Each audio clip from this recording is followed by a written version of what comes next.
Nom noms. What is up, everybody? What's going on, David? Yeah, David's right. I'm a little cranky today. I'm sleepy. I'm lazy. I was playing games with David earlier. What's going on, Stranded? Good to see you.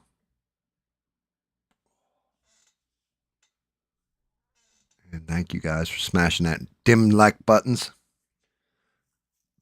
I was just playing a game with David maybe like 15, 20 minutes before I finished setting up the stream and everything else and all that fun stuff.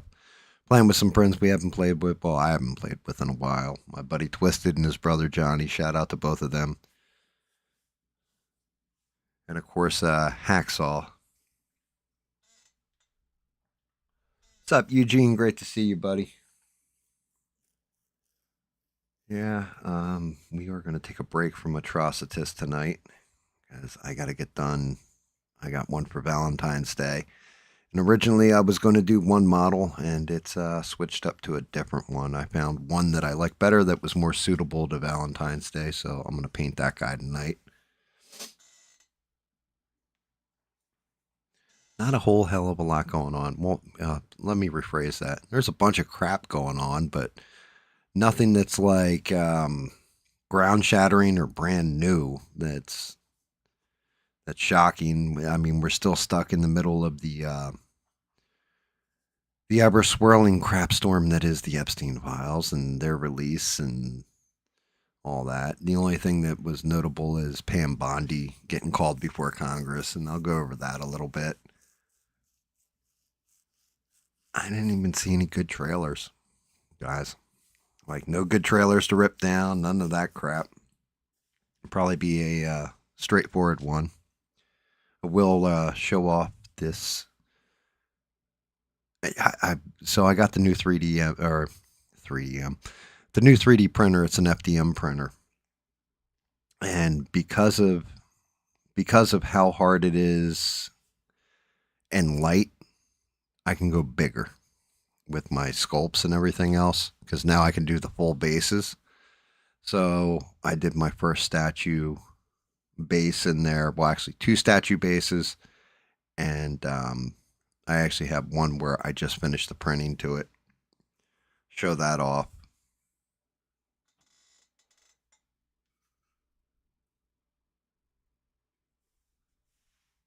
I saw the Spider-Man Noir one. I didn't watch it yet, Eugene. I saw it right as I was coming live. You posted something else too. the dinosaurs. I saw the dinosaurs one. I wasn't real impressed with it. It looks super CG. I'm gonna say old school original Jurassic Park looked better. But yeah, the Spider-Man Noir one, I haven't looked at yet. I'm actually shocked that they're gonna do a Spider-Man Noir. Actually, I shouldn't be shocked. That's just somebody cashing in, you know. But let's bring up the. Wait, what the hell happened to my chat? There it is. Let's turn on the camera. Look at the workbench so I can show off some of this mess I got going on. Matter of fact, give me a storage container.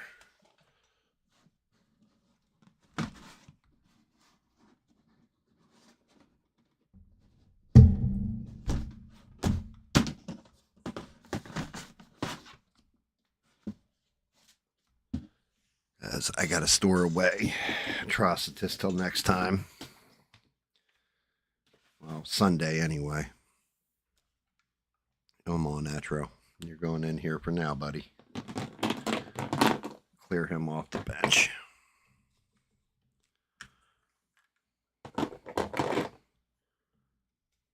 Which he's close to done, but well, I say that and then, you know, another 12 hours of painting to him or some shit.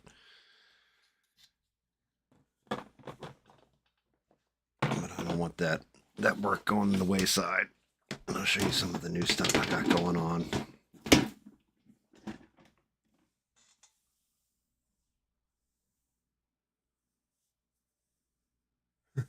What's up, Rogan? My bench looks like Deadpool had a fight and lost. Nice. You're not wrong. I mean, yeah, you're kind of not wrong. What's even more amazing is when the camera craps out like 5 seconds into the stream or what have you. Because I don't know what that's about. I don't know if that is I don't know if that's OBS or what, but I just like cleared them off the bench. And you guys didn't even see the motion of my hand or anything. But let's start out with the one. I started to assemble them a little bit here. Take them apart. Or take them off his base. Just so I can show them off. Because the base, like I said, this is the FDM. It's basically PLA plastic.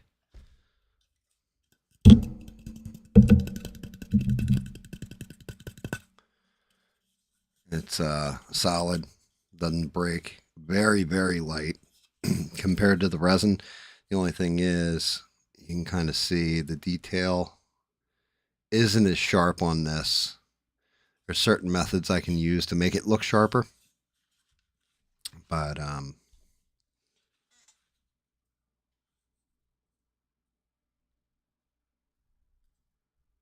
dude, that'll be awesome. Let us know, Eugene. Make sure you guys pay attention to that. Hopefully Eugene has it up tomorrow or the next day. Check out the new banger by Eugene. It's awesome though. But yeah, so this is the FDM. You can kind of see, you can see layer lines in it and stuff like that. I mean, they're mild. It's definitely come a long way since the first FDM printer I owned. But you can see some of the lines. I think I got to get this filler primer stuff. And supposedly that'll fill in a lot of these lines. I got to sand it back down, all this kind of crap. But the symbol right there. You guys tell me whose symbol this is, if I can actually get it into focus. Do this side.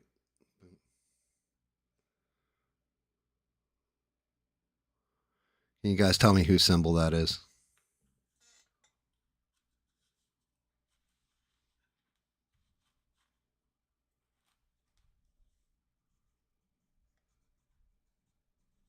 That's correct, Eugene Bizarro. So I did the bust a while ago. I had the old paints, everything else. He's only like this big. He's pretty much the size of this entire base, right? Like very tiny, because I had my old printer and all that kind of stuff. And he was very heavy. He was very. It was all solid. I couldn't get Halloween correct. All this. Well, now the same guy who had done the bust, he actually did a full sculpt. So the base, and yeah, you can see it. I've got to do some putty fill here or what have you in these cracks, so they disappear a little bit better. But it's actually square earth because Bizarro comes from square earth. Like, well, there's a couple different versions of Bizarro, but Bizarro comes from square earth. This is actually 3 pieces that all go together.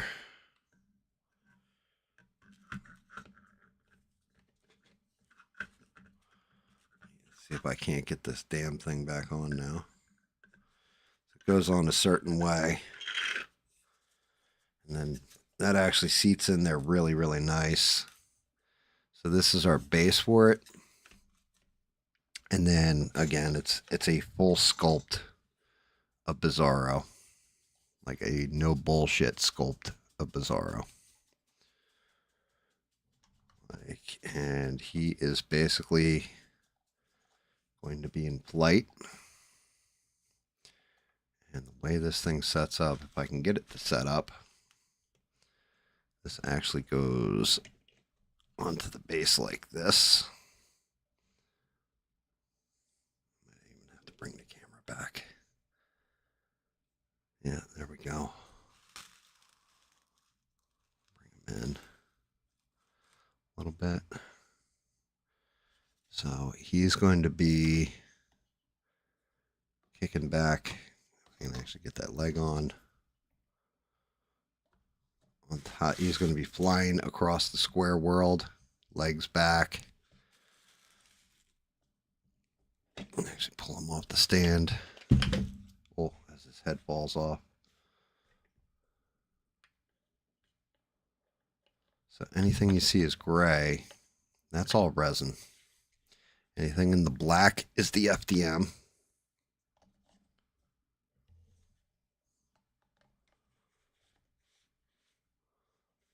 We are actually going to have him in flight. That head's not going to stay. So I'm just going to take it off for now.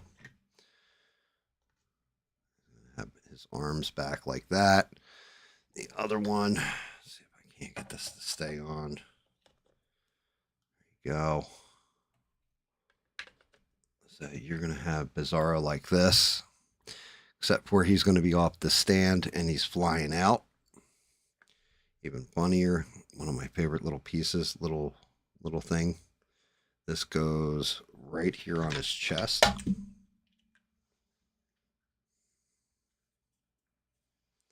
So he's got his little Bizarro. Turn down the light a little. He's got his Bizarro #1 neck piece on, which lines right up with his neck like that. So this one's going to be cool. Oh yeah, there's a part I'm forgetting. One of the cool things about the FDM printer I got. The cape came in 10 pieces. I merged them into one. So his cape actually looks like this. So when it goes on, that's going to go back like that off the character.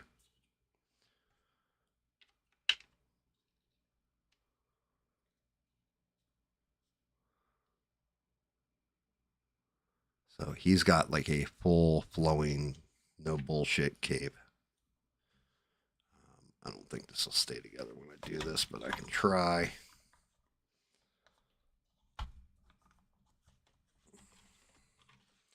So you're looking at, he's going to be flying like this.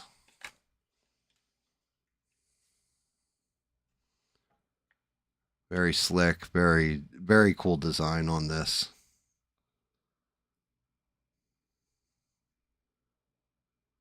See, does you see? This is where I'm getting brave.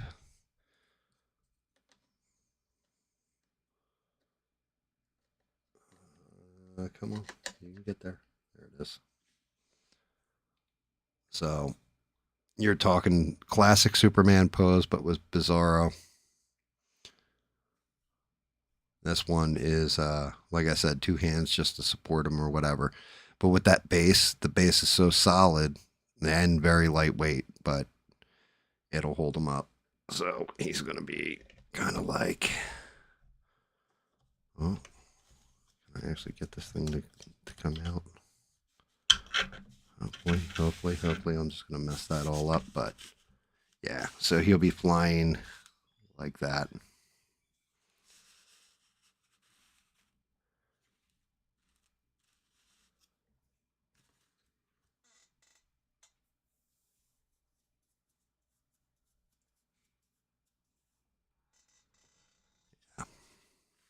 I know this is going to fall when I do this, but I'm going to try it anyway.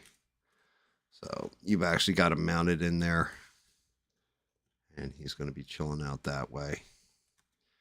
Huge model. This should be really, really cool.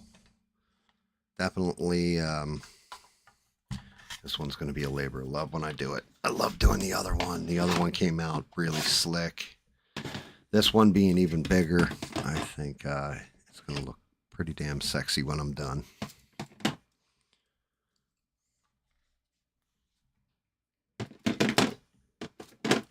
And let me get him boxed. That's why I'm not losing pieces, anything else. But yeah, I've got to get, it's legit automotive primer apparently. This little Bizarro like neck piece with the stone. Just keep being afraid that I'm going to break that damn thing. I didn't like some of the seam lines either, so they're going to get redone. I'm reprinting the chest now. I want that thing smooth, slick, looking as nice as possible. So that was one that I got done. Oh, all over the place. That's going to be a fun one.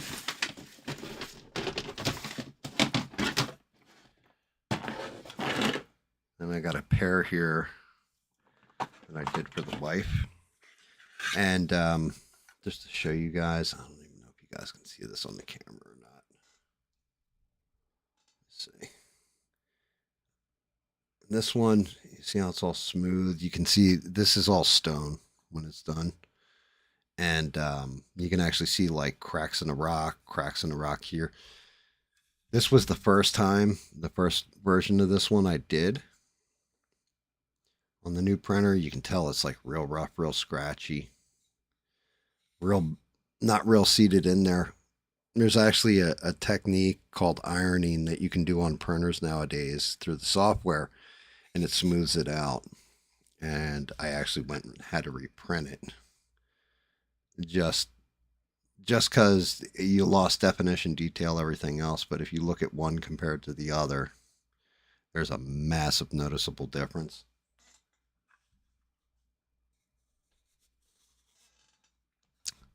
But this one, I've been printing shit off for the wife over the past couple days. I mean, this one's standalone. This is one of her cryptids. It's called a Mishapu.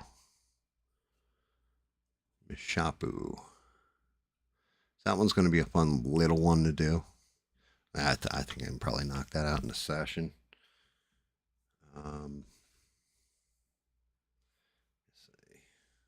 That's the cleaner one. But this stand, and I started sanding this down and getting it prepped, but it's for this guy. And this, again, this is my first run at this. The cape, it actually held the detail and everything. Man, this cape is such a pain in the ass because it snaps in, snaps out. But because it's plastic, not resin, you actually have this little bit of flex with it. You can flex the plastic just ever so slightly to get it to pop into place, kind of like that. Let's see. same problem the other day. I was checking the alignment on this. I'll leave it off. I don't want to snap her completely in. This guy here, it's funny. There's so many damn pieces to him. Like, here's his little fucking tail, right?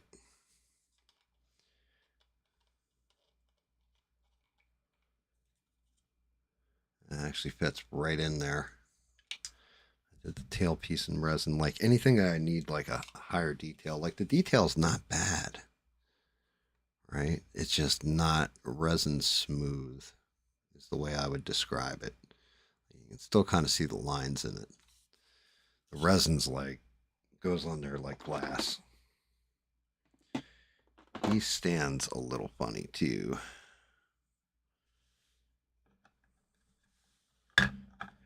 Here's one of his toes. That goes in there in a weird way, like it's angled. That one fits in there perfect.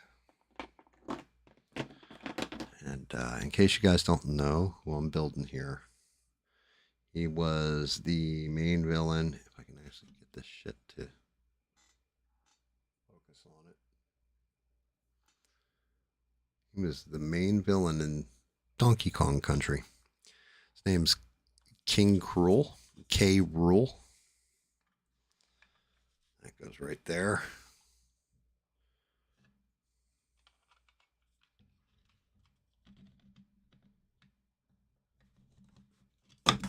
Oh, his belly fell off. You fat bastard. And his head kind of looks like, well, that. Let me see if I can get this to stay. There it goes. So.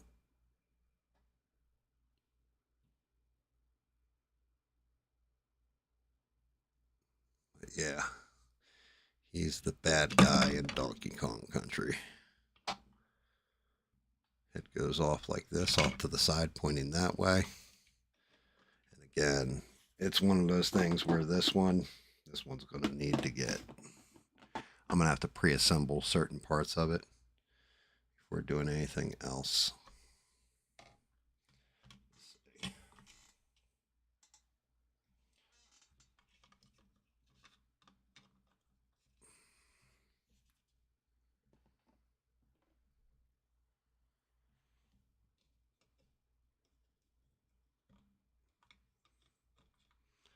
Just such a weird stance on this damn one. Oh, I don't bust them up.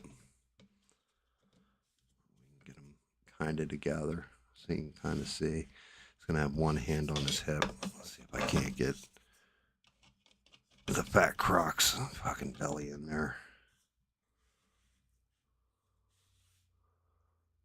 But yeah, and then the other arm's going to come off this way. That.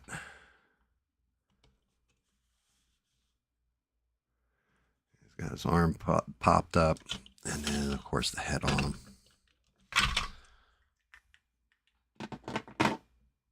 So we got that guy done. Another project as I get closer to my anniversary, Valentine's Day, my wife's birthday, all that fun stuff. Be cranking out a lot more that my wife wanted, and then put my stuff on hold or what have you, because I want her to have cool shit to open.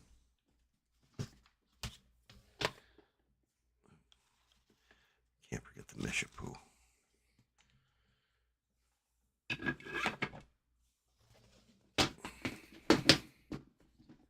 But definitely starting to get some big, bold, fat ass prints. Let's trust this. And then there is the one I'll be doing tonight. The one I'm doing for my wife's Valentine's Day present. This little tiny Yeti. Holding a heart. A Chibi Yeti. I tried doing a Yeti before and failed miserably. To this day, I still haven't done a Yeti for her. So I'm finally going to give her one for V-Day. He's a cute little guy. Not sure if I want to give him sad eyes or I want to give him, like, weird looking eyes.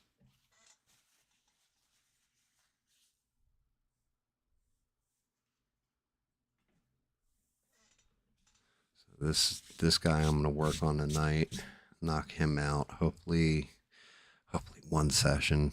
Hopefully I don't overpaint him or screw him up. I'm thinking I'm going to go with a white base coat. Of course, the heart's going to be red. What other color would you make it? And then I think I'm going to go under here and use a low setting on my airbrush and go into a grayscale. I haven't decided if I want to go flesh tone or I want to go like a blue for the face. I'm thinking I may go to a blue. I'm not sure yet, though. I haven't thought that far ahead. And yeah, I printed him legitimately earlier. Well, I got up at like 1 in the morning and had downloaded the model, and I was waiting for the printer to finish off with Bizarro. So I woke up at like 1 in the morning and put him through. As you can see, he's completely hollowed out. So I hollowed the entire interior of him. Had to dry it out, all that kind of stuff.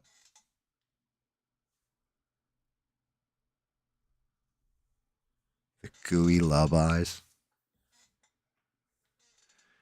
Yeah, I was thinking like those big ass baby dogs, like the pupil's almost as big as the whole entire eyeball. I don't think I'll just paint the eyeball one color and leave it. I think that would be lazy.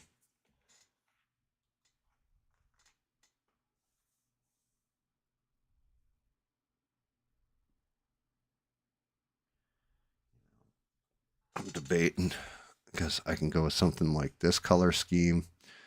I don't know if I want all those. You've got some of them like the blue face. I don't know if I want to do that with it. I could always go this route with it. But do the eyes like a normal ass color. Yeah, I mean, you've got a couple of them here, but they all seem to be like blue on their skin, all that, which I don't think actual Yetis are. But then again, it's supposed to be. That's a pretty good one. Shout out to the person who designed this too. They did it on Thingiverse. You can find it. I didn't put a link up. Matter of fact, somebody's like done other ones. I guess one's on Colts. What's this? Minis 3D. Yeah, I'm thinking of going with the undertone being a gray, going into the blue. I mean, I could do the gray as well, like for the actual skin. I don't know if I like that though. It's really picking out an aesthetic. Like, I see what I mean. This is a pretty good one here, but he's like whitish into a flesh tone.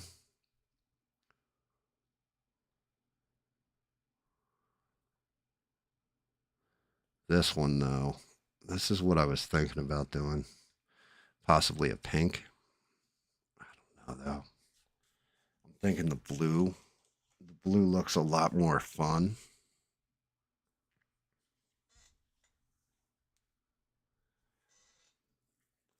But definitely giving him those big, sad eyes. We're doing something with the eyes where they look like they look chibi, which is weird because I don't do chibi.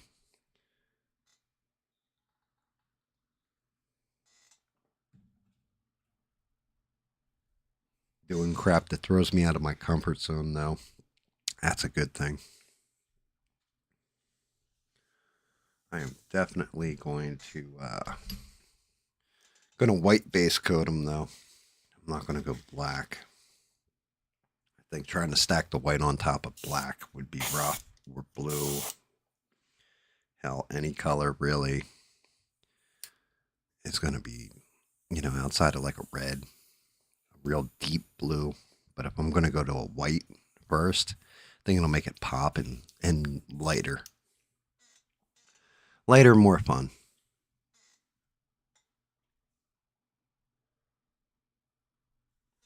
So, as I'm getting ready to set up, should we go over Bondi in front of Congress and their whole blow up between? She actually argued with a couple of the people there in the oversight committee, or should we talk about the twittering? There's been a huge, it's fucking hysterical too. The quartering has fucked up majorly, and yeah, it's not even really drama, right? But it's funny as hell because he ended up blocking Jeremy Prime from D-Day Cobra, Geeks and Gamers, that dude. The quartering ended up blocking him on Twitter.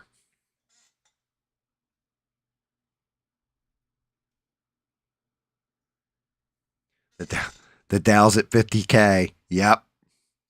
Like, well, thank you. All of a sudden, you're a Wall Street trader. Like, what are we doing here? Like, is that what this was about? We're all supposed to be talking, but I mean, I've heard a couple things and saw a couple things, and they make sense to me. So we can go over that. Rebel's here, and Rebel's in on it. What's up, Reb? Great to see you, brother. Thank you guys, all you guys, for being here on a Thursday night and smashing like and all that.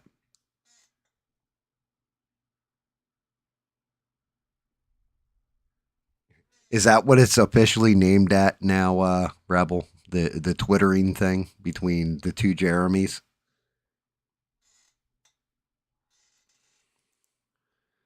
I like taking the piss out of the quartering. He pisses me off with all his grifting and my channel's under attack all the time and all that stuff. He's just one of those guys that piss me off. So when I get to take the piss out of him because he really fucks up, I'm definitely going to. Like, I'm a dick like that, I guess you could say. But yeah, it's the same way when Tim Pool has a meltdown, or yeah, I don't know if I'm going to stream anymore. I think I need to shut down my business and all this kind of nonsense where he's never going to do it. He's just doing shit for clicks. Quartering does that, but he's the Timo version. He's Timo Tim Pool.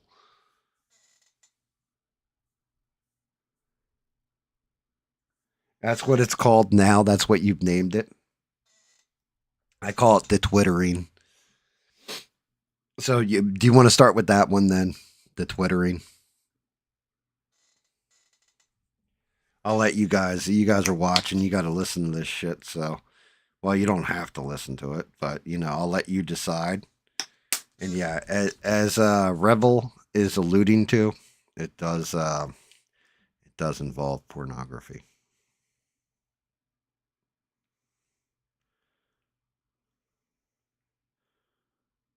It does involve pornography.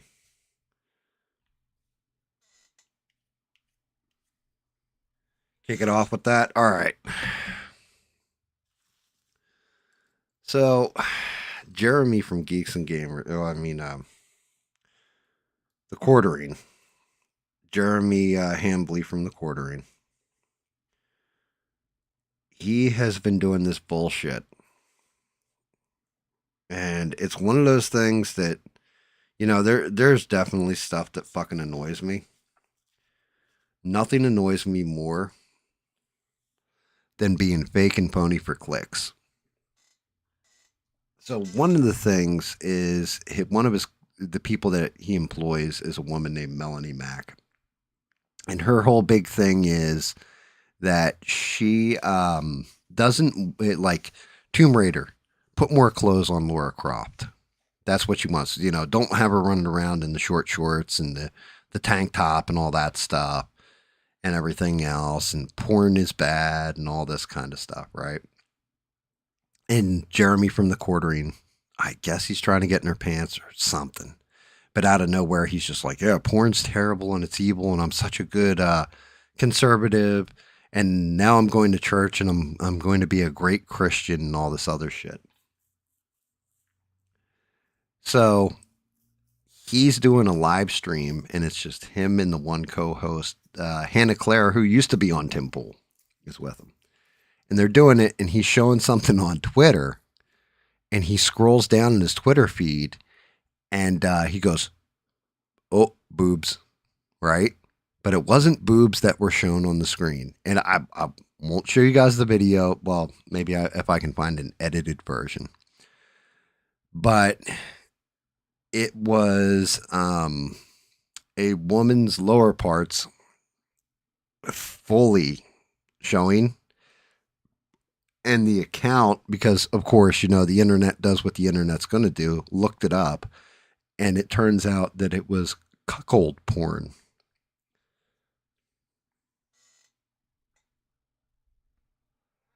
And he clicked it off pretty damn fast. You could tell by the look on Hannah Claire's face. She was like, "Oh, what the fuck did I just see?" or whatever. And he's like, "Yeah, you know, I hate that. That's why I usually log out on Twitter when I'm showing stuff on Twitter and all this kind of stuff. Try to play it off." Well, then he goes on to Twitter after this incident happens, and Jeremy D-Day Cobra was kind of like, you know, cracking up about it. And Jeremy from the quartering goes and he posts, and I'm actually pulling this up. Shit, should I just pull up? You know what? Not to make the same mistake this asshole. I think I need a Twitter account though to get in there. But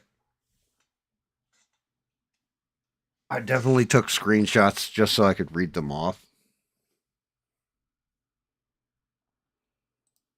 Because I went on to that Twitter feed and I looked. Because he has like shut down anybody. You basically can't really even comment back to him unless he mentions you in his tweets now.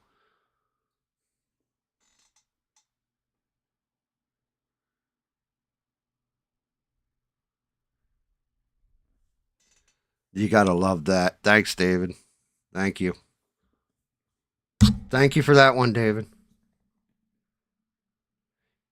You know, just so everybody is aware, I was thinking about buying David the pre-order to Icarus so he didn't have to spend his own money. But you know, one, I don't think the UK will take American money, and two, like, yeah, yeah, because of shit like that, you know, I'm not going to do that now, David. How do you like that? Fuck you, buddy. Fuck you. I'm just kidding. I was never going to buy it for him anyway.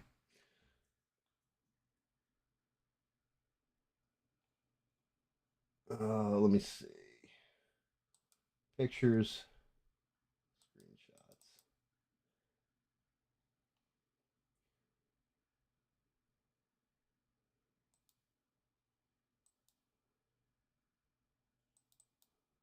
Damn.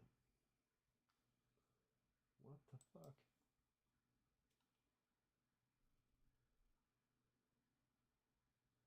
EQ. Where are you? Shit.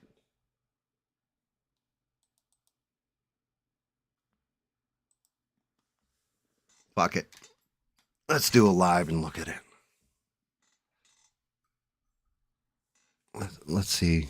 Let's see if I can't bring this up just to bring it up.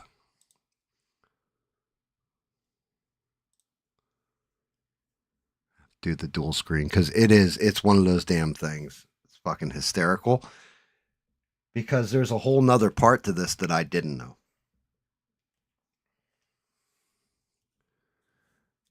So he puts in this Twitter message basically blasting people for blasting Twitter about porn and how it's terrible and all this.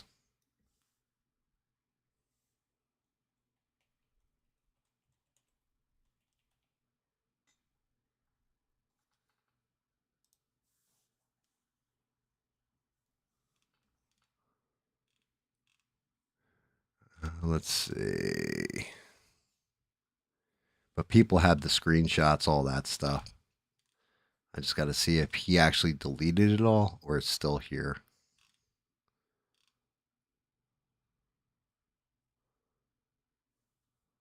February 9th. I'm scanning through it real quick so I can pull it up.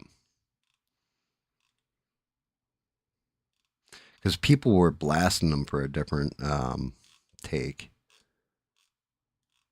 Because one of the big things is this damn halftime show shit.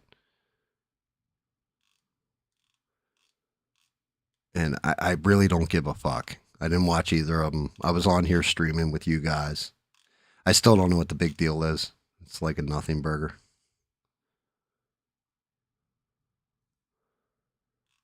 Let me see. Tim Dillon.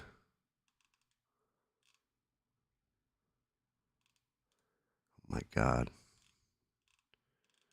Yeah, like he's done some very embarrassing things lately. Like he is definitely failing. Where are we? February 6th. I think he deleted all of it. He did wipe it all down. Damn it.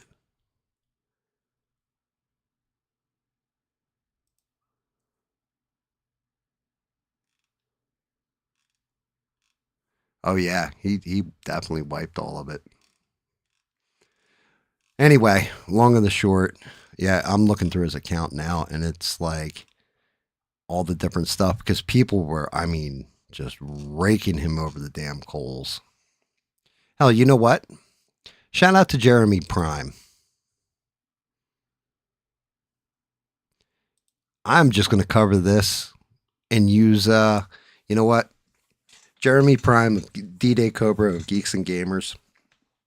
Because you are that grifting dude, I'm just going to grift your grift.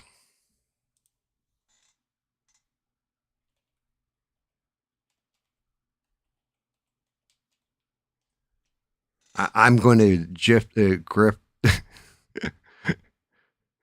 I'm going to grift D-Day Cobra 2's grift. Shout out to him. I know he doesn't give a shit. I know I know he's not going to care if I show this stuff up on my stream. Shout out to him. But this is the easiest way to do this because it's too good.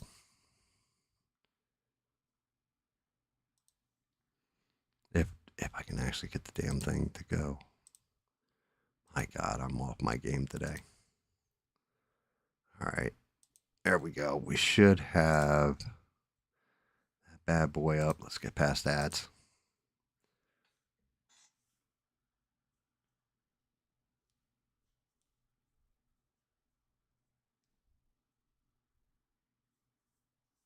Yeah, the commercials were terrible this year. The trailers were not very good for the movies, and yeah, I wasn't going to watch the Super Bowl. I don't really care about Bad Bunny. I don't care about any of it. All right, so here we go. D-Day Cobra talking in his own words. How to move forward with this? I'm going to need all of your support. This is going to be a very. Can you guys hear this? For me and my family and my company. Ladies and gentlemen, the quartering is mad at me. The quartering is very, very mad at me. So we uploaded a video here on Geeks and Gamers to where we were reacting to. Okay, see this? This right here? This is the second part of it, and he does cover it, and somebody just like, oh my God, did they nail him out? The quartering and his tweet that got community noted. Although you did buy the on camera, so. Oh boy, boobs. So there it was right there. This little clip right here. This is what got him nailed out. Like if you listen to him where he's like, oh my God, boobs. Oops, boobs. It was yeah. It was a woman with her legs spread completely apart. Although you did buy the on camera, so. Oh boy, boobs. But the And oh no. Anytime Look, he's trying to talk through it. that's why I and he- can't scroll Twitter. Well, Quartering did not like that. He did not like this video at all. I'm doing this because he unfollowed me on Twitter, and I was just being petty. I was like, you want to unfollow me on Twitter because I responded to you bringing my analytics up, trying to justify your channel struggling. So we talked, and everything was cool. I was like, we're cool. All is good. And we were. so one of the reasons why I like watching Jeremy is because he's fucking honest to a fault. Because he's even telling you, like, yo, I was just being petty and everything else, and I was breaking your balls because you unfollowed me on Twitter. So I figured he'd follow me back. Well, he never followed me back. I took that as a petty sign of you're still pissed off. Well, if you're still going to be petty, then I'm still going to be petty. So I decided to, laugh at this joke, which is all it is. I'm not like, I do think Jeremy Hambley is a good guy. He really is a good guy. He is way wrapped up in the internet way too much, and he's his own worst enemy at this point in time. That is probably one of the most base takes you're going to hear on this, right? Because it's the truth. So anyway, I make this video. This was on Tuesday night's main event, and we were talking about what happened with the tweet and him tweeting Elon Musk and complaining about porn, and then the community note just destroyed him. Quartering says during the stream today. There we go. During the stream today, I was just minding my own business, scrolling a trending news thread, and my entire audience was greeted with hardcore porn.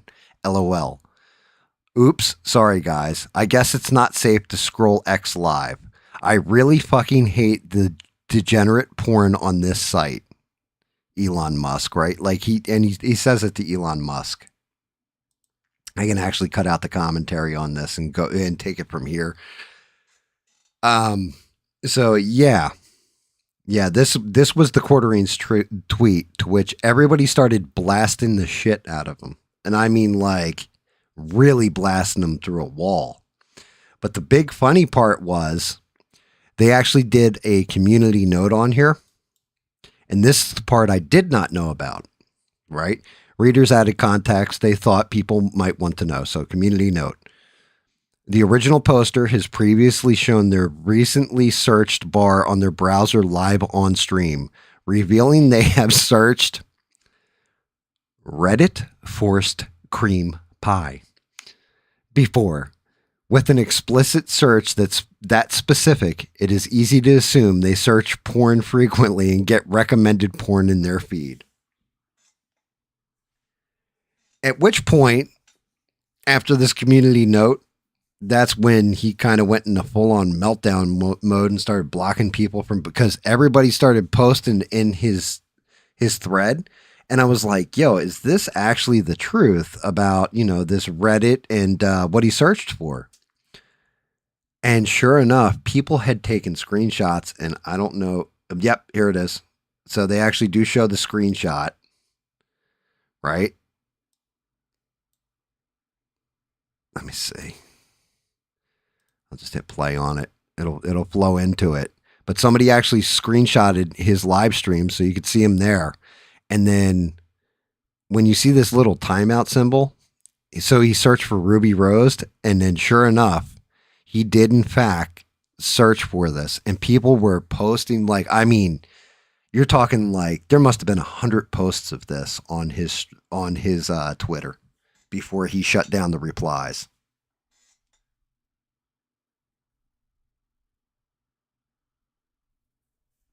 You're correct, Eugene. Yeah. And well, I think you're correct. So I've never turned off a safe search or on a safe search. I know I had to put in that I was over 18 and all this kind of shit when I signed up the Twitter account, because I was following like Tim Pool. If something happens like Donald Trump's account, shit like this, when Elon Musk and Donald Trump were beefing. So like, to read all that stuff. But you're not wrong. That kind of shit does not pop up. Like I even scrolled my Twitter just to see what would come up. And it was like ads for stuff and Tucker Carlson, news stories, and all this kind of stuff. I didn't get anything with any kind of dirty shit in it. And I couldn't figure out, I'm like, how does that happen? Is this actually true that you have to search for it in order for stuff like that to start propagating? And it makes sense because I look at my YouTube algorithm, and if I watch something like an old school episode of House on there, or, you know, a House compilation. So anyway, yeah, this is pretty much where it's at. And then he just breaks it down. Shit, of course it goes into an ad, right? Just as I'm getting to it. So yeah, he's breaking it down, but he brought it up. And there it is. The quartering has blocked you. So he blocked them completely. And then the rest of this video, you know, you guys can check it out for yourself on D-Day Cobra too. But he legit is just like blasting the quartering for virtue signaling and all that kind of stuff. Like, yo, you're kidding me. And then this guy's comment right here. Should have made creamer brand creamer because he's got coffee brand coffee. But Jeremy D-Day Cobra said, bro, you got to stop taking yourself so seriously. You fuck up like something like this, you should have just leaned into it and then done like a 65% discount. Anybody who buys my coffee, use, you know, or creamer brand, come out with creamer brand creamer, stuff like this.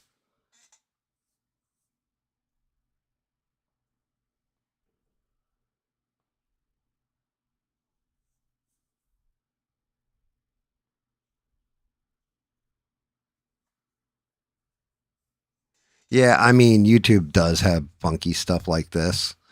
You're not wrong, Eugene. But yeah, so he got completely nailed out. And then directly after that, it kind of came up in his Twitter feed. He actually activated apparently an old account that he had. And like it's just fucking, it's hysterical. To me, it's hysterical because it's like, bro, what are you doing? He bought $10,000 worth of Pokemon, Magic the Gathering, and I don't know what the other card game was, but he bought 10 grand worth of those trading card games. And he's like, he has, it's called, I think it's like Unsleeved Media. I think that's what it's called. And so he's going to open them up. He thinks he's going to get like some fancy cards or whatever. He went through all those boxes, and I think the biggest card that he got was $60 out of everything. He like didn't even come close to breaking even. And just, it was like, he did like a 4.5 hour, 5 hour stream of him unboxing these cards, and like barely anybody was viewing it. And, it was bad.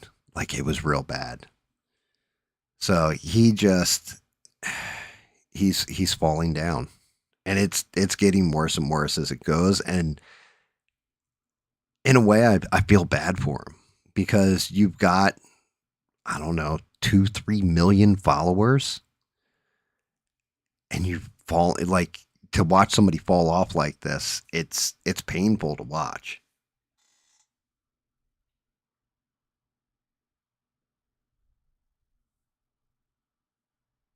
It like PewDiePie with questionable searches.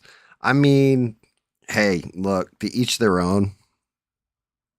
You know, the funny part to me, like the funniest part of it is, don't virtue signal, right? Just be honest with shit. Like it's not that hard.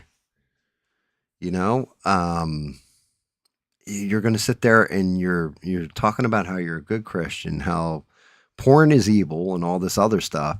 And now we've got you with searches for that first one, you know, that I didn't know about. The one that was like you, I think it was Eugene said it. The worst part, or maybe it was Rebel said, the worst part is it's a Reddit search too. Like, who the hell is going on Reddit and looking this shit up, right? Like, what's wrong with you, bro? There's actual sites for this. That's part one. But the bigger part to me is, how are you gonna? And then the second one's cuckold. Like legit, like the chick's profile or whatever. Somebody else I was watching was explaining that yeah, the profile is actually like a cuckold woman, and she films everything and puts it right on Twitter. But like, what the hell, dude? Like, how are you gonna tell me how virtuous and how good you are? And you're a good Christian. Yes, I'm all about the conservative movement and all this kind of stuff. And then you got shit like that on you. Like, just be real with who you are. You can just be like, I'm a big fat goofy nerd. Like, I'm all right with that. I'd probably respect you for it. But when you put on like this fake bullshit that's transparent and then expose yourself, you kind of get what you put out there. Like somebody's going to punch your ticket, and the internet is that place. That if you're throwing it on the internet, people have found people on the internet that have done bad, awful, terrible things by like shadows in the background in a tree on the street. Like, what?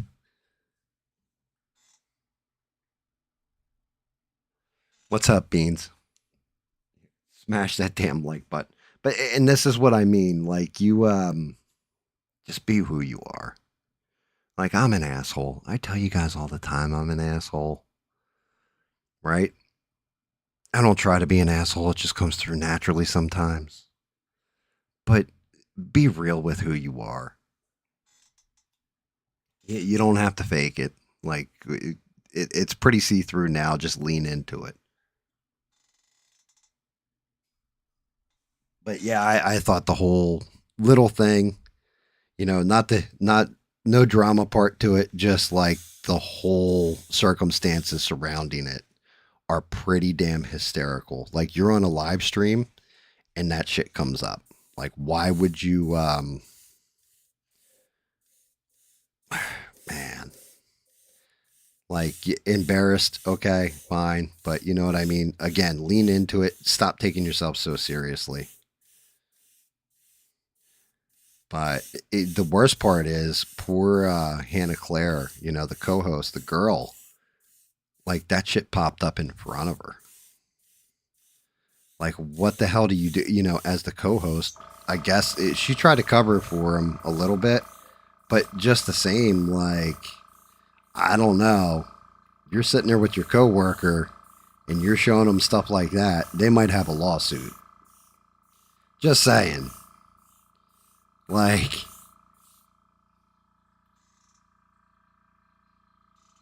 not good. But that goes into, that actually does kind of lead me into being fake, all that kind of stuff, and not just telling the truth. It kind of leads me into those Epstein files. Specifically, Howard Lutnick. He lied his ass off.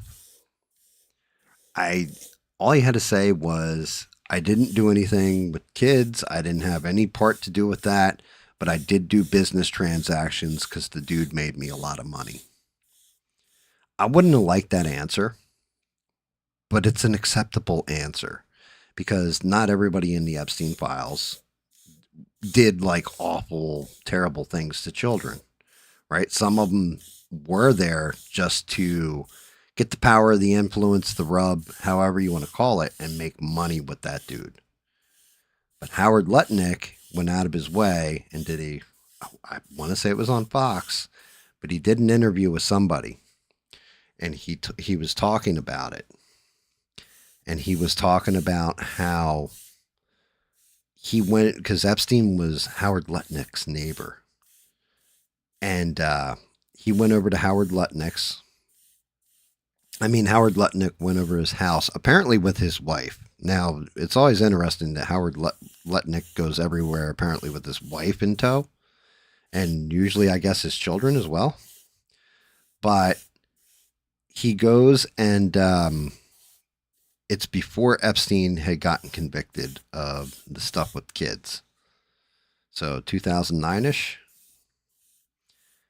And he goes and supposedly walks into the house, and he said in the living room there was a massage table. And he said, wow, you must really like massages or something like this. Epstein turns around and says, yeah, only the good kind or whatever. And then Howard Lutnick, according to Howard Lutnick, he and his wife agreed that Jeffrey Epstein was nothing more than a creep and he had nothing to do with him.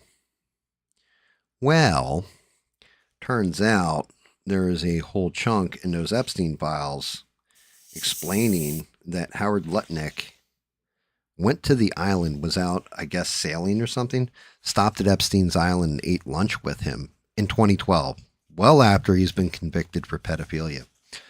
Not only does he go to this island and have lunch with him, which, again, no crime there, right? But I'm not exactly going to hang out with somebody who is nailed out and convicted of diddling 14-year-olds, and not just one, but a whole slew of them on top of it, right?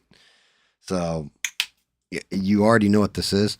Not only does he go and, still conduct business with them, all this other kind of stuff, this dude goes and takes his children with him and his wife to this island. I don't know how to say this. Well, I'm going to try and say this without getting myself banned on YouTube. One, if there was a pedophile that I knew like this, and they were convicted and everything else, and I knew they were convicted, and I had children, young children, 5 years old, I think they were, 8 and 5. If I knew this, and they came within, 100 yards of my kid, I'd be in jail for, probably, ending somebody's life. Allegedly. Just for even coming close to them. I don't want that kind of filth near my kids. I don't think anybody wants that kind of filth near their fucking kids. I'll tell you what I'm definitely not doing. And you can give me $1 billion to say, hey, you just got to meet with this guy and take your kids with him to a very private, secluded place. And we'll give you $1 billion. I tell you to shove that $1 billion squarely up your ass.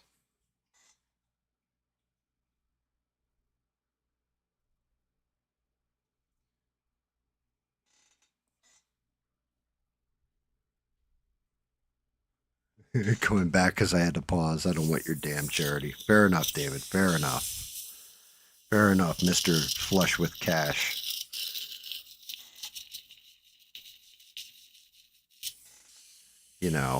For example, yes, thank you. For example, that's that whole story I just said, or that whole scenario I laid out was for example. I'm definitely not going to take my kids and put them near this person. And this dude did. And if you don't know who Howard, currently he is the Secretary of Commerce.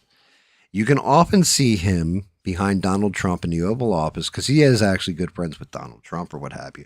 And guaranteed that's one of the people that Donald Trump wanted to protect was Howard Lutnick. I'm almost guaranteeing you on this shit. I guarantee you when they're like, oh yeah, we're going to force the release of the Epstein files, Trump was just like, look, man, he called MTG and all that. Like, I don't want you to embarrass people or hurt people and all this. There's a whole thing with Donald Trump with the Epstein files that I heard. And I think it actually came from Alex Jones of all people. I don't know if that's the origin of it, but I think Alex Jones is the one who said it. And I kind of agree with it. I'm just waiting on this prime to dry. It's still tacky and wet, and I'm going to hit him with a second coat. But yeah, Trump definitely said, a lot. It's going to hurt a lot of innocent people. It's going to embarrass people and all this. And he told MTG that I don't want it to embarrass my friends. Stuff like this. So I mean, you're going to tell me that's not an embarrassment? But why didn't Howard Lutnick just say, yeah, I conducted business with him after the fact. I did meet with him after he's convicted. I made millions and millions of dollars with him. and I had no idea what was going on in the island. I didn't know anything beyond this. I just thought he was like a pervert, but he was making me millions of dollars, and that's why I was near him. That I wouldn't have liked that answer, but I could accept it because it would have been actual factual, right? Instead, you try to cover shit up, and it came out and it bit you in the ass. People are calling for him to step down as the Commerce Secretary. It's a whole mess. It's a giant fucking mess. Um, but yeah, I think in to write Trump off from this real quick. Trump is in there a ton, but he was also close with Jeffrey Epstein for a while there, and they had a huge falling out before Epstein was convicted. Trump also was the one who told the FBI flat out, like, "Yo, I'll tell you whatever you want to know. I didn't know this about him." And when he found out, he was like, "Look, I'll be forthcoming and I'll be a snitch." And say what you want about Trump. That's why I have a real hard time thinking that Trump had, actually diddled anybody. But other things that came out in those Epstein files are there's 6 co-conspirators. Ro Khanna read the names off on the floor of Congress. Thomas Massie confirmed those names in an interview. And one of them, the one that sent off like a torture video or what have you, it's in there. A lot of people were making a lot of hay about it. He was like, I guess wrote to Epstein, like, how did you enjoy the torture video? And Epstein was like, yeah, I really enjoyed it. Some shit like this. Turns out that it's a Saudi, no, it's not a Saudi, United Arab Emirates. It's a sultan from the United Arab Emirates, like a very high, very powerful, very rich, wealthy dude. And the thing is, we still don't know what type of torture it was. Was it something to do with children? Was it something to do with women? Was it just like a dude getting tortured? You know what I mean? Like, did they capture somebody that was against their regime and they tortured the shit out of the guy and filmed it? And he was like, yeah, check this out.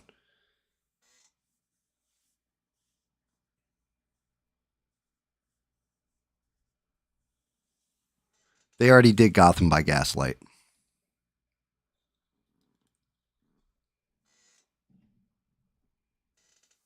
Eugene, there's already a Gotham by Gaslight. Gaslight Spider-Man. I mean, Gaslight Batman. Yeah.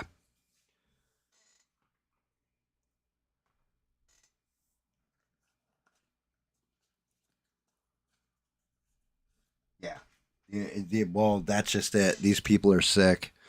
I was discussing it in the chat with actually David Mon earlier because we're playing with our buddies. Shout out to them. But I was discussing that with the one dude about the baby thing where they apparently ate a child. Like what? And this guy was like, "Oh, that's awful." I said, "No, that ain't the awful part. The awful part is that it wasn't like they cut a baby up and ate the meat off it or something, which would have been bad enough. Apparently, they, oh God, I don't even know if I can say this shit on the internet and not get my ass kicked off. But it's true. It's right there in black and white. Allegedly, I'll preface it with allegedly, they butchered the baby and then took the intestines out and they ate the fecal matter out of the intestines. That's the best way I will put it, supposedly. Allegedly, supposedly, that's in one of the emails. Like, what the fuck is wrong with people? Like, these people need to not go to jail. My opinion, they don't need to go to jail. They need to be sent straight to hell. Or as Rogue would say, an express lane to talk to Jesus about, some problems and he'll help them sort it out.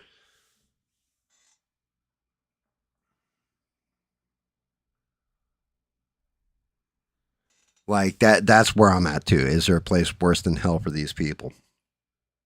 Yeah, I mean, like,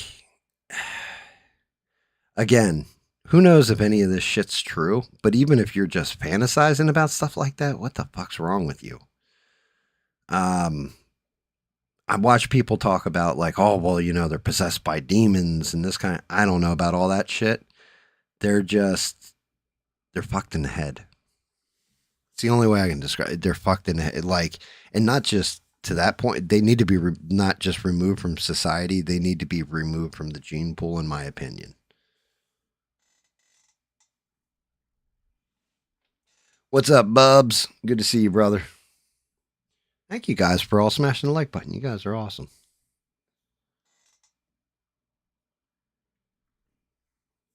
Yeah, I mean, so yes, is there evil in this world? There absolutely is, and that's GAM's problem with the Epstein files. It has nothing to do with politics. Has nothing to it's legit good versus evil, right? Having a ton of money doesn't make you good automatically. Doesn't make you evil automatically either. What you do when you have that money defines you, right? What you do when you don't have that money defines you. Like, if any of that stuff that I just laid out about the babies is true, it's fucking disgusting. Like, not only is it disgusting, it's to a level where it's unforgivable. Not even just in the polite society, even in ancient societies, that would have been unforgivable.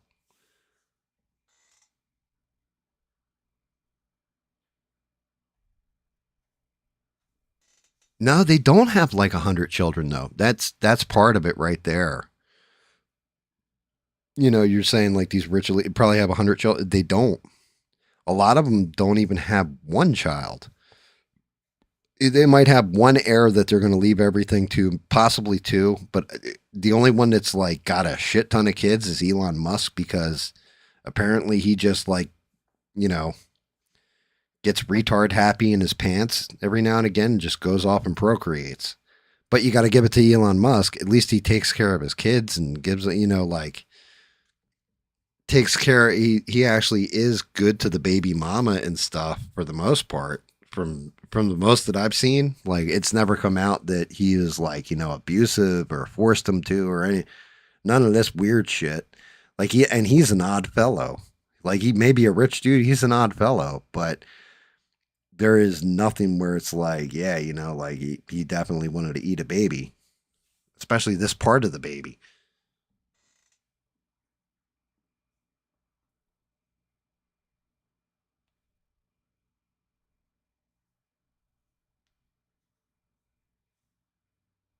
But you said it.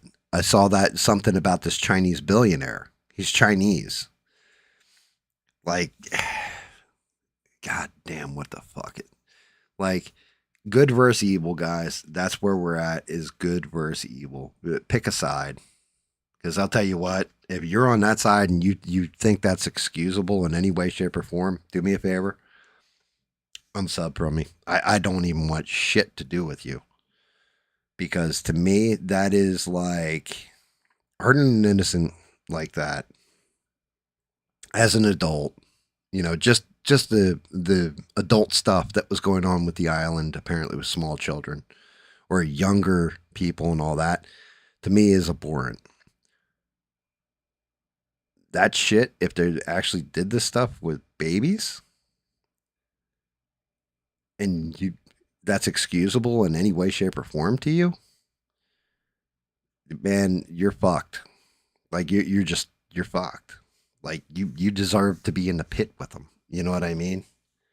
I don't know, because there is no culture, no society where I could see that being an acceptable outcome that you do this. Like, none whatsoever.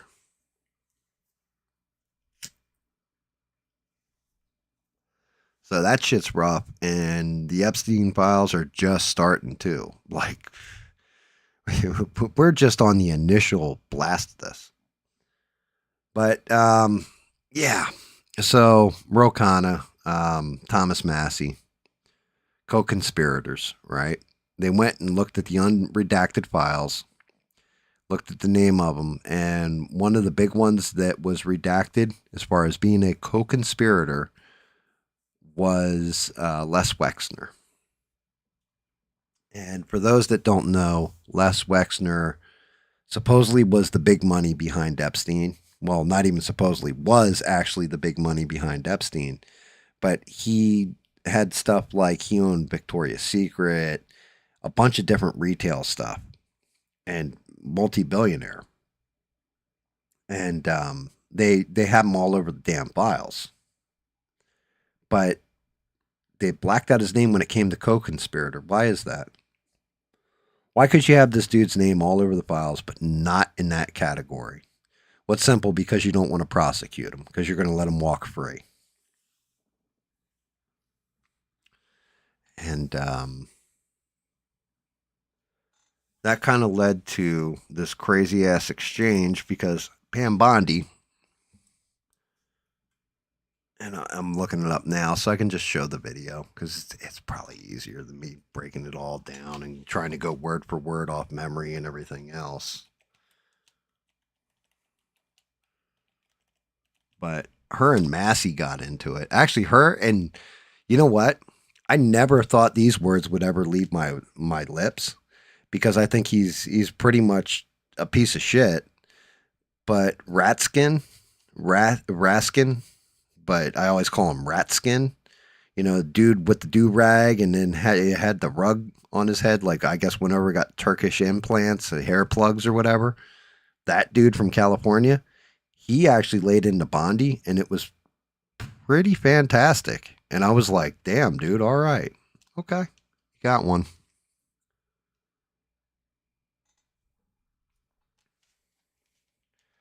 But yeah, Thomas Massey and Bondi got into it. And tell me who got the best of this. Dear Lord.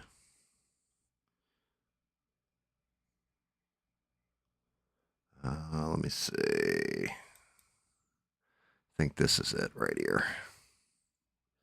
Make sure I got the right clip. It goes on for a few minutes.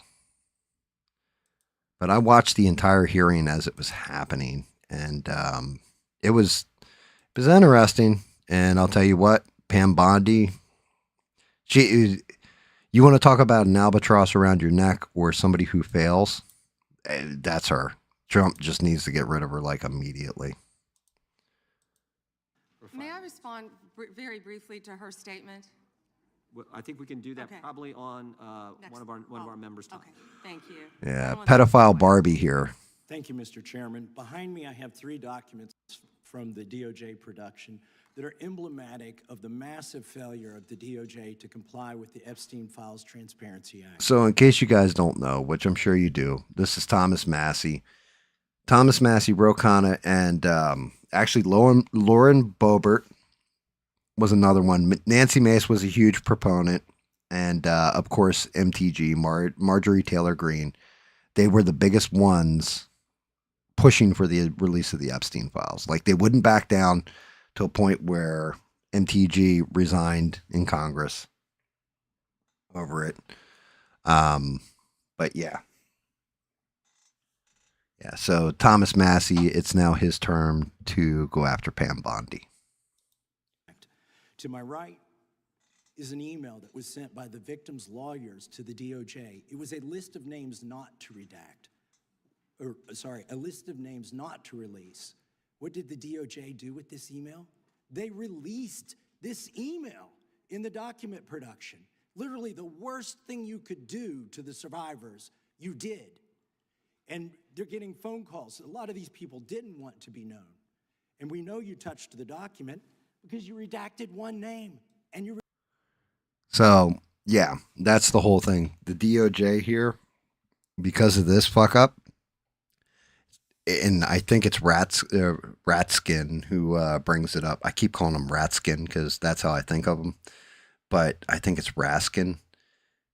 He goes into, I might even show that part, but he goes in about this in particular, which is interesting because he actually makes a pretty damn solid point on it.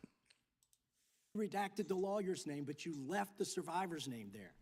The next document I want to show you, that was in the title, the victims' survivors' names, all right? The title of this one is Child Sex Trafficking, Co-Conspirators, fully redacted. And by the way, I'm going to unredact them here. Les Wexner is in this. Now, your deputy attorney general said, oh, well, he appears hundreds of times in the files, but he doesn't appear in this file until I forced you to release it, where he's listed as a co-conspirator, not to tax evasion, but to child sex trafficking, not to Yeah. Yeah. This is what we're dealing with. And I'll be honest with you. I don't know how anybody in the chat feels about Thomas Massey. I actually kind of like the guy because of shit like this. He stands on his own principles, right? Regardless if you agree with those principles, some of them I do, some of them I don't. He's at least principled and sticks to them and doesn't seem like he's sold out or sold his soul. Prostitution, not to money laundering, child sex trafficking. And then finally, what we have here is the third exhibit that I have is emblematic of the FD 302 release. These are the documents that we need that you're holding on to and over redacting because they have the names of the men who are implicated. How do we know? Because the survivors gave testimony to the FBI, and it's in there. And what happens when you go to the portal at the DOJ to look at what's behind this redaction? Another redaction. So we can't even see them. And then there's some of these files you've pulled down from the website that we will never see. So one of the big revelations is when Massey and Rokana went and looked at the unredacted files, they were still redacted. And the reason why is because the FBI office, before they sent them over to publish them, they redacted them themselves. So because this has gone on for so long, those files are basically like lost. You're never going to see the names on them because they're gone. Whoever redacted them in the beginning, they need to be prosecuted too, in my opinion. I think they need to be brought up on charges for, basically, wouldn't that be I don't want to get this. I don't even know the legalese behind it. But basically, they were helping cover up the cover-up of these people. They were protecting these awful people for, I don't know if it was politics. I don't know if it was for money. I don't know. But for some reason, they protected these people from being known to the public, and not even just known to the public, being known to judges, to our actual law system, to be prosecuted for crimes against children, like trafficking children. Because we can't search the redactions. So I have several questions for you. Who's responsible? Are you able to track who in your organization made this massive failure and released the victims' names? Are you able to track who it was that obscured Les Wexner's name as a co-conspirator in an FBI document? Do you have that kind of accountability? I believe Wexner's name was listed more than 4,000 times. Yeah, I already told you that. This is where he's listed as a co-conspirator. Can I finish my answer? Come on, let me finish my answer. Yeah. Like, I'm sorry. This ain't it. This woman, just that whine that just came out of her, because that was like a whine. But dude had done it like the same way and whine like that, I'd have been like, what a whiny bitch. With her, she just seems like she's going to try and not get anything on her here. We corrected that within 40 minutes. He was already, you're acting like everybody's trying to cover up Wexner's name. Reclaiming my I'm time. going to answer this question. Reclaiming my time. He It's- was, Mr. this Chairman, isn't how this works. Can I have my time He back? was, Mr. Chairman, The gentlelady can give her answer. The time belongs to the gentleman from all right, Kentucky. I'm reclaiming my Can I time. give my answer? So Yes. I'm going to put the language of the bill up on the screen. Chairman, because may I I have give my another answer question. on that? If- It's Here's a political the question. joke, and I need to give my answer Yeah, on that. we'll let the So she called him a political joke. Like, you're not Donald Trump, ma'am. You can, like, Donald Trump can say shit like that and get away with it. Why? Because he won the greatest office in the land. You have done nothing that I've seen that has been actually productive to America. Attorney General respond, and then the gentleman can move to his Chairman, next question. it's my time. Within 40 Chairman. minutes, you asked me a question. You can Within give me- 40 minutes, Wexner's name was added back. Within 40 minutes You of ha- me catching you red-handed. Red hand, there was one redaction out Where of he's over listed as a 4,700, co-conspirator. Okay. and we invited what? you Show the in. video. This Show guy the- has Trump derangement syndrome. He That line right there.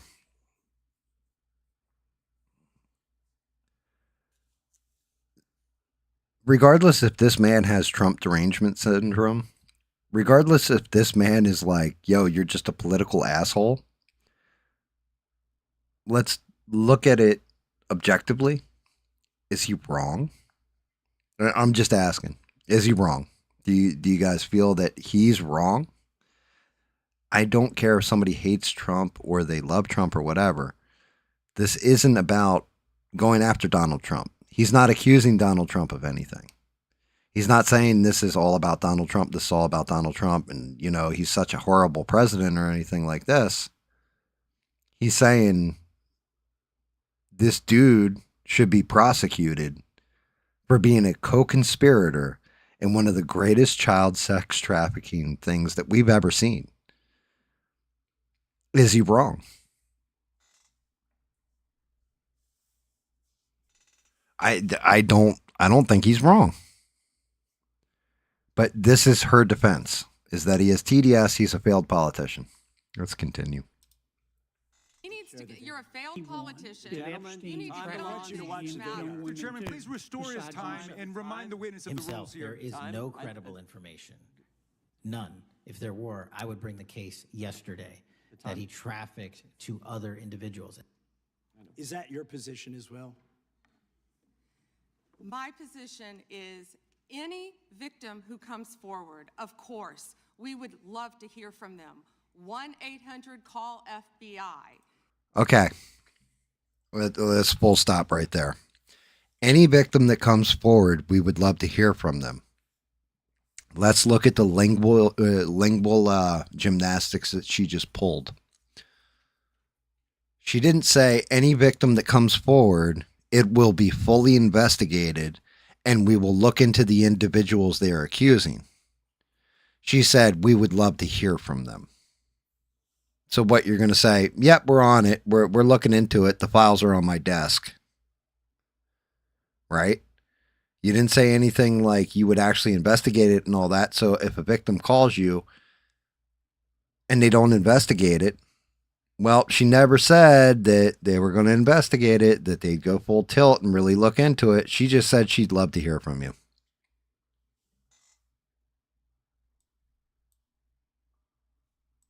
Did you ask Merrick Garland that the last 4 years? Did you talk about Epstein? I'm reclaiming at all my the time. last I'm 4 glad you're years? asking about. Okay. And I think he's going to go into it here. I can't remember if he does or not. This shit didn't just happen under Joe Biden. Let's put that to bed. This shit happened under Trump now. This shit happened under Biden. This shit was covered up over Trump 1, his first presidency. This shit was covered over both runs of Barack Obama and George W. Bush. about Merrick Garland? You don't get to reclaim Because time this when is you don't- bigger than when you can't- Watergate. when I don't answer a question the This way you goes want. over 4 administrations. You don't have to go back to Biden. Let's go back to Obama. Let's go back to George Bush. This cover-up spans decades, and you are responsible for this portion of it. And that's now, where the I want to know at what point did the FBI and the DOJ decide that Lex Wessner was not a co-conspirator? Because our Epstein Files Transparency Act requires you, please put it back on the screen, please, to release the internal decision about whether to prosecute him or not, and it's not in the files, and it's not in the files for any of these other men. Time of the gentleman has By that law and the way it's written, if that's the case, and they don't tell you, they don't release it to Congress or whatever, because they want to hold the person who was covering it up responsible.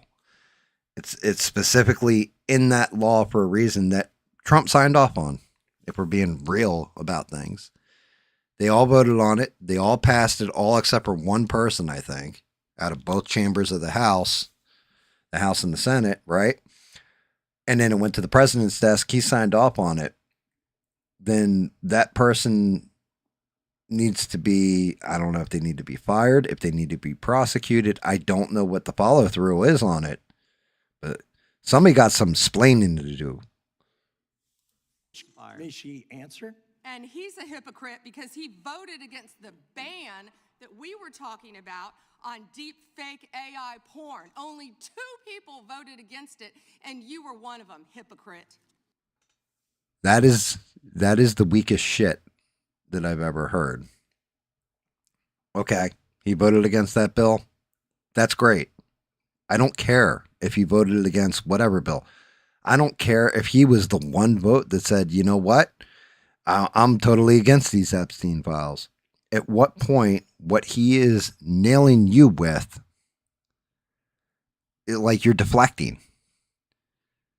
That doesn't matter. Your job here isn't to be on TV and own somebody or show off for the press or, you know, get a talk spot on Fox News or whatever the fuck you're trying to do here, lady. The fact of the matter is just answer the damn question. How come you covered up a man's name? And you said it already. He appeared in the files 4,000 times plus times, right? Why would you just only remove him or redact his name when it came to him being a co-conspirator? Why aren't you going after him? Why aren't you filing charges? Why aren't you putting this guy on blast? What's the deal with it?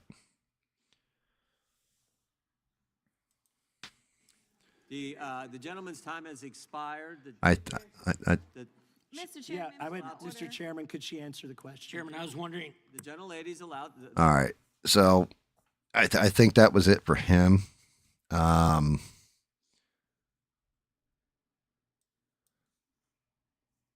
think the follow through, though, if I'm remembering correct, right after him, I think it's Raskin. You on prep? Raskin, I think, chews her up pretty damn good too. Let me see. In that area, but I want to thank the Attorney General for her great mission is justice. Now, one, this guy does look like a rat. He does to me. He looks like if you threw him some cheese, he'd just start nibbling on it, like, and like, again, Turkish hair plugs right here. Supposedly he had brain cancer. Shout out to him if he did. Sorry you got brain cancer, dude. But yeah, I think he just wanted hair club for men. They did the transplant. I don't know. I don't know what the deal is with this dude. And I pretty much despise him. But he actually does all right here against her. And your clients are the American people. But to promote justice for the people, you've got to listen to the victims, like the women seated behind you today. Those are just some of the hundreds of survivors of Jeffrey Epstein's global sex trafficking ring who are demanding that the truth be told and are demanding accountability for the abusers who trafficked and raped them. You still haven't met with these. All right. So one of the things is there are a bunch of survivors from the island that are actually here. Now, I don't know if it's Ratskin here who, I'm going to just keep calling him Ratskin because I can't get that shit out of my head. But I don't know if it's him or somebody else, but one of them makes all the women stand up at one point in time, and it may be him. And if it is, it's very telling. Survivors. So with their permission, let me introduce to you the survivors and late survivors' family members who are present today.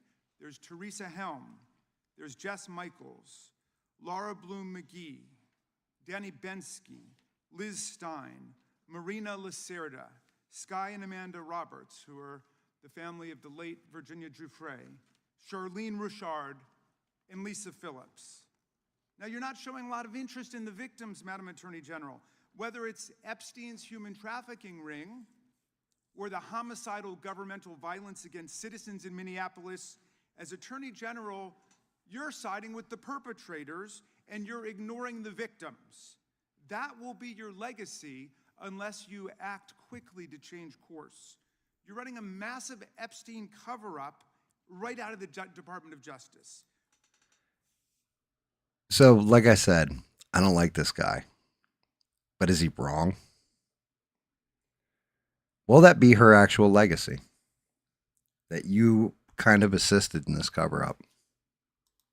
You've been ordered by subpoena and by Congress to turn over 6 million documents, photographs, and videos in the Epstein files, but you've turned over only 3 million. You say you're not turning over the other 3 million because they're somehow duplicative, but we know that there are actual memos of victim statements in there. And you also took down the Department of Justice's prosecution memo from 2019. So it's clearly not all duplicative, but even if it were, why not release it? Just release all the duplicative stuff. In the half you did produce, you redacted the names of abusers, enablers, accomplices, and co-conspirators, apparently to spare them embarrassment and disgrace, which is the exact opposite of what the law ordered you to do. Again, don't like this dude. Is he wrong? Do you think this guy is wrong with what he's saying here? I'm just curious. Even worse, you shockingly failed to redact many of the victims' names, which is what you were ordered to do by Congress. Some of the victims had come forward publicly, but many had not. Many had kept their torment private, even from family and friends, but you published their names, their identities, their images on thousands of pages for the world to see. I want you to think about this. This is one of those things that, honestly, I didn't even really think about it all this hard. You go through something terrible like this in your life. You're a young girl when this happens to you. You move on, you grow up, you get married. The guy you're with has no idea about it. He doesn't care about it because he doesn't even bother asking you that part of your past, or you just blow past it. You have kids, everything else. You've kept this all hidden. You've kept this down and just kind of dealt with it and just kind of swept it under the rug like, the terrible shit that happened to me is past me. And then these idiots put your name out there for everyone to see. Your kids are going to school like, yo, your mom's in the fucking Epstein files. Like, even if it's a boy, like, you know the kind of shit that poor kid's going to go through. What is that woman feeling? So you ignored the law, and even with over 100,000 employees at your disposal, you acted with some mixture of staggering incompetence, cold indifference, and jaded cruelty towards more than 1,000 victims raped, abused, and trafficked. Okay, but where he's not wrong, he's also kind of grandstanding. This is why I don't like this asshole. But I digress. This performance screams cover-up. Convicted sex trafficker and groomer Ghislaine Maxwell opened the gates of hell to Virginia Giuffre and hundreds of other victims, as Virginia recorded in her remarkable book, Nobody's Girl. But when Maxwell was subpoenaed to come testify before Congress, you and Todd Blanche quickly moved her from a higher security prison to a minimum security camp in Texas, where she's enjoyed 5-star treatment, including catered meals, private gym time, and access to a therapy puppy. What's really going on? Yeah. Yeah, that's the other thing. I get trying to get testimony out of her, but why is she kind of like in club fed at this point? I don't think he doesn't read a list of names. So you have victims that have come out in their public about who they are, but you have a whole, I mean, not all 1,200 victims or whatever have come out and put themselves like out in front of the cameras, out on the record and everything else. You know what I mean? It's a small group of them. For as many as there are, it's a small group. It's like maybe 10 or 12 of them that have really come out and been like, and I'm not going with the believe all women shit and all this kind of stuff. You know, some are going to make stuff up, things like this. I'm sure some of them were in on it, if I'm to be honest, because maybe they got fame, popularity, and everything else by dragging others to the island. I don't know. But I can tell you the ones that just want to forget it and move on or whatever, putting their names out there, it's a huge fuck up. Just my opinion, my take on it. Nope. Failed to investigate the monstrous crimes of Epstein, and Maxwell's co-conspirators spent 9 hours with Maxwell and satisfied himself that she would have nothing untoward to say about Donald Trump, which is your only... See, this is one of the problems. Leave Donald Trump out of this shit. Just stop talking about Trump, sir. We don't need to hear about Donald Trump because by everybody's account, Donald Trump had nothing to do with kid diddling. So stop making it about Donald Trump. Make it about the victims. Make it about actually pursuing justice. So this is where he kind of lost me a little bit, but... real interest in the matter based on institutional performance. But abandoning victims and coddling perpetrators is what you do best. When the FBI opened a criminal investigation into the brutal killing in Minneapolis of Renee Good, a poet and 37-year-old...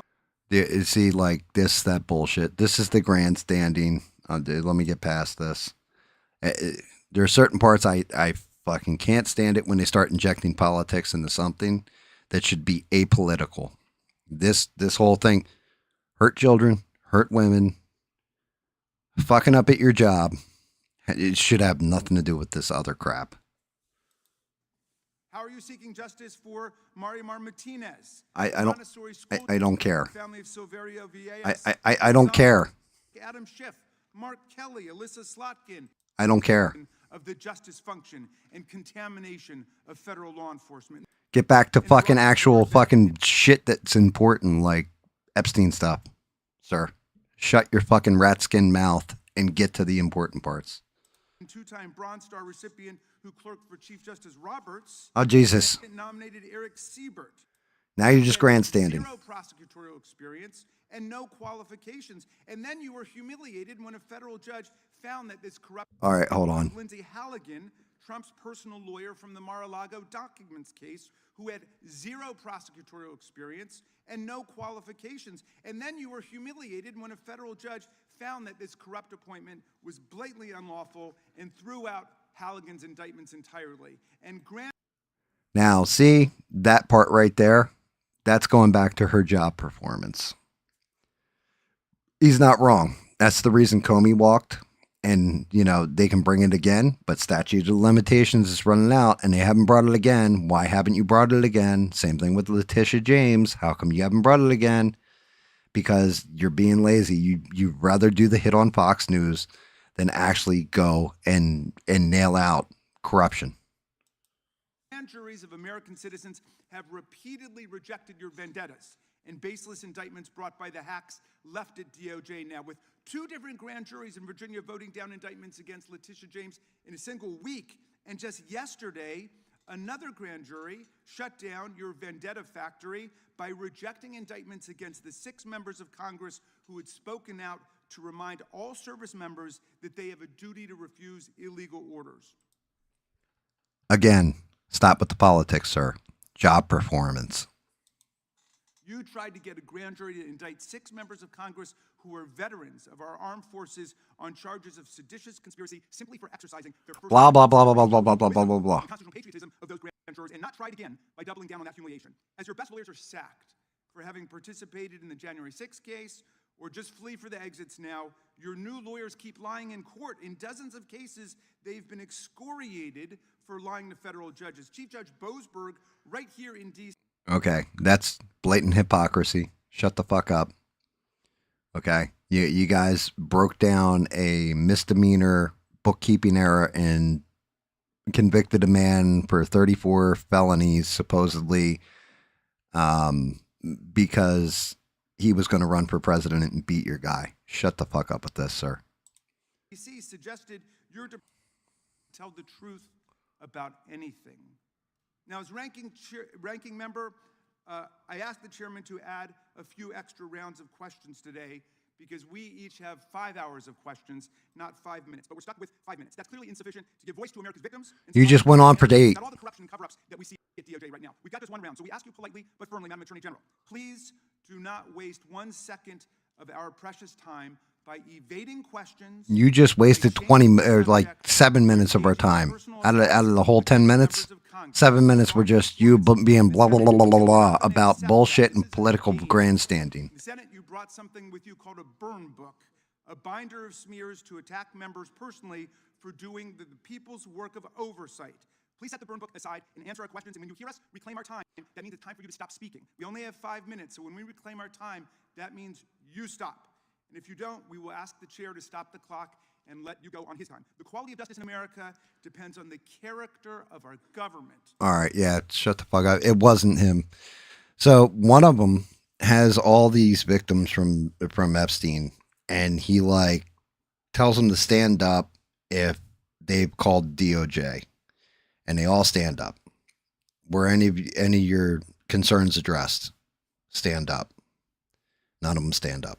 And he pulls one of them pulls this stunt with where it's they're basically not listening to the victims. They're not even bothering with them. But yeah, Pam Bondi. That's what's going on with that shit.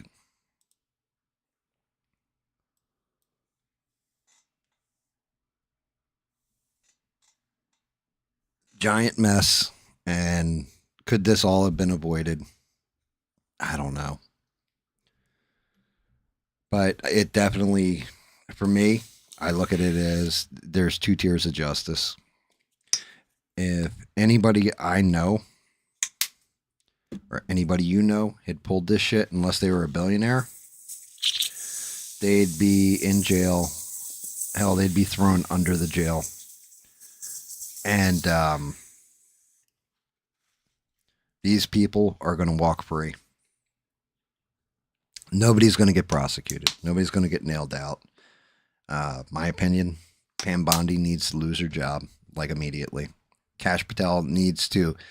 Actually, Kash Patel and Dan Bongino, they got a lot of questions to answer.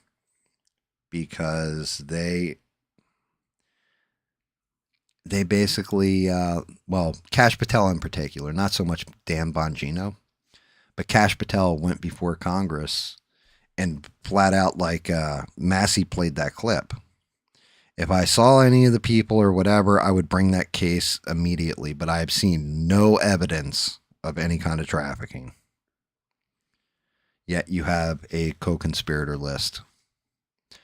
And it's obviously unredacted. They can see it. So at that point, well, obviously there is. How come you're not chasing down these leads? How come you're not just even if you launched a bullshit investigation, we would have been like, well, you investigated it, you did what you could, but they didn't even do that. It's fucking, to me, it's disgusting. Like the whole fucking thing is just, it's broken. And I guess the real question I have is, how does this get fixed? How does anybody fix this?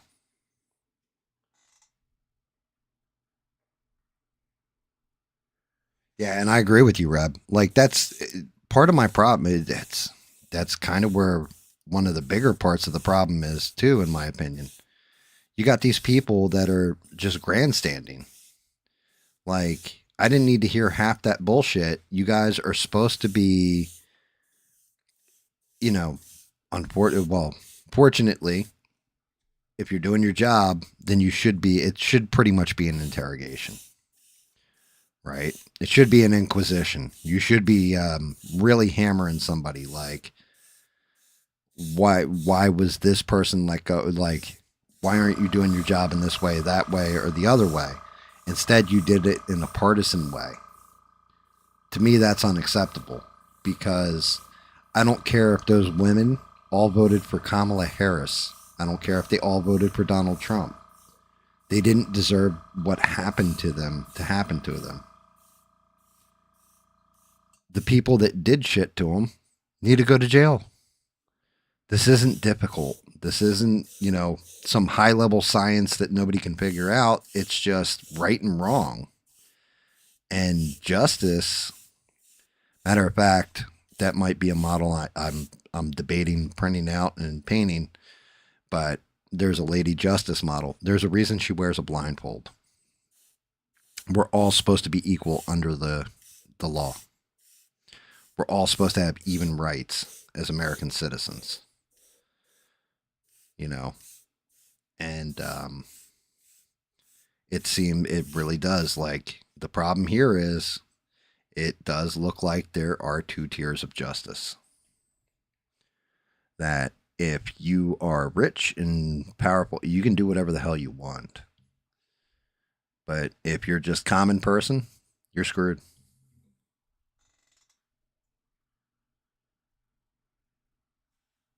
Oh, why are these people grandstanding? Because they want donorship money, because they want that viral moment on the internet or in the news cycle, because they want to get reelected. There's a whole lot of reasons why they grandstand. Because they think they're more important than they are, instead of just a common human being that is trying to tell the truth and just get the truth out there.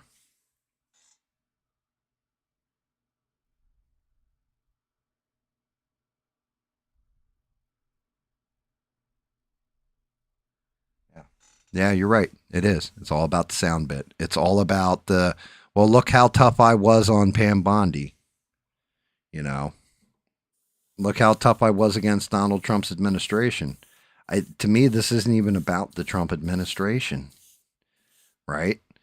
Because as Massey outlined, this has gone on for 4 presidencies. 4 different presidents: Bush, Obama, Trump, and Biden. This has happened. Don't ask me why, okay, that's great. Merrick Garland failed. He didn't investigate any of this shit. Bill Barr failed. He didn't investigate any of this shit. Why are you in the hot seat? Because right now you're adding your part into this. You're just continuing on what those other people did. Be different from them. You want to talk about how you're better and everything else? Well, be better.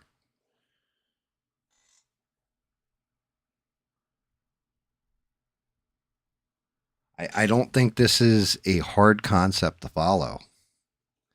If somebody's doing, like, it's one of those, well, murder rates are down. Well, murder rates should be down. It means you're doing your fucking job, dude.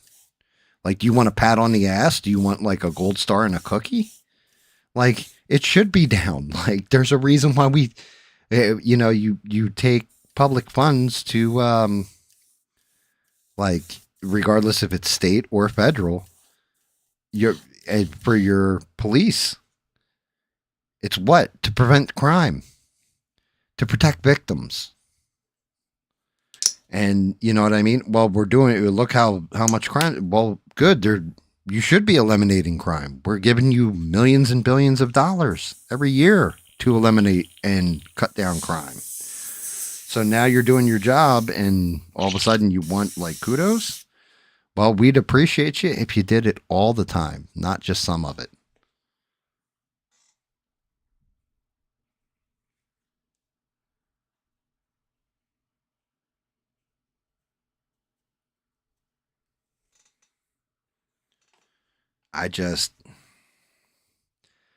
Unfortunately, the only thing going on right now is this shit. I want to be talking about something else. I want to talk about a good movie. I want to talk about a good show. Instead, I got to watch shit like this. Why? Because nothing else is fucking going on.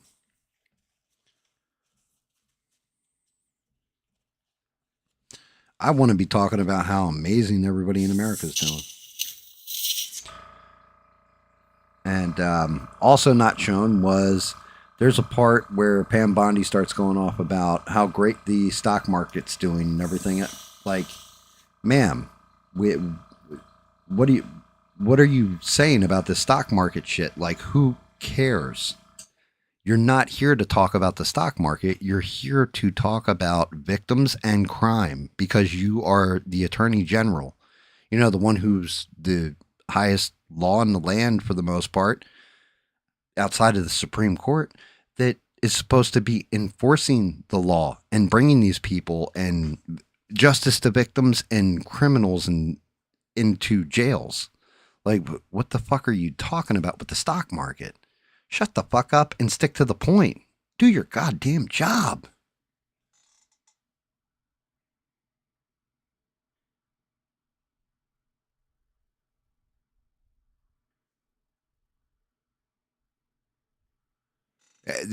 They don't need massive pay cuts. I'm going to disagree with you, Rebel.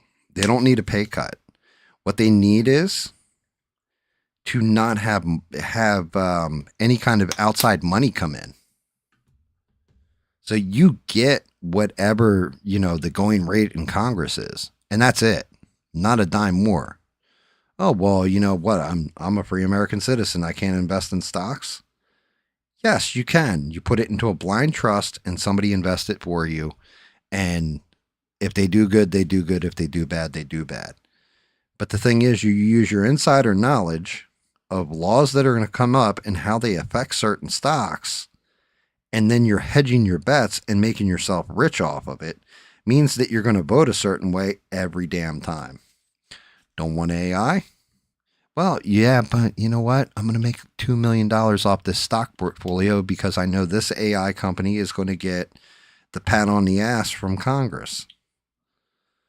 Like, so I'm going to enact that law. I'm really against it, but hell, I want to make a couple $1 million while I'm here. It's rigged. It's a game, and the game's rigged. And sometimes you just got to kick over the chessboard and start again.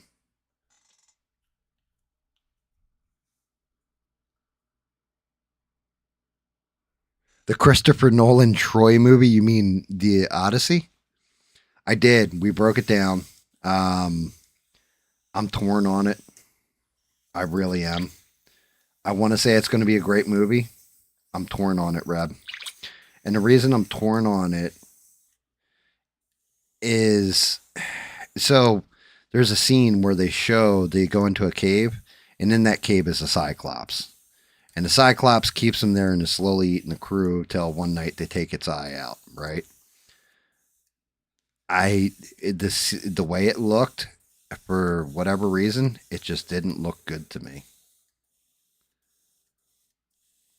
I don't know. I don't know what it was. There was something about it. I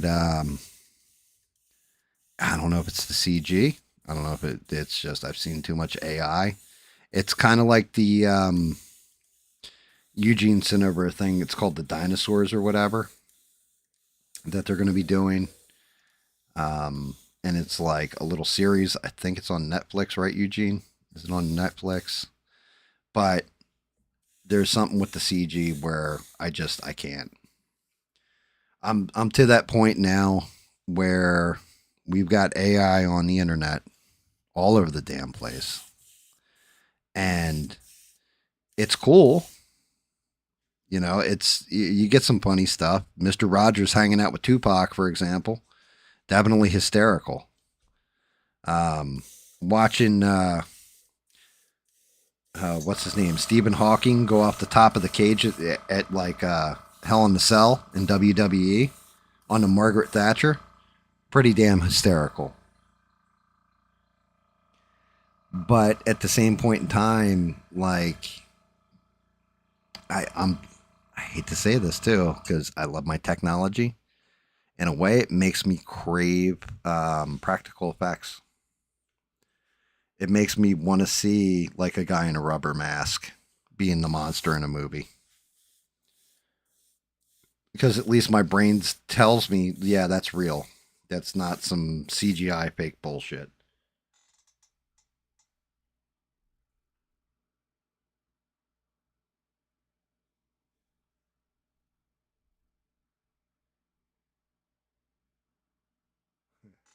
Dear Lord, Rebel. I mean, that definitely sounds like something Bob would do. You know, shout out to Bob. But yeah, I just, I'm to that point with AI stuff where I like it, but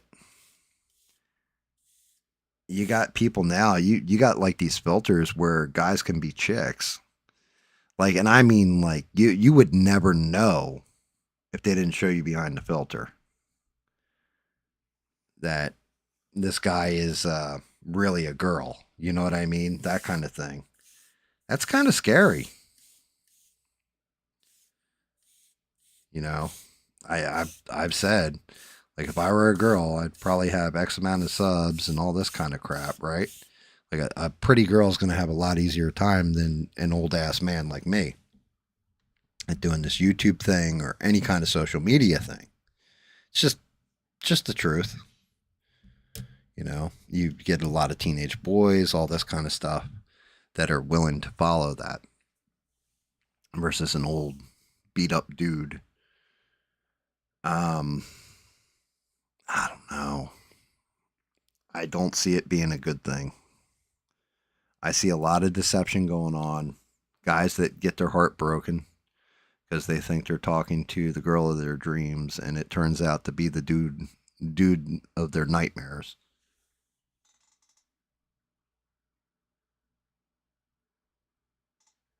I'm like the race swapping thing.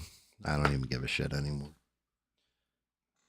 I'm to that point where it's like I probably wasn't going to give you $35 to go sit down and watch your film anyway, so do whatever the hell you want with it.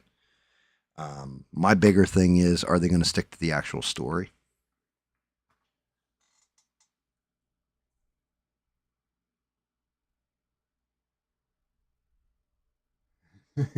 Stranded said Bob's going to get to travel again and get to kick some nuts. Yeah, you're not wrong. He's definitely going to be doing that.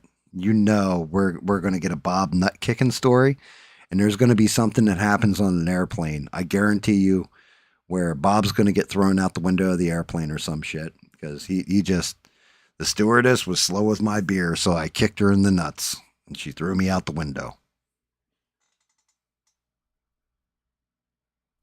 Practical effects, sometimes, right? I think there is this happy in between point with practical effects and CG. Think Lord of the Rings. It was CG and practical effects mixed together, and I think, to me, it looked great. Like, you watch just like the Uruk-hai fight between Aragorn and the one major Uruk-hai. That was cool. Some of that shit was CG, though. Some of the makeup and everything else on the dude. Like, they did the full body makeup, all that stuff, and that's actually where the knife slip happens. But when he throws the knife and Aragorn deflects it, or Aragorn deflects it. I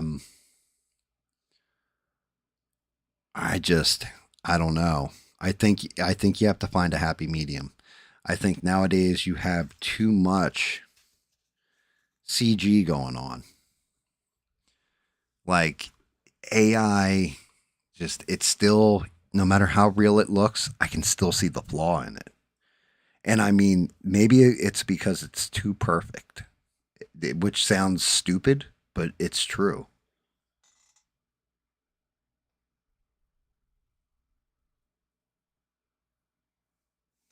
Yeah, I mean, and you're not wrong, Reb. Like, I look back though, so there's shit though, and I hate saying stuff like this. You go back and you watch that old movie Clash of the Titans. Now I know they remade it and all that crap, right?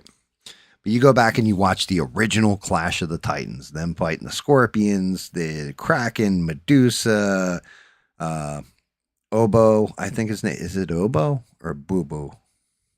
I can't remember the owl though, the Clockwork Owl, Calibos, like all of it, Pegasus. And I remember seeing it when I was a kid and like, oh my God, that's so amazing. And then seeing it now and being like, man, it didn't age well.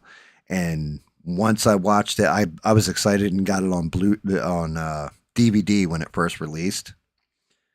Like the old 80s version of Clash of the Titans. I'll never forget watching it and getting to the first part where the city, Zeus tells them unleash the Kraken to Poseidon.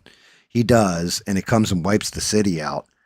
And the blue screen was just so bad. I was like, oh my God, how did I never see this before as a kid? Hell, as a young adult, like teenager, watching it, I was still like, oh, that's pretty good. And then seeing it in high definition, you can see every error.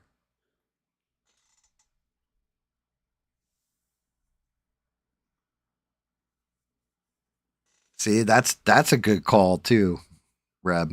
Yeah, the flight attendants now have nuts as well, and not the kind you get in packages.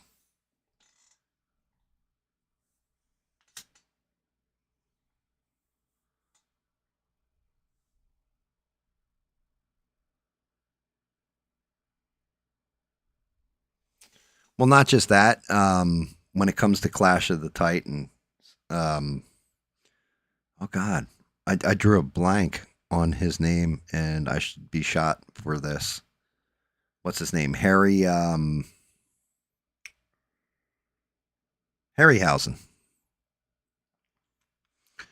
It was Harryhausen's, like, that was his most amazing film he ever did.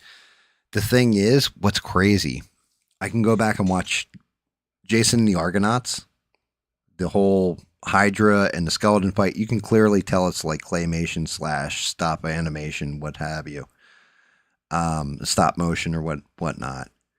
But man, it still looks good. Like it's still, like, it's not great, but it still looks decent. Clash of the Titans, that the 80s version, you watch it and maybe it's because it's in HD, it just doesn't hold up. Like maybe it's because of the blue screening and all that kind of stuff.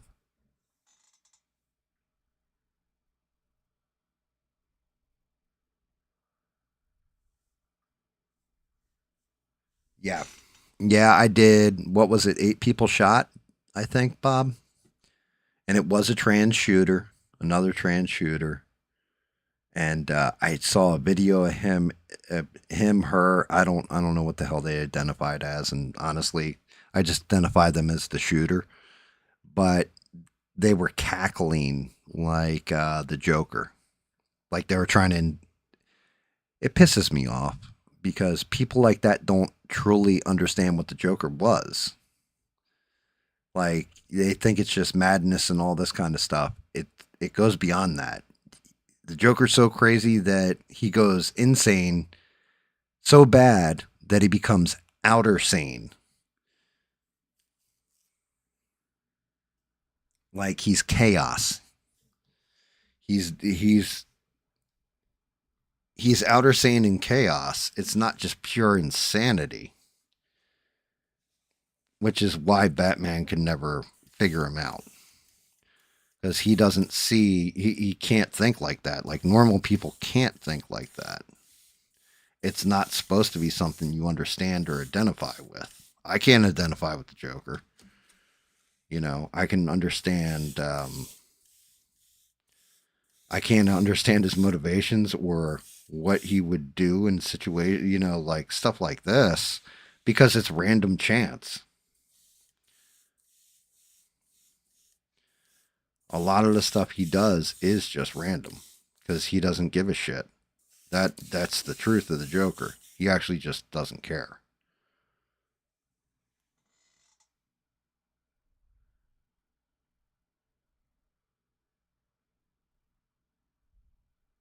Eight dead, 25 hurt. Dear Lord.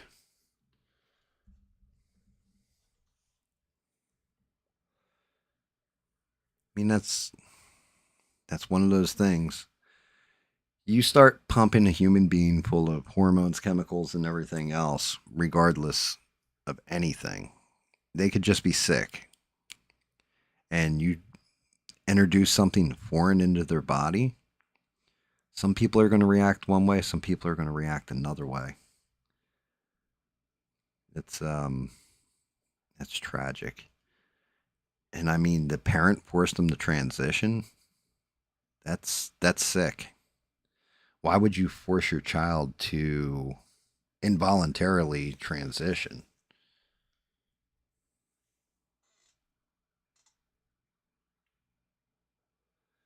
I mean, you're not wrong, Rebel. Like, what's up with these criminals? How come they just ignore the law all the time? Don't they know when the sign says gun-free school zone that you're supposed to leave your gun at home? Like, what the fuck are they doing?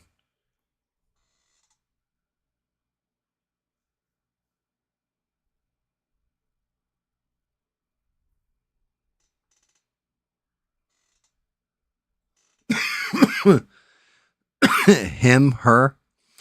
How about we just call it a school shooter? And the fact it didn't happen in America is kind of a miracle to me, to be honest with you. But that stuff, like, I don't know. Is it just me? Like, is it just me? Or does it seem like that stuff has really fallen off when it used to be like the biggest thing? Not the school shootings, but the whole transitioning. You know, I don't even want to say like pride. Pride's still there.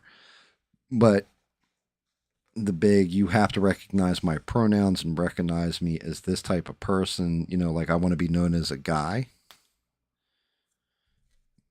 Damn it. Don't you fall over. Mess up the paint job. Lay it back. He's still tacky. Bob, do you want in? Do you want to talk on mic?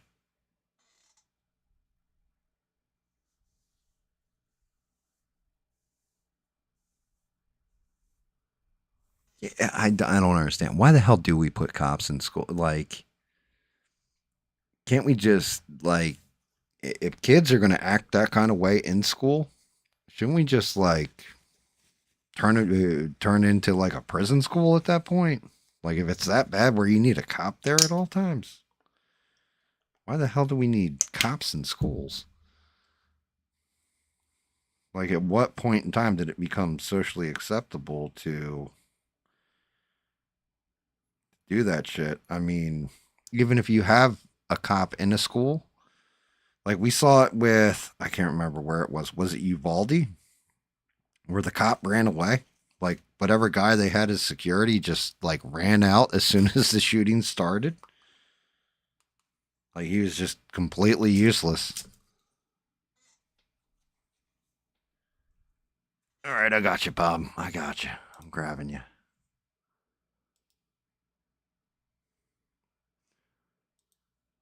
Boom. Gotcha. Hey, can you hear me? Yeah, I can hear you fine, Bob. Yeah, that was really messed up. I was sitting here watching it on the BooTube, and I was like, "You sure this was in Canada, eh?" Yeah, I'm exactly. like, "They're not even supposed to have guns in Canada, eh?" Well, I want to say it's car accidents are number one for some reason, and number two is actually suicide in Canada for the death rate. It's something like that. It's either cancer or car accidents, but Have you ever been to Canada? hell no. It's not even a real place, Bob. No. It's just In fact, I got a Bob story for you if you want to hear it. Oh, Erica, ladies and gentlemen, Bob has the floor. Go ahead, Bob. Tell us your Bob story. So I'm working in some place called Rionda. You got to take 3 freaking planes to get to it up in Canada, right? It's a plant up there. And there's about 10 feet of snow, and I'm staying in the only motel, not even a hotel, it's a motel.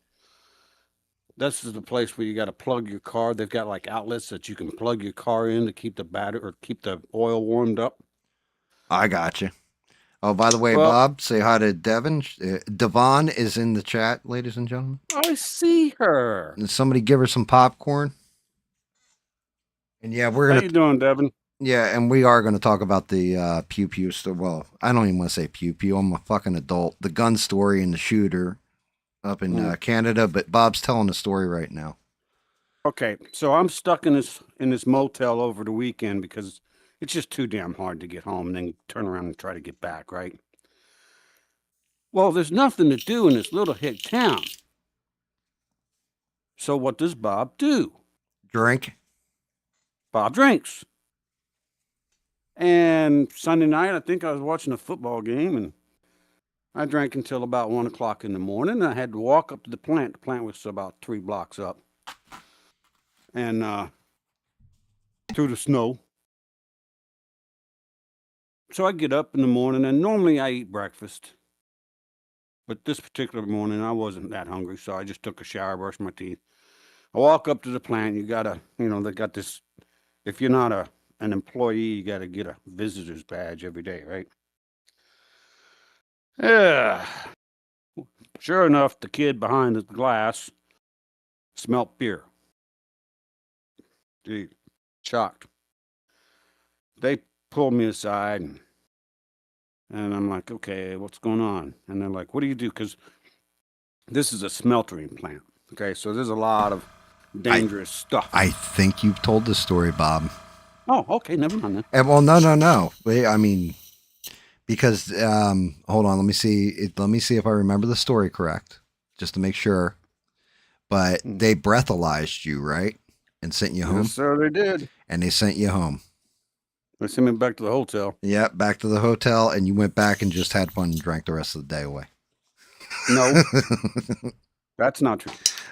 The guys that I was working with from the plant, they came down to the hotel, and we were holding class in like this little lobby landing area or something like that. So they ended up renting out one of the little conference rooms that they had there for the rest of I think I was there for 2 more weeks. So we just held our class right there. And yeah, they were like, he can come back to the plant, but we're going to breathalyze him every day. I'm like, the hell you are? Oh, yeah, dude. Fuck that. Yeah. Yeah, you didn't tell me that part. I don't remember that one. But yeah, so tell me what happened with this shooter, Bob, because I kind of got the roundabout. I'm guessing it was just like walked in and just unloaded. Well, it's the typical story from what I've heard. I don't, I'm not a expert on the matter, but from what I've heard, he's she, and she trips off the line about something. You know what tripping off the line means? Tripping off the line? Yeah, it's a Navy term. No, actually, you know what? That's a new one to me. Oh, tripping off the line means that you've lost the load. Oh, okay. You're not that kind of load. You're off your nut. No. Okay, so I was on mostly. I meant you've lost your shit. You've gone nuts. Yeah, but in the Navy speak, most of my ships were older and they were running off boilers. Okay, and you'd have like 2 boilers on the line. On the line means They're running, they're making steam. Steam's going to the engine, steam's going to the generator. Okay. Generator produces power. Gotcha. Well, when you don't have the boilers running, they're not online, they're not making steam, the generators aren't turning, and the lights go out. That's called tripping off the line. Gotcha. Okay, that makes sense. All right, so basically this dude tripped off the line, and I think one was a real parent, one was a step parent. So he killed them first. Both of them? Yep. Wow. Then he goes to school. Ends up shooting a bunch of kids. Of course, 2 teachers. And then shooting a bunch of other kids that didn't die. I don't know what type of weapon he had, but getting shot sucks. I know. I've been shot. Yeah. But and then he offs himself.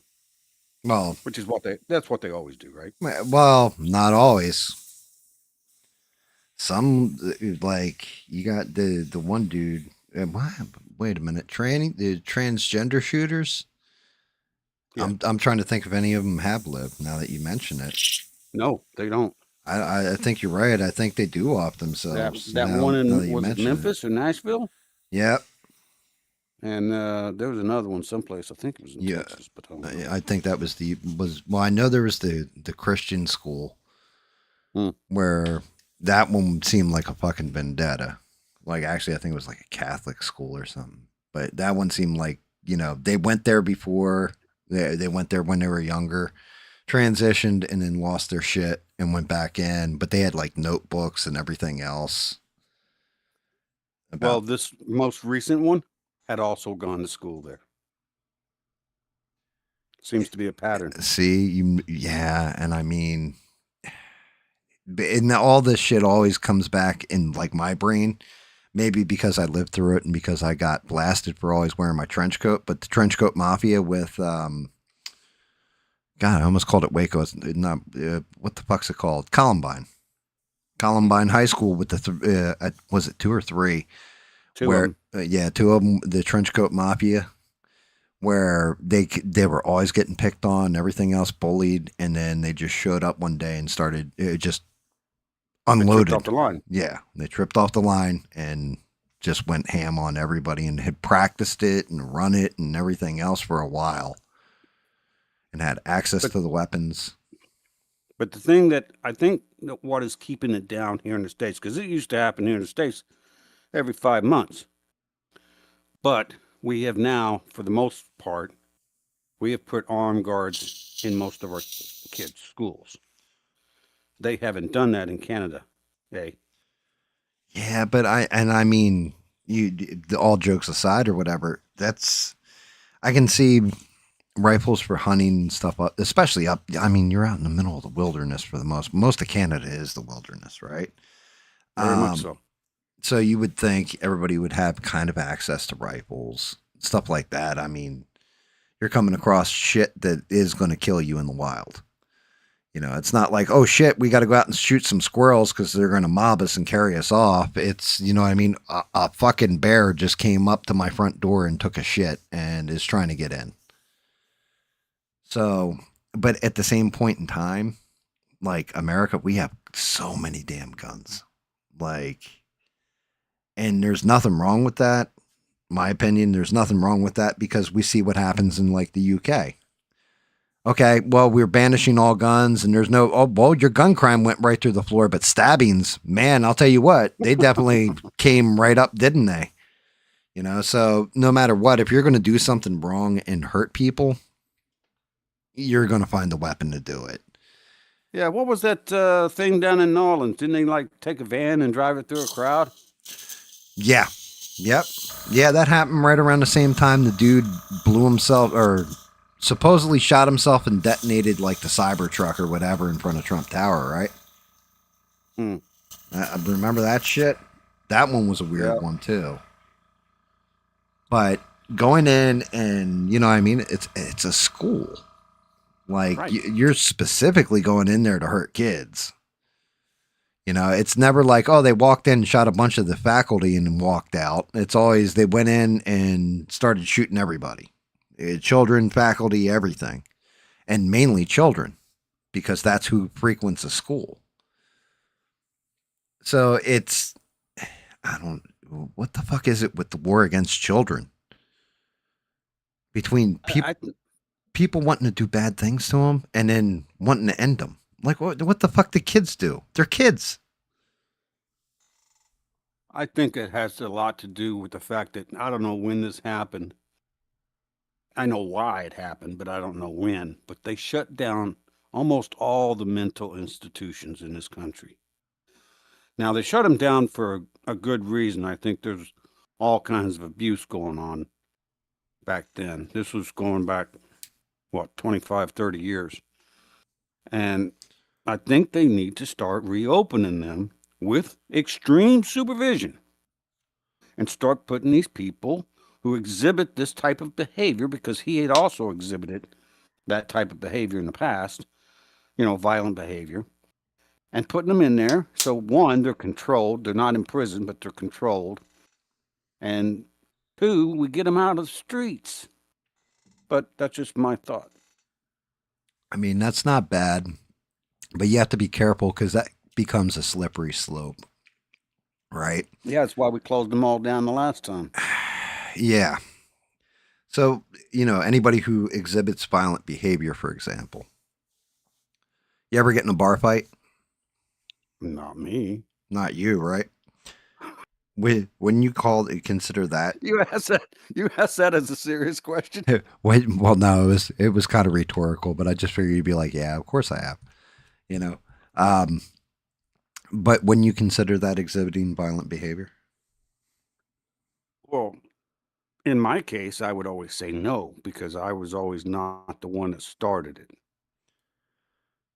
Yeah, I mean... But you got to understand, every time I would go into a bar, particularly when I was overseas, because the weird part was, when I was in the States, and Mama was alive, I didn't drink at all. Yeah, you've said this. You didn't drink really at all. It's only when you went until I went overseas. Yeah, until you went out. Right. And whenever I would go into the bar, I would always be the shortest. Don't take that to be the smallest, ladies, but the shortest guy in the bar. And some big, dumb redneck from North Carolina would just pick on me. And I'm not really the kind of guy that likes to be picked on too much. Yeah, I mean, that definitely happens. I also see that with, I have a buddy, this dude, Randy. Randy was 7'1". Like, no exaggeration, legitimately 7'1".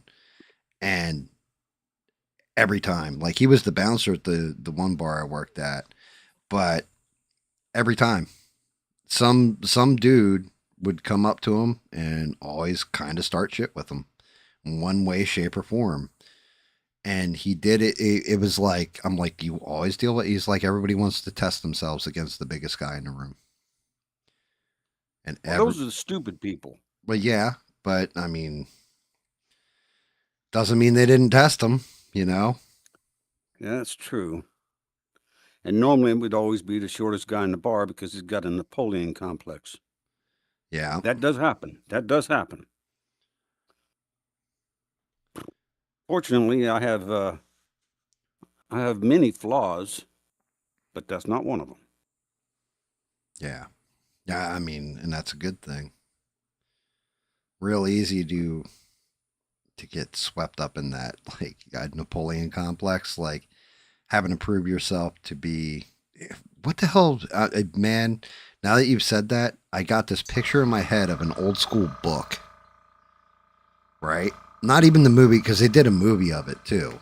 Actually, I think they've done the movie a couple times, but it reminds me of an old school book, and there was like a foreman, and he was like that. Like, he had a Napoleon complex, and he tested it out, and like the main character, one of them's retarded, like legitimately retarded, like a real big, strong, strapping retard. And he ends up testing it out, like, because he had short man syndrome or Napoleon complex. and he tests it out, and he gets the shit beat out of him. Like, and the guy didn't like hammer him in the earth or anything else. His retard strength just kicked in. And I'm trying to remember what it was. So the short guy beat up the 7-footer? No, the 7-footer like annihilated the short dude. Like, Well, he pushed him in. What the hell was it? I know what it was. It was John Steinbeck's Of Mice and Men. Lenny. Lenny is. I've never seen it.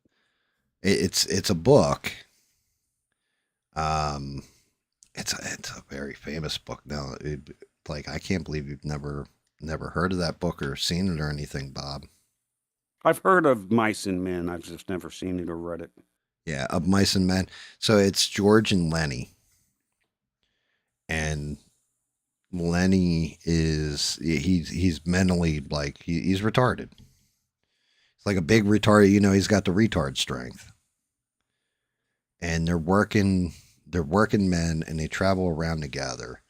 And George is like a little bit smaller. And the famous part in the book is because there's this girl that the foreman likes or whatever, and she keeps flirting with Lenny. And then basically, she wants to sleep with him or whatever. And he does something that hurts her. Like, he starts petting her hair, if I remember correct. And like, he's like, your hair's so pretty. Like he's dirt. And she starts to scream because he like pulls out some of her hair. And so the dude Lenny panics and like puts his hand over her mouth to keep her from screaming, and ends up suffocating her. So they're going to kill him. And George ends up doing it. Matter of fact, you watch Bugs Bunny cartoons, right? Not in a long time. Not in a long time, but you remember Bugs Bunny? You had the ones where and it's funny because I'm painting a Yeti. This is probably why it stuck in my brain. But the Yeti would grab Bugs Bunny. He goes, I'm going to love you, and I'm going to hug you, and I'm going to call you George. Do you remember that shit or no? I do. You do? So that's what they're referring to. I'm going to love him. I'm going to hug him. I'm going to call him George, because like the whole thing is they were going to have a farm, and the farm was going to have rabbits on it. and when George kills Lenny because, he doesn't want them to do it to him in a cruel way, he has Lenny look at flowers or something like that and think of the bunnies. And Lenny's looking at him, and that's when George offs him, like shoots him in the head. But yeah, it's an old classic book. I can't believe I remember all that shit. And I think it is. I think it's John Steinbeck, right? I don't know. When I read a lot when I was a kid. I got in trouble for reading in school. See, Devin knows. Devin put it in chat. Yeah, she's like, can I pet the rabbits, George? Yeah. Yeah, can I pet the rabbits? I read a lot in school, but it was mostly history books. Gotcha. And matter of fact, I remember I got in trouble in Miss Monroe's class. Social studies. Oh no, it was English. And not to put too fine of a point on it, everybody in that class was dumb as rocks. Fair enough. So I wasn't really paying attention. I had my book open in my lap, and I had a history book, a nonfiction history book I'd be reading about World War II or something like that. And she had written a word up on the on the chalkboard. Just tells you how old I am. And she was asking the rest of the class, what word is this? And she called on a dude, and he didn't know the answer. And then he narks me out. He's like, well, Bob's not even paying attention. He's over there reading. You're like, yeah, well, yeah. Punch him right in the head. And so Miss Monroe calls me out. Took a couple minutes, took a couple shouts because I wasn't really paying attention. And she looks at me, she says, what is this word on the board? And it was an adverb. I said, it's an adverb. Went back down to read my book. And she says, see, that's why I don't get on him, because he knows the answer. Because he knows what it is. Yeah, he knows the answer. Yeah, I mean, I read that book, though, Mice and Men. We had to be in 3rd grade when we read that. Sounds right. It was like 3rd grade. Read that, Where the Red Fern Grows, Shane. I didn't read Shane. I saw the movie. You saw the movie? Yeah, the movie's pretty much the damn book. I never did quite come to the conclusion that Shane dies at the end. He doesn't. He just rides off. I know in the movie he just rides off, but it kind of gives you the impression he's bleeding. Yeah, well, I mean, he's hurt or whatever. He's hurt in the book too, but he just rides off. And like the little boy's like, I think in the movie he yells, Shane, come back. In the book, it was like one of the only minor differences. In the book, he's just like, Shane, thank you, Shane. And that's pretty much the end of it. I haven't read that book, like I said. 3rd grade. It's crazy the shit you remember, though. Oh, yeah. But yeah, Shane had one of the best lessons I think I ever learned as a kid when it came to guns. Because there's a whole... What would that be? So the kid's talking about how the gun's so cool and all this other stuff. And Shane breaks down to him because, you know, Shane's an old gunslinger who's just trying to live his life or whatever and gets sucked into bullshit in the town. Speaking of which, you ever see the movie Roadhouse? Yeah. Yeah, that's basically Shane. Think about it and go back and watch the 2 movies back to back sometime, Bob. You'll be like, holy shit. Yeah, Dalton is basically Shane. You know, Patrick Swayze's character is basically Shane. Yeah, he's the gunslinger who comes in and takes care of the corrupt landowner and all that stuff. It's crazy. But yeah, Shane breaks it down to the kid and he says that the gun isn't a weapon. It isn't for killing necessarily. It's a tool. Tools can be used for good and tools can be used for evil. But it's just a tool. That'd be correct. So it's like, but I remember, like I said, when we read that when we were kids, that was one part that always stuck with me was him breaking it down that a gun is a tool. You can use it for good. You can use it for evil. You know, and he's not wrong. Especially, no, he's not. I've taught both of my children how to shoot safely. When my daughter actually bought her first house, actually her only house, on the day she closed on the house, I took her down to the gun store, which is kind of far away from me, and I got her a 9mm and a 12 gauge side by side, with a short barrel, and then we went to the range and we shot it a couple times, and she of course, even though I told her how to shoot it, she of course had this great big old red welt on her shoulder. I was gonna say, like, that 12 gauge kicks like a mule the first time you shoot it. Well, you got to understand too, my daughter her skin is alabaster. I mean, seriously, alabaster. She's got red hair, alabaster skin, and when that shotgun butt hit her, she was like, "Whoa!" Wow. She sent me a picture of it later on. But they both know, even Luke, who is, as I've told you, isn't the quickest, but both of them know how to handle weapons safely, and they know what they're for. Yeah, I mean that's a good thing, though. Like, more people, there's a reason why there used to be like rifle classes in high school and shit. You know, there was a point in time in this country where kids, and you see it in Southern culture, you don't see it in Northern culture. Well, they ban guns up north, don't they? Oh yeah. Oh God, yeah. But down south, you know, that's one of those big things, is that down here everybody's taught from the time they're little that gun is to be respected. You use it to hunt food. You use it, you know what I mean, to defend the home. You know, to kill wild animals that are killing your herd or what have you. It's a tool. They're taught it's a tool, but it's a dangerous tool, and you need to respect it. It's not a fucking toy. And up north, because you don't get that teaching, like nobody sits you down and says, look, you know, respect this from a young age.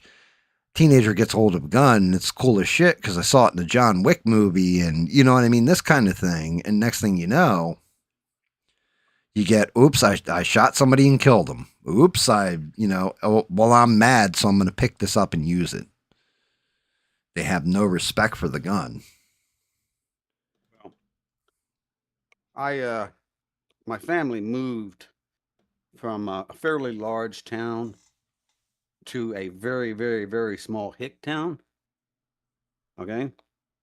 Like we're, you know, first grade through 12th grade is all in the same building. That's how small it was. I hear you. True story, Bob. Well, not to take us off topic. My kindergarten, they were remodeling the school. And, you know, the rooms where the kindergarten was. My kindergarten was a gun club. Before it was a kindergarten or during? No. During my kindergarten, my time in kindergarten, the year I was in kindergarten, because they had shut down this one part of the school, the classes were small enough. There is this gun club, and they used the 2 rooms of the gun club. That was our classrooms. Yeah, I can't make that up. Well, so I'm going to this hick. I think I was in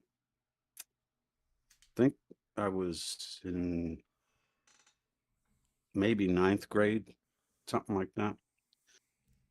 But yeah, 9th grade, first day of class. And you couldn't smoke on school grounds. But I could walk down a block and there was a gas station, a Phillips gas station, or Skelly. It was Skelly.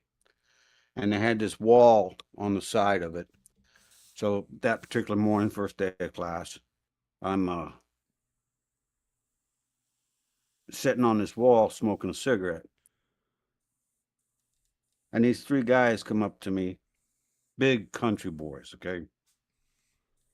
And they're wearing these big blue coats or vests or whatever. And I knew that it was an FFA, you know, Future Farmers of America. Yeah. So they all got dip. You know what dip is? Oh, yeah. So they're all sitting there. You the new kid? And I'm like, well, yeah, this is my first day in school. We don't like smokers. And I'm like, this is not going to go well. Oh. I didn't say that out loud. Right. I said, hey, what's that FFA stand for? Future Faggots of America? Nice. Oh, shit. That went over like a fart in church. My first day in school, I ended up, of course, at the nurse's office and then the principal's office. And somebody ended up with a shattered testicle. No. Well, no, actually, they just beat the shit out of me. I don't think I even got in one. Oh, I got in one. I did. I got in one good shot. Nice. And then, of course, they called my stepmom the bitch. She's got to come get me out of school. That's my first day of school at a little town called Meeker. Wow. But here's the thing. I got along great with those guys the next week. Just fine. Oh, yeah. Well, that's just it. You know, honestly, I see it as kind of a failure on the parents' part. Mine or theirs? No. Nowadays, with like school shooters, all this kind of stuff, the problem is that parents coddle their kids way too much and don't let them take an ass whooping. Or tell them, like, I got in a fight one time when I was a kid. I got in a lot of fights when I was a kid, but I got in this one particular fight, and I came home and I wasn't even beat up. Like I had like a little red mark on my cheek. I'll never forget walking in, and I'm like, crying and everything. My mom's like, "What happened?" Billy down the street and blah blah blah blah blah. She said, "Well, what did you do? Well, after he hit you?" Well, I came home and told you because she's like, "Stop being a snitch." I said, what? Like little kid, like, huh, huh, huh. Stop being a snitch. Get out there and,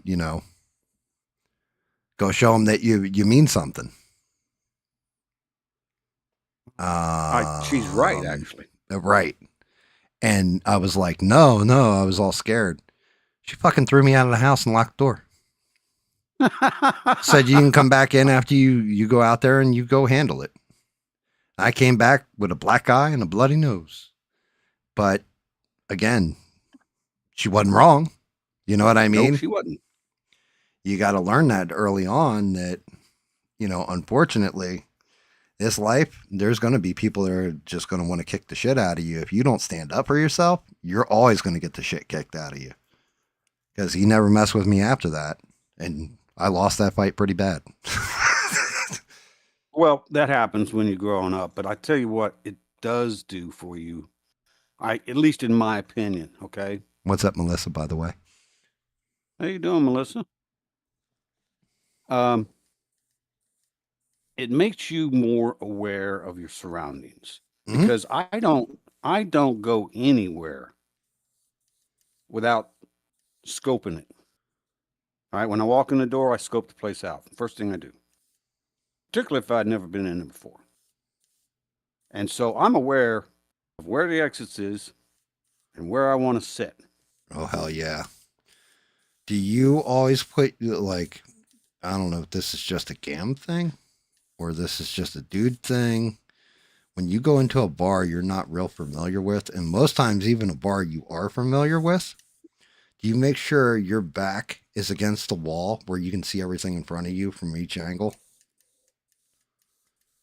Well, I used to. I don't go to bars anymore. Fair. Neither do I. But when I did, I did. I always set up so I could see everything that was coming at me. So nothing That's could get correct. behind me. I learned that from getting thrown through a window in Naples. Yeah, and the chair. And the chair didn't even do anything. Yeah, that was the last time I actually ever had my back to anybody. Yeah, that's fair. I don't blame you there. That's one of those rough lessons to learn. Also bullshit. Dude should have had your back, not, hit you in it. He was mad at me because I was the president of the first class mess and he wasn't.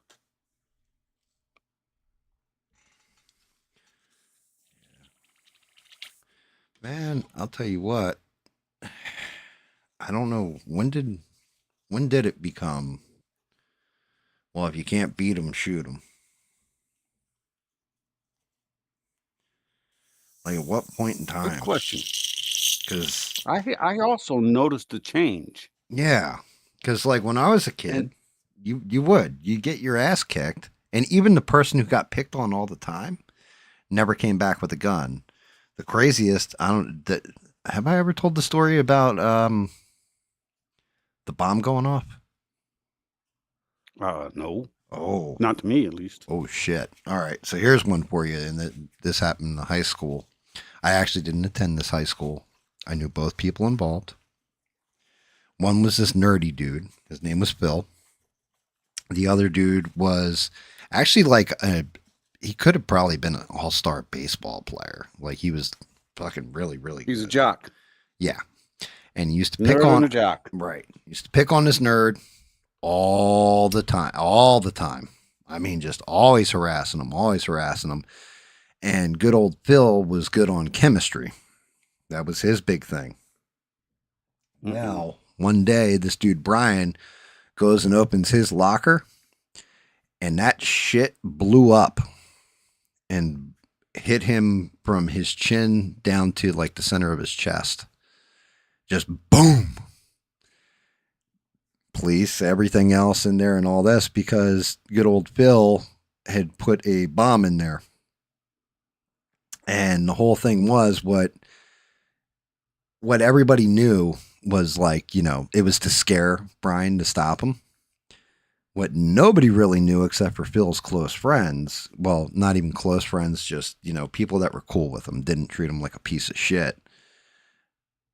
He actually had to aim for his face. And I guess from other people closing their lockers, it shifted in Brian's locker and aimed down. Otherwise, it would have hit him square in the face.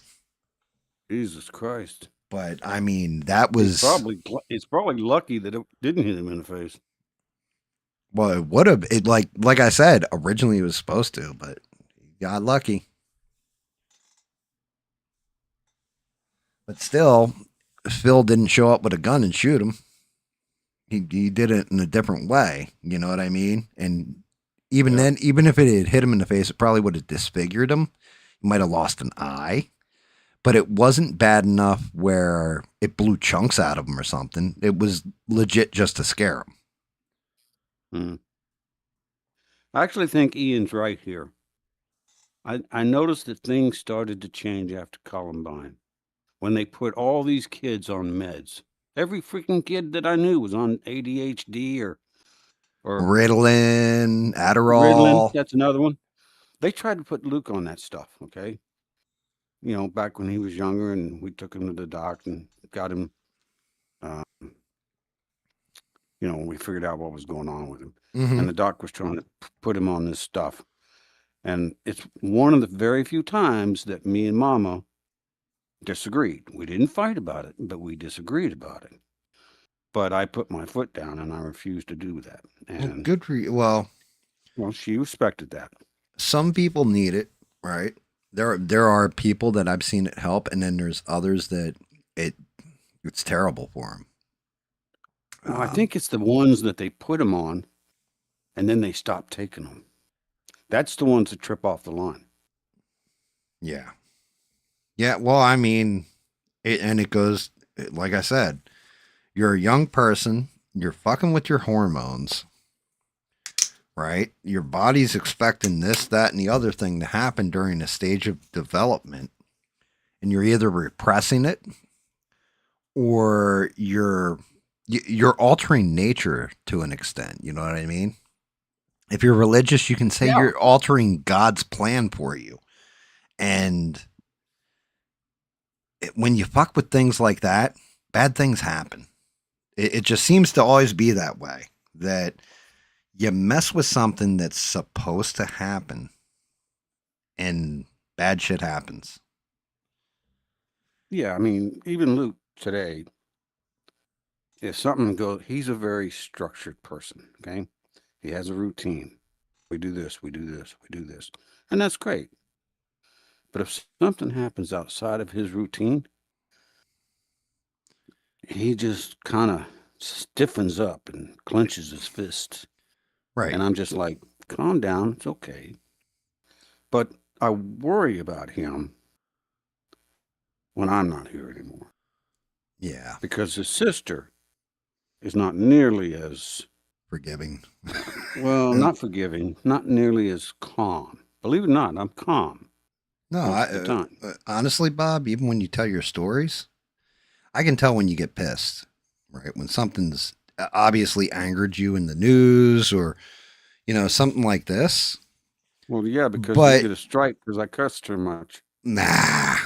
I mean, if I get that strike, I'll let you know right away. But at the same point in time, yeah, I'm also not going to suppress your speech, right? Because it's your channel, you can do what you want. Yeah, you're right, it is. And but at the same point in time, I'm also an American citizen that lives by an American Constitution that says you have the right to say whatever the fuck you want to say when you want to say it. And some stuff within reason, right? That whole you can't yell fire in a crowded theater. You can, right? Now, if you do it to inspire a riot or in a malicious way, that's a different thing. You're going to go to jail for it, right? but you can yell fire and be all right with it. And I'm sorry. I'll I wasn't laughing at you. I was laughing No. at Devin's comments. She says, "I'm calm, damn it," all in caps. Yeah. Yeah. Well, that's Devin's secret. She's always angry. I've talked to Devin. She actually has my phone number. Yeah, And she's savage, dude. It's angry, but she has good reason if she's angry. Oh, most people have good reason if they're angry, if they're a reasonable, smart person. It's the ones that get angry for no fucking reason that we got a problem. I think those people are out there too. I really do. I think there are people just, I don't know why, but they're angry all the time. It's like the people at DMV. Okay. Do you ever go to DMV? Yeah. Yes, I have. Those people are angry. They're angry. They're just controlling it. That's all they're doing. Yeah. And I understand why, because they got idiots like me coming up. Hey, where do I get my license plate sticker? When there's a big sign behind me that says license plate sticker. Right. Hang on a second. Oh, you're good. It's 11 o'clock, isn't it, guys? There's that routine kicking in. Yeah, that's a good idea. I'll probably do that. Run the truck too. Leave the water. I got to take the dog out here in a minute, okay? Leave the gun, take the knish. I heard Bob say it.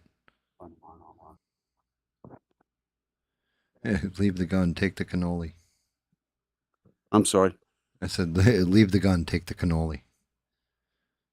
Well, I caught that. I wasn't sure what you were because you were entailing it to. You're like, leave the water, I'll grab the dog or whatever. I was like, I just heard Bob say Y'all can hear me? Yeah, fuck yeah, we can hear you. I put my hand over the mic. Yeah, well, just because you put your over the mic, it doesn't mean Google isn't spying on you on top of it and letting us all know what you're saying.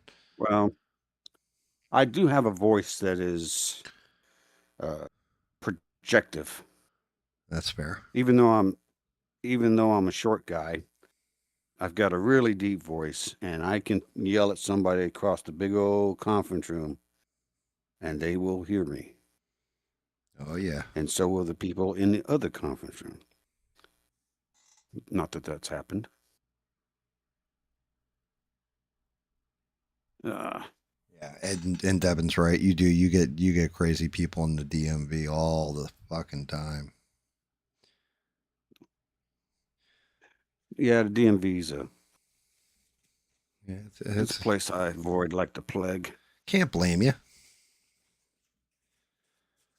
Yeah, I just I don't know. I was angry all the time when I was younger. I really was. I wasn't. Which is surprising. Yeah, I was angry. Like my one buddy Danny, he was like probably one of the angriest people. We used to call it he'd let loose his demon. Like, no joke, that's what it was known as. I'll show you my demon, he would yell at somebody before he would really beat the shit right out of him. I'll show you my demon. And he'd lose his damn mind. That's not good. Well, yeah, but it was usually somebody in fairness that wanted to test him because he was the barroom hero. He was the guy with cinder blocks on the end of his hands that didn't mind throwing down with anybody.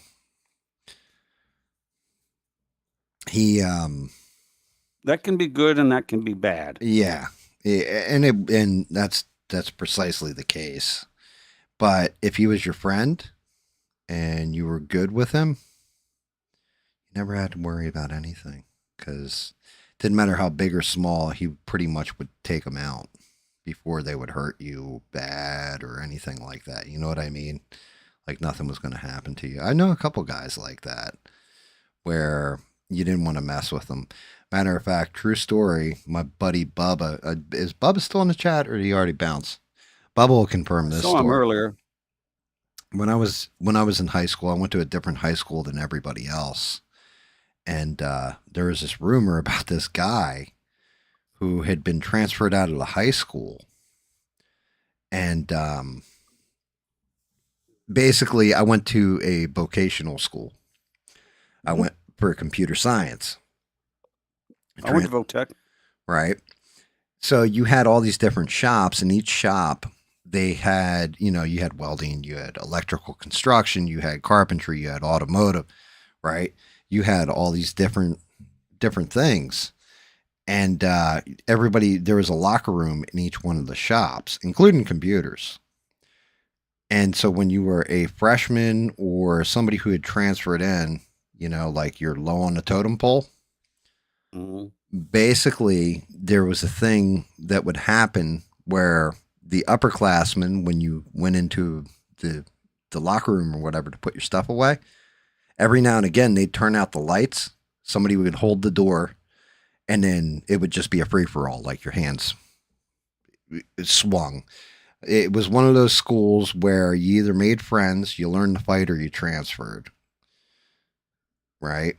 Like there was no, you're just going to go live a simple life at high school. And you're going to join the team, or you're going to be kicked out. Right. You're either going to show you've got it, or you're gone. Like you're going away. And some shops, of course, are tougher than others. So like electrical construction was actually like the craziest fuckers out of everybody. The only one that held a candle to him was welding, because they took this kid that was a freshman one time and welded him to a chair. 3rd-degree burns on his wrist and his ankles. Right? I was in the welding class. Yeah. So, but anyway, I had heard this story about this guy, and they're like, yeah, did you hear about the one dude who had transferred in here, was only here for like a week, and he was in automotive or whatever. Lights went out in the locker room, and two of the upperclassmen tried to jump him. He tore the sink out of the wall and hit him with it. And we're like, okay. It's one of those like kind of, tall tale high school stories.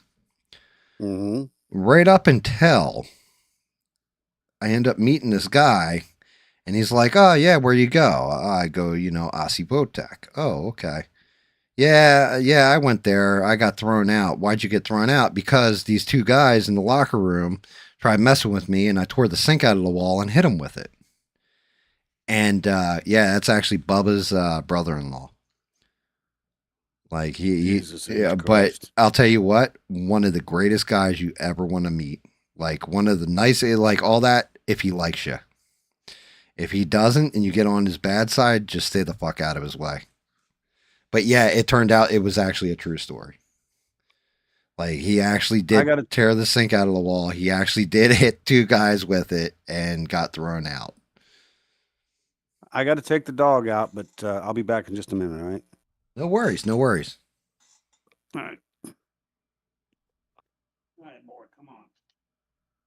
You never know if you're talking to a mass murderer, Devin. That's what you're saying. And Melissa is saying, it's hard to leave if you're a woman. I can understand. It's got to be scary. Like it's got to be. But at the same point in time, that's where you got to find it within yourself. In a way, you got to bet on yourself too. There comes a point where, you've sometimes you gotta risk to win. Other times you risk and you lose, which fucking hurts. It's a lot easier to do when you're younger than when you get older. Like when you become an old person. But yeah, I can appreciate that. And Devin, yeah, like mass murderers, they exist.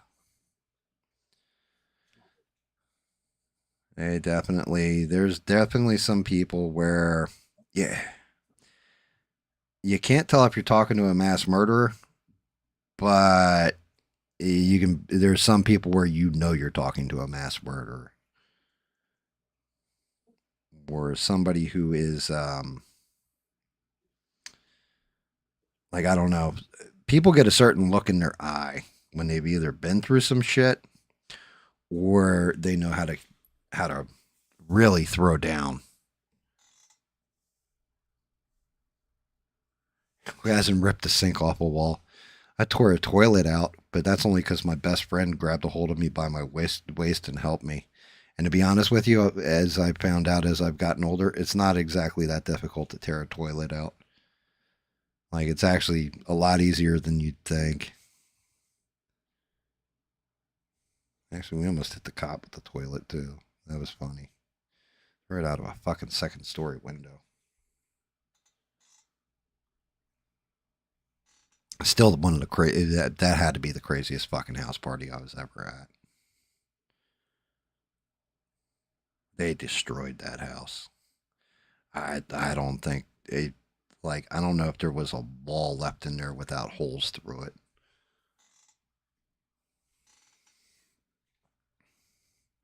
One of the easiest ways, I think, though, if you really want to see if somebody is evil or not, look at how they treat animals and children. It's usually the big tell. If somebody, like, really treats their dog well, never hits it, anything else, really treats their children well, and can discipline them, but never having to actually strike them. You know, some kids, you got to whip their ass. But, you know, if you can do those things, you can kind of tell the nature of a person to an extent. Doesn't mean they'll be good to their wife, but you know what I mean? Usually psychopaths like to hurt children and small animals.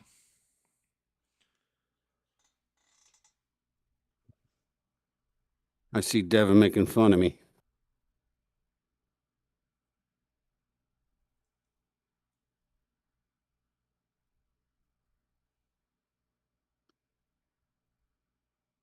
Rebel. They were going to eat out Nancy for 1 Bitcoin. Holy shit, dude. Well, at least that's proof of life, I think.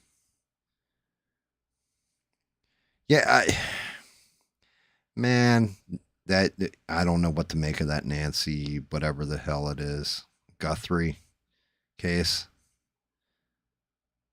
Like, she's got to be dead. She's got to be toast, right? Yeah. Like, at this point, I mean, between the, you know, the medicine you said she needed, I think it was you who was telling me that, right, Bob? She needed some kind of medicine. Yeah. Right. If she's like got 5 meds she's got to be on, and they say that if she doesn't get them within like 5 days, then there's a good chance she's going to croak. So, I mean, did they pay the ransom? Did we know? No, they never paid the ransom. Not yet. I know they found, so I remember seeing something like they found a glove like it's the OJ chase. But they found 2 of them, actually. Yeah. I don't know. They found some other shit, too. They haven't, they're keeping it to themselves, but they found some other stuff, too. Yeah, but I mean, that's just it. How come they haven't cracked this case open? You would think that it wouldn't be that hard to break this case. Well, the problem is she lives out in the middle. She's like me. She lives out in the middle of nowhere. The difference is I don't live that far out in the middle of nowhere because all my neighbors got cameras.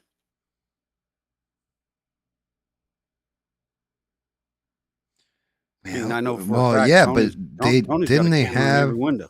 Didn't they have like video of the dude like with like a potted plant or some shit?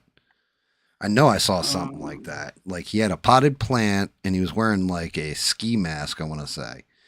And well, like, he went and got some leaves and was trying to cover up the okay, that's what it was. I thought he just picked up like the potted plant or something, and just held it up against the door camera. It was like a vine or something. Yeah, it was something. something to obscure. But my personal feelings is that she is no longer with us.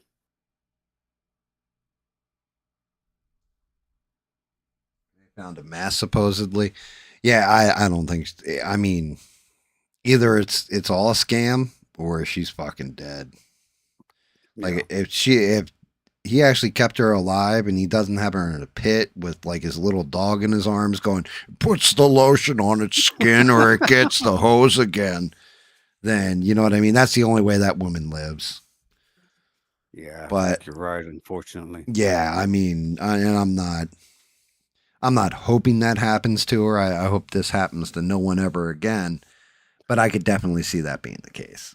I could definitely, because I don't know. Even at her age, because she's like 86, right? Yep. There's gonna be a fight. Unless you're not completely out. Blood. Yeah, they said there was blood leading away from her front door. I mean, yeah, but the thing is, do you know how much an unconscious or dead body weighs? About 10,000 pounds. Like I have not had to pick one up. Holy shit, they are not easy to lift. Like an unconscious person trying to pick them off the ground or whatever when they're not helping you. It's not. It's a lot heavier than you realize. It's like it's dead weight. You know, no pun intended on their life signs or whatever. But it's just dead weight. Like you're trying to lift dead weight and it's heavy as hell. Now, if you had like a tarp or something and laid it down later on it and carried her that way, it's actually easier. But just carrying the body by itself, this fucking thing, forget it. Yeah, that's got to be. I don't think. You know, they're saying this guy's what, 5'9", 5'10", something like that. Damn, guys, thanks. Smash the like button. Sub if you haven't. Appreciate all of you. I don't think that he could carry her out by himself. So, unless it was like a fireman's carry. No. No. Well, there you go. A fireman's carry or whatever. But even then, there should be. Get her up, unless you caught her completely off guard, right? You'd have to have signs of a struggle, all that kind of shit. I don't know how, because I haven't followed the case that hardcore. But is the house like, was it all fucked up? Was it just like, oh, there's a little spot of blood on the porch? Like, there was like drips and drabs of blood leading the way to the, she's got like a half moon circle drive. Mm-hmm. Cul-de-sac. So they have blood. Well, it's like a cul-de-sac, but only her driveway. Yeah.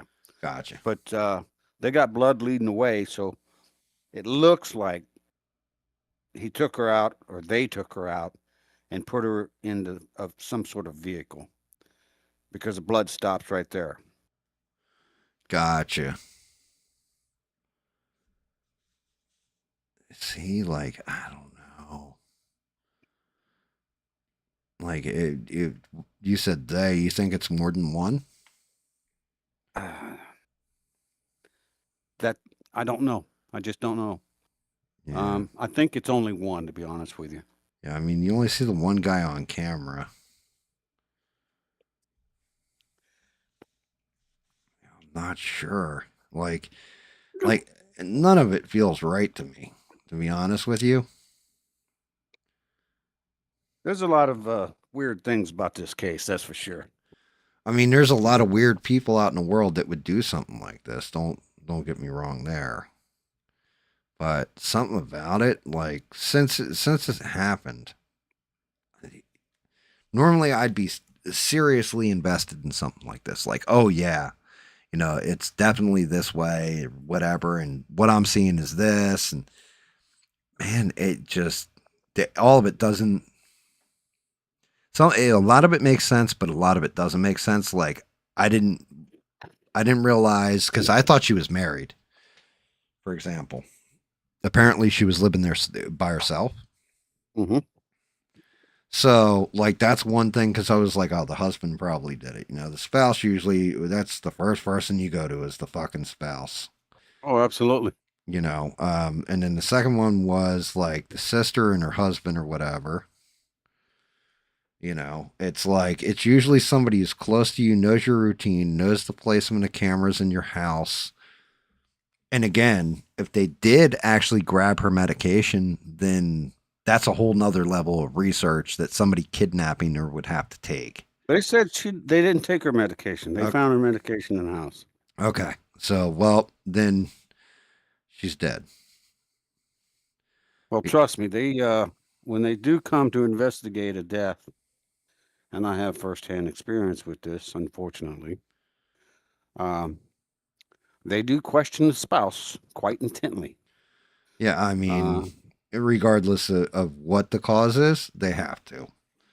That's just due diligence. You know what I mean? It's not even them trying to be insensitive. They just want to make sure. No, and I had the whole cul-de-sac full of cop cars, which is not all that unusual because everybody down here has a cop car. Right. But they were all at my house, and but two main dudes that talked to me, it was weird, and I think they do this. This is like a routine. Y'all listen up. So if it ever happens to you, you know the routine. So first they'll have the one big guy. And, they're very sorry about your loss. And I felt like he really was. And he asked me 20 questions, Gotcha. 25 questions. How long has she been sick?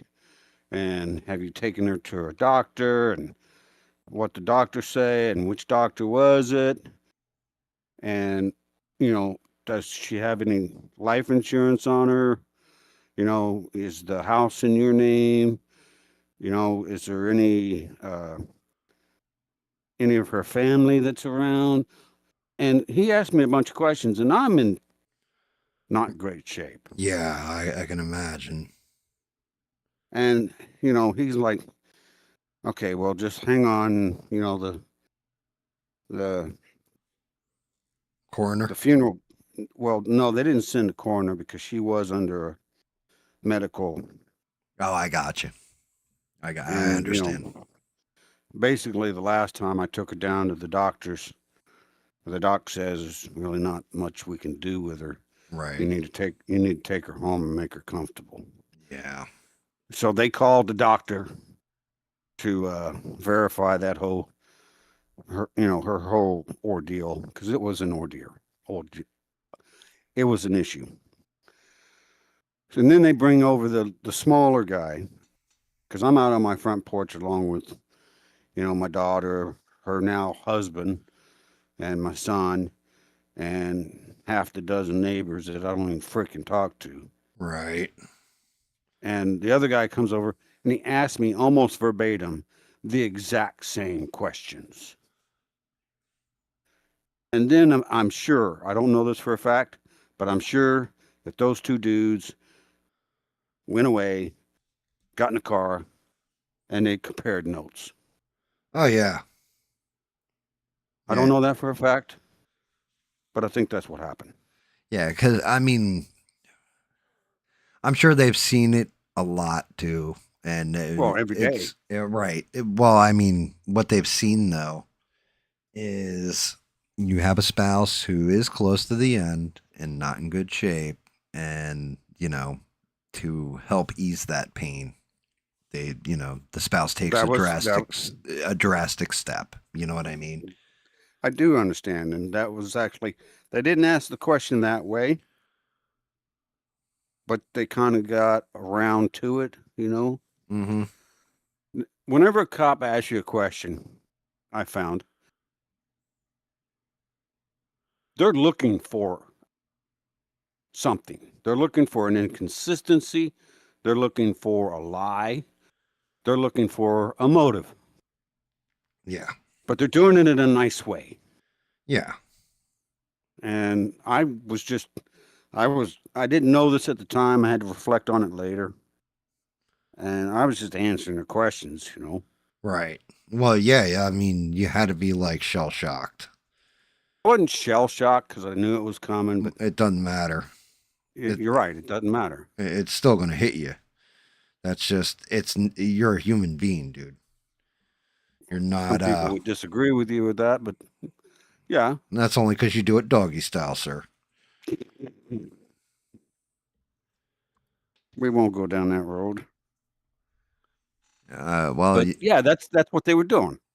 And Tony, my neighbor, who is actually a retired chief of police, good night, he came over. Yeah, good night, Stranded. He came over, and he was about the only guy I actually wanted to be there. Gotcha. At that time. The rest of the neighbors, they can all kiss my ass, and they know they can all kiss my ass. Because I probably told them individually they could kiss my ass. Did you ever kick one of your neighbors in the nuts, Bob? No, I did not. Okay. Well, but yeah. My neighbor right to the right of me and him had discussed the property line in great detail. But anyhow, Tony come over and, we sat on the front porch, and it was, it was a nice day. It was a beautiful day, actually. And he was like, yeah, this is what they're doing. And he kind of filled me in. And then it kind of light bulb go off on my head, like, okay. Now I know why I got the same questions from two different cops. Yep. Yeah. So that's what they do. Yeah. So it's the same thing, like not even just in that case. Well, in that case, always be honest if you can. But one of the best things and smartest things that you always say, the first and only word out of your mouth whenever you're questioned by police because they think you've done some shit is lawyer. That that thought never actually crossed my mind at the time. Well, no, not in that case scenario. In that case scenario, just be forthcoming and truthful, because there's nothing what are they going to hold against you, right? Because worst case, they're going to have to do an autopsy, and then they're going to come to the same conclusion that is already there, right? Actually, they did not do an autopsy on her. No, they won't. They don't do autopsies on people unless you ask for them or unless they think there's something criminal that has happened.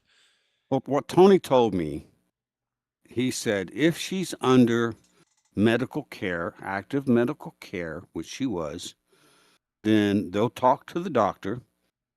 The doctor will say this was the diagnosis and this was the outcome probability. Then they don't do an autopsy. So they did not do an autopsy on on Mama. Yeah, I mean, like I said, the only time I've ever heard because autopsies cost $10,000 to have an autopsy done. They're expensive. But unless they think there's some kind of crime that's occurred, like, my wife's 25 years old and she mysteriously had a heart attack in the middle of the night. Okay, they're going to look at that a little suspicious. You're going to get an autopsy on something like that, right? Oh, yeah. But, or, like a young person just is running down a basketball court, falls over and has a heart attack. Well, that doesn't occur and should not occur. So a lot of times the family will be like, we want an autopsy done. And then they'll hit you with that. Well, it's going to be $10,000, but it's kind of a rare occasion that you actually have autopsies done. It's just everybody thinks it's like automatic, like, oh, well, so-and-so died, so there's going to be an autopsy. No, not in my case. No, that's not how that works. I went and got my my tax lady was doing my taxes today. And I've probably known her for 20, 23 years, 24 years, something like that. Great woman, does my taxes. And sometimes back when I was working, I had some very complex taxes. Yeah, I could believe it. Well, I had to pay tax. If I worked in Michigan, I had to pay Michigan state tax and Virginia state tax. And then if I also in that same year did some work in Louisiana, I'd pay Louisiana state tax and Virginia state tax. So I'm paying Michigan state tax, Louisiana state tax, Virginia state tax. So she had a lot of work to do on a particular year. Gotcha. Now, I'm actually scheduled to go back to work here in a couple months. And I was talking to her about it, and she just looked at me. She's like, "You're not going back to California, are you?" Oh God, no, no, no, no, no. Stay out of California and New York. I don't know about New York, but California screwed me for 4 freaking years. But they didn't do it those 4 years I was out there. They did it the 5th year. They started the 5th year and came after me for California state tax for monies that I did not earn in California. I pay taxes on the money I earn in California. Wow. So they came after me. They came after me for money I earned in Virginia. Wow. I mean, that sounds like par for the course for California. Yeah. So that's the first thing she asked me. She looks at me.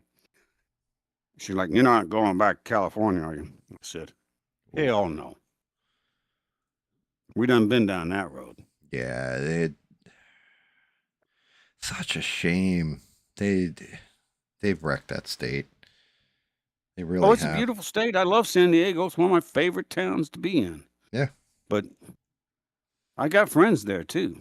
I've got family all over California, and it's like, whew, how the hell do you guys actually exist out here? How can you afford it? Well, I got when I was going out there every week, they were paying my expenses, so that was the only way I could afford it. Right. That makes sense. But yeah, she's very, very business, nice lady, very nice lady, but very business. Got all my tax paper stuff. And as soon as I told her I was going to go back to work, she looks up from the paperwork. She's like, "You're not going back to California." I'm like, "Hell no." Yeah. I thought that was funny. That was like Philadelphia was the same way, where if you worked in Philly, you had to pay city tax. So it was like, yo, why is my paycheck smaller than it normally is? Oh, well, that's city tax had to come out of it. Well, fuck you. I don't want to work in Philly anymore. Like I don't like driving here to begin with. Like, why the hell am I going to pay them extra taxes? It's like New Jersey. You pay to get in the state and pay to escape it. Well, we got this new governor. She's freaking taxing everything. I mean, everything. She put taxes on buying a gun. It's like 11.5% more tax. Good Lord. Real estate tax has gone up like 4.5%. Taxes for gas has gone up. I mean, and I knew this was going to happen because she ran as a moderate, a Democrat who's on your side, little people. So exactly what she gets in there, she raises all the goddamn taxes. What do the taxes go towards? I have no idea. The government. Probably that's what I'm saying. Like, what are the, are you improving something here, or are you just hitting us for extra loot? Here's my personal opinion. Here's what I personally think. Now, unfortunately, for the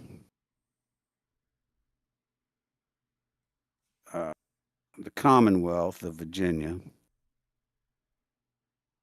Uncle Sam, the federal government, has a huge number of people who live in Virginia, technically, around Alexandria and those areas up and around there, right? So they're nailing out the politicians. Well, what happened was they all got laid off or fired. Oh, I think Trump cut something like 78,000 of them. Something like that, yeah. I do remember that for some reason. Now, the people of Northern Aggression, that would be those people up there around Washington, D.C., have this governor of the entire state, and she needs to put those people into some kind of job. That's what I think. Gotcha. So she raised the state taxes to employ the ex-federal workers to now be state workers. Do you see what Devin's saying about the Super Bowl? What'd she say? Said the players, her and Ian, the little back and forth there. They taxed the Super Bowl players so much because they played in California, they didn't make any money. Yeah, because think about made it. True. Well, think about it. Say you made $2 million or whatever. Well, now you got to pay that millionaire's tax, right? Don't they have that out in California? Oh yeah, they do. So yeah, that would check. Like all of a sudden you go into a different tax bracket and they just whale you for it. Here's the really tricky thing about tax policies, and I've learned this over the years. It depends. It depends on, whether they get a W-2 or a 1099. I think football players are on probably corp to corp, most of them. I would think it's a contract. Yeah, it's corp to corp. Yeah. So if you set up a corporation within a given state and they pay you to that corporation, you get taxed at that state level, not the state that you actually work in. Right. Okay? Which is what corporations do, why they base themselves out of like shit like Texas. Delaware. Texas. Yes. Delaware is the #1 state for corporations to be incorporated. Yep. I can believe it. That's what they do. So even though they might have worked in California for the Super Bowl, they didn't get paid from California. They got paid from Delaware. So, and I mean, these guys are making what? Even the worst snapper on the team is making $12 million a year. Come on. Yeah. I got my little finger and thumb twirling together, and playing the smallest violin for him, huh? Yeah. Bleed my heart. Go ahead. Yeah, man.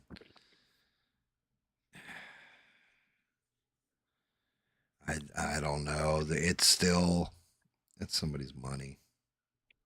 Well, that's true, but I mean, these guys. So if they had been like, let's say they played in Texas, for example. Tax-free state. Right. So at that point, wouldn't you, you know what I mean? Make sure that every one of your Super Bowls are in Texas?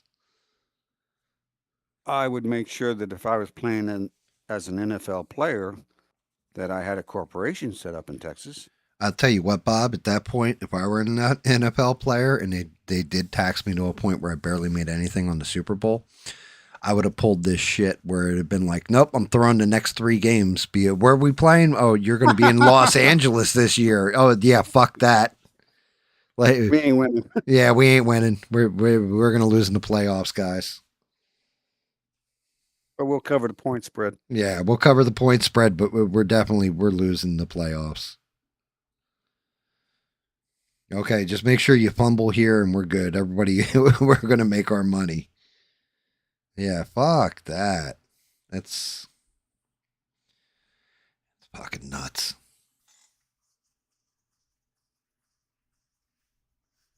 Devin says make sure all your exes live in Texas.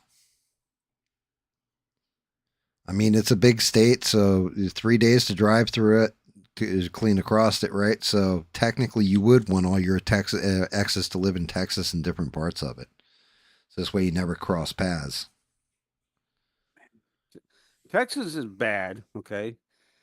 But I'll tell you what, if you're going from the East Coast to the West Coast or back, there's one state that's worse than Texas. Because Pennsylvania? No. You understand how the interstates are numbered, right? What do you mean? Odd even? Odd even, yes. So 10, 20, 30, 40, so on and so on. Well, it's 10. Yeah, 10, 20, 30, 40, 50, going up. And then coming from the East Coast is 95 out to 5. Right. Going up and down. go through Tennessee on I-40. You ever do that? No, that I have not done. Oh my God. You get to Tennessee, you hit Chattanooga. That's where ABL is. Allegedly. And it says, originally, no, Allegedly. Allegedly, yeah.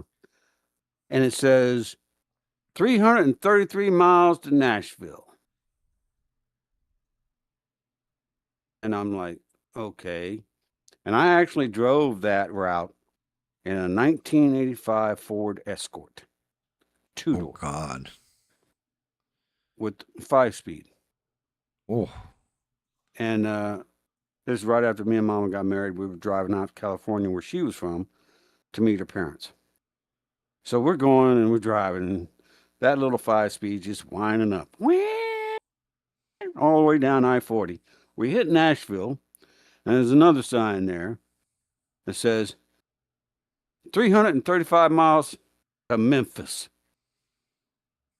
We drive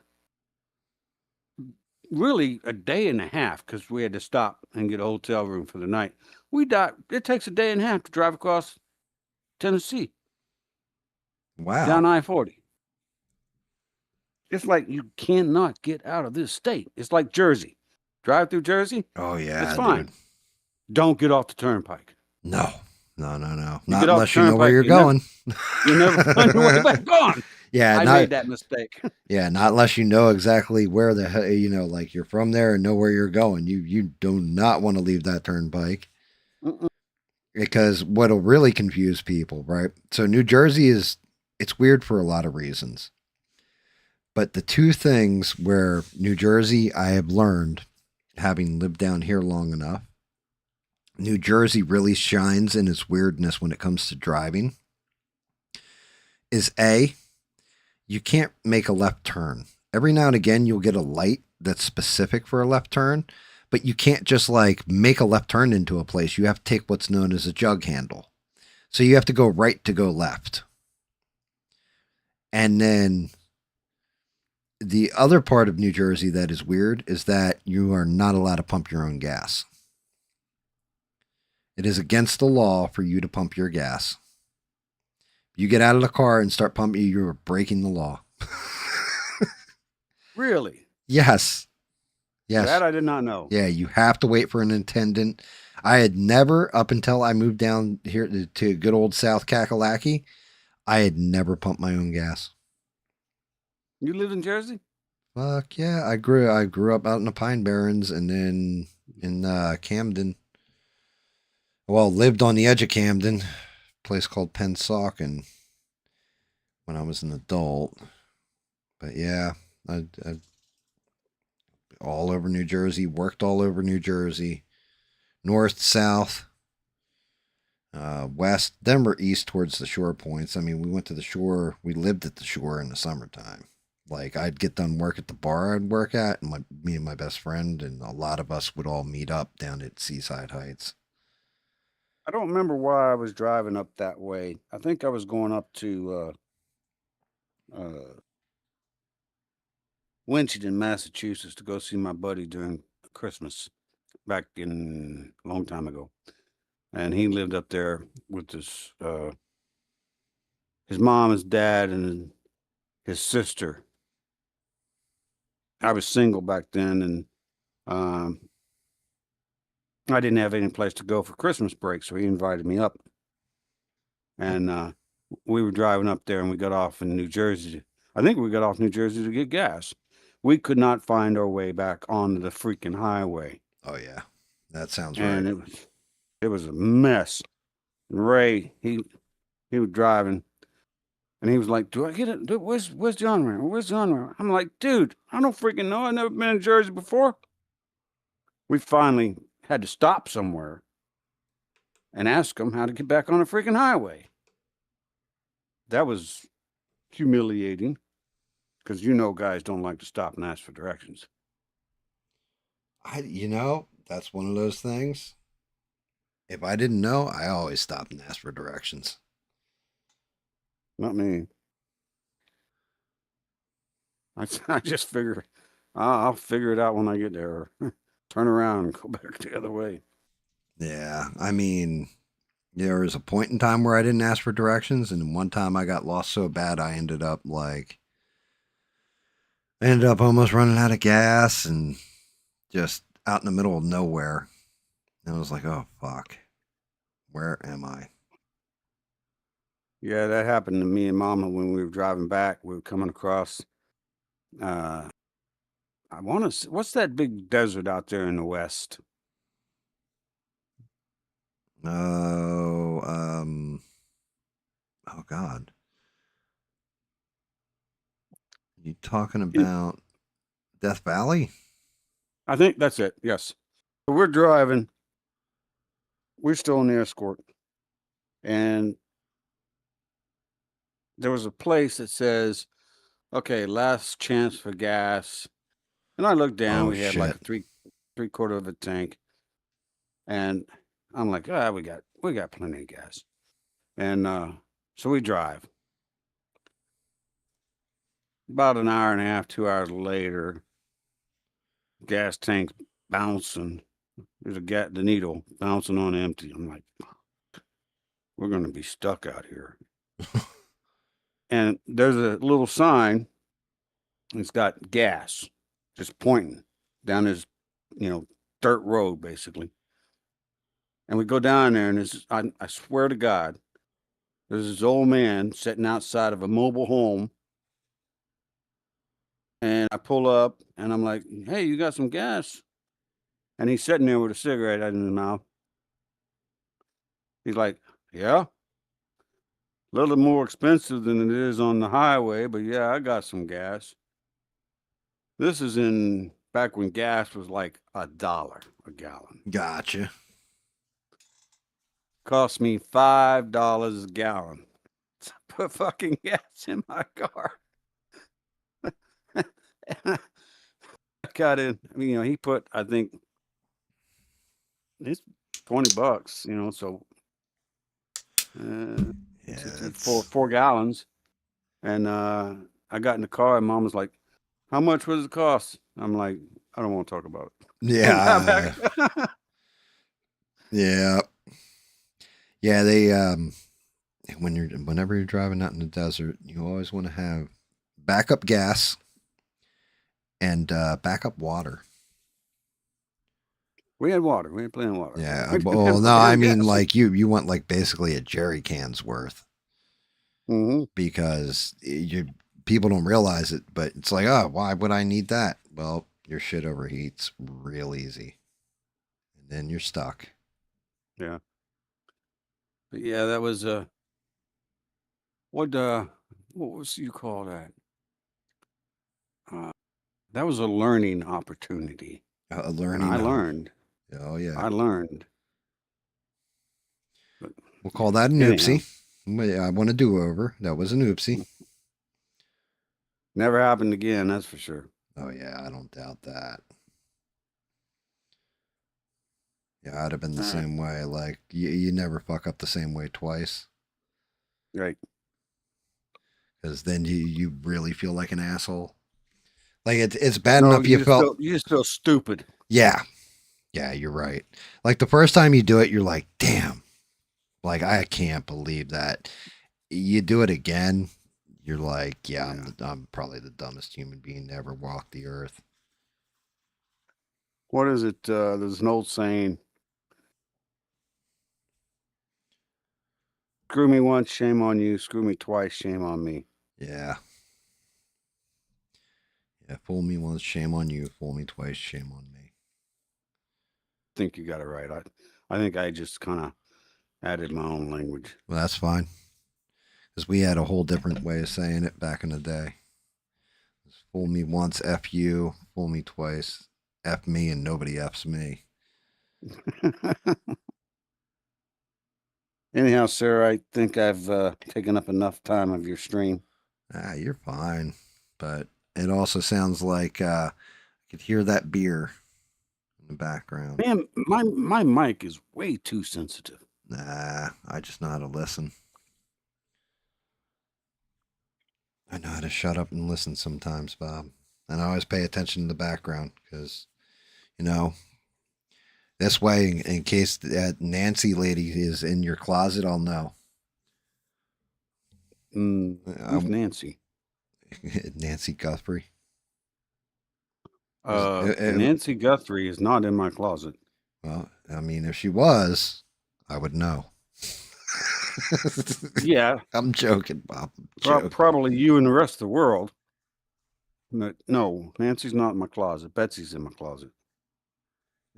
Dude, Rebel just said it. Do you remember this one? Fool me once, won't get fooled again. George Bush. Yeah. Yeah.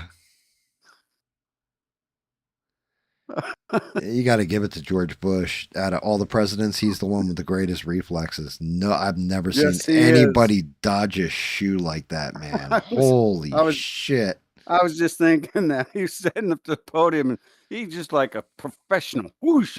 Right over his right shoulder. Yeah, he just whoop. Just dipped it. That's impressive. Like somebody had to be throwing shoes at him for a long ass time in his life, and he's like, finally, this skill becomes useful. Oh God, I don't remember that. I want to say that was a Muslim person who threw that shoe too. I think that's like an insult. Right. It was something. Whatever country he was in when that happened, it was like a way of showing your complete disdain for somebody. And they threw the damn shoe at him. And he dodged it, though. Like I said. Oh, yeah. It was like, oh, shit. Is he still alive? W? Yeah, he's still alive. HW is not. Yeah, I remember that. Yeah, HW passed away, but yeah. Good old W. He's still alive. Yeah. Well, I'll let you go and finish your little figurine there. But I appreciate you keeping me company. Anytime, Bob. I always appreciate you coming on the stream and telling stories, spinning tales, and giving your opinions, sir. You know you're always welcome. Always, always. All right. Well, I'm not going to bed yet, so I'll be hanging out, and I'll talk to you when I talk to you. Yeah, absolutely, Bob. I will talk to you soon, brother. You take care, sir. You too.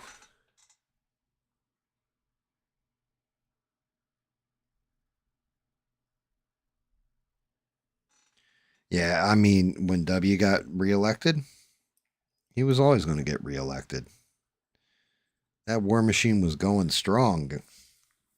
And I mean, you're not wrong. That's just it.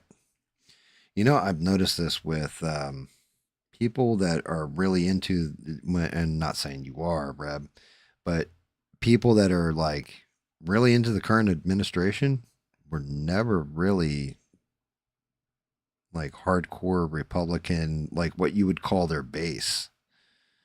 So to me, I think the current administration's way more of a populist movement that is not doing that's being Republican now, and people are upset about it.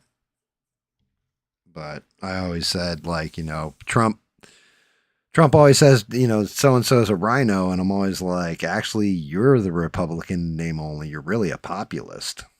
You know, the actual Republicans are people like Lindsey Graham and Mitch McConnell, you know, or Mike Pence.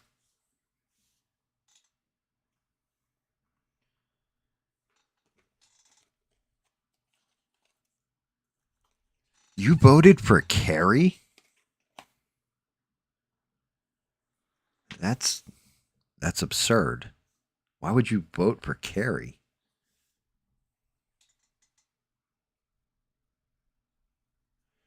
Were you young and needed the money? What's up with that, Devon?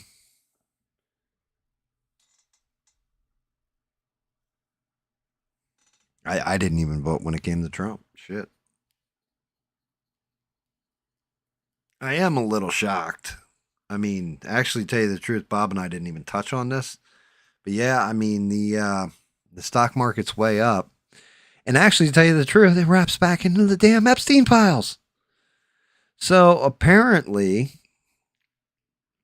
the reason why Trump doesn't want, Trump's been told behind the scenes that if all the Epstein files were released, Much like if UFOs were released, like everybody told the truth about UFOs and aliens and everything else, that it will be the end of America. It'll be like the stock market's going to crash and the economy's going to fall apart and everything else. And he's terrified that's what's going to happen. That's why he's been so adamant against the files being released. That's like some kind of rumor. I don't know how true that is, but it does sound kind of plausible when you put it into context and look at everything.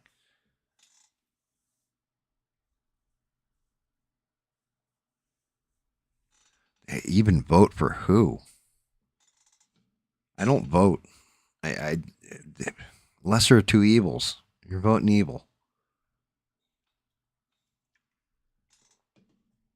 The only time I vote is when it's local politics.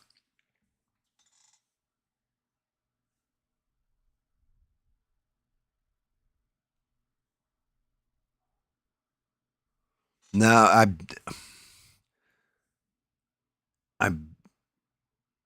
did I watch that?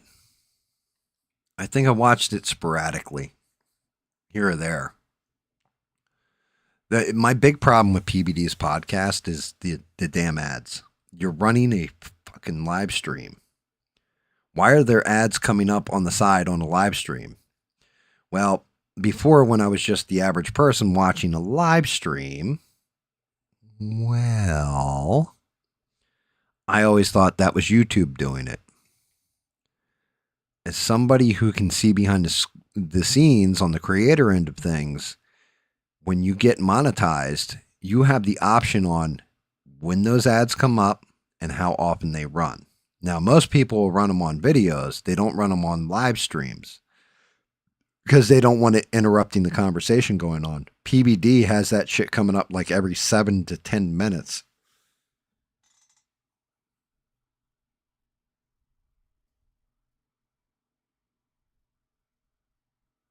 I don't care who you voted for.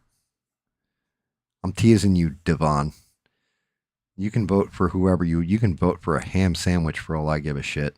They're going to deliver us the same thing regardless.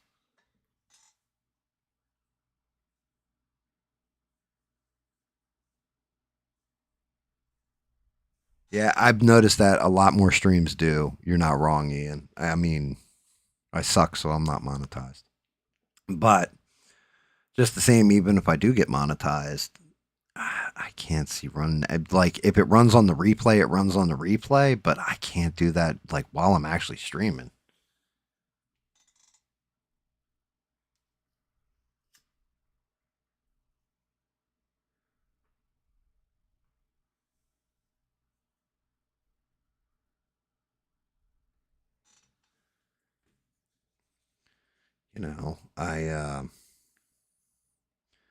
I don't know.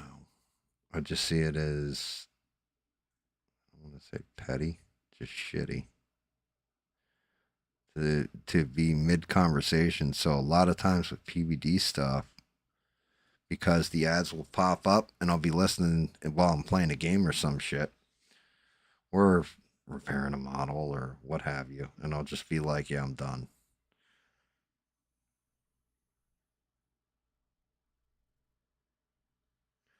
But yeah, that would make sense. I could definitely see that.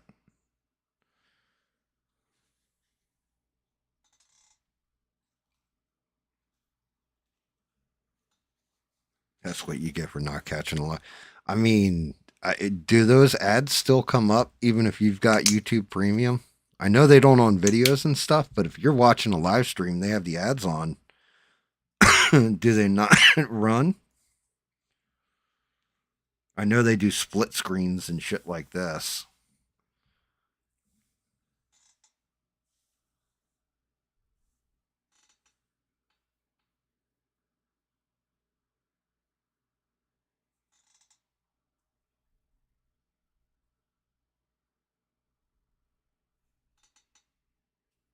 Yeah, I don't fucking know.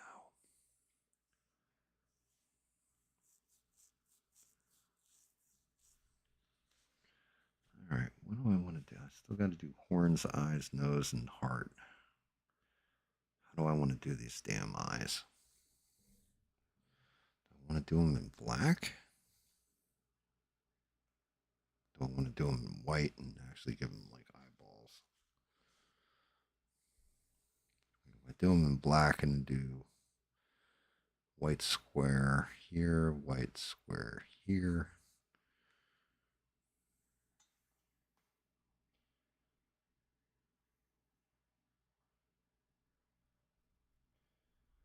Every chibi I see, the eyes are just black, and then they got like a little white dot.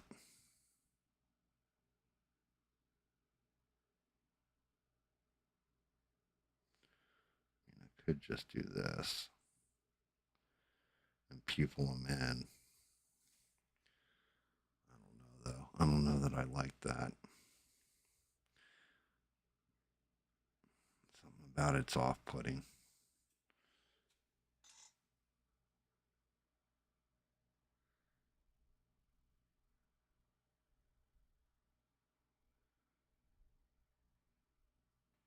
Dude, Dan Bongino is a fucking joke, in my opinion. You know, he's going to put you to rights because, you know, now that he's a podcaster and has no power to change anything, he can tell you how to get it done.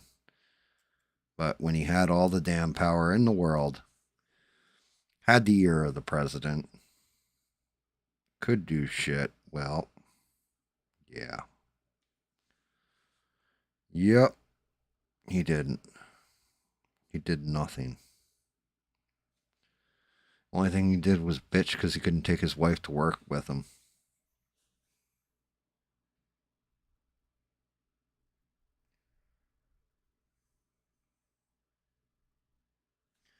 I think he's headed for a pretty big crash and burn.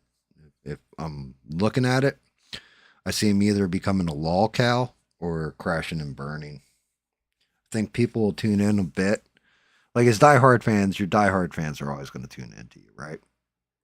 But I can see them tuning in to hear inside track on FBI shit, not getting it and being like, all right, yeah, I'm done with this dude.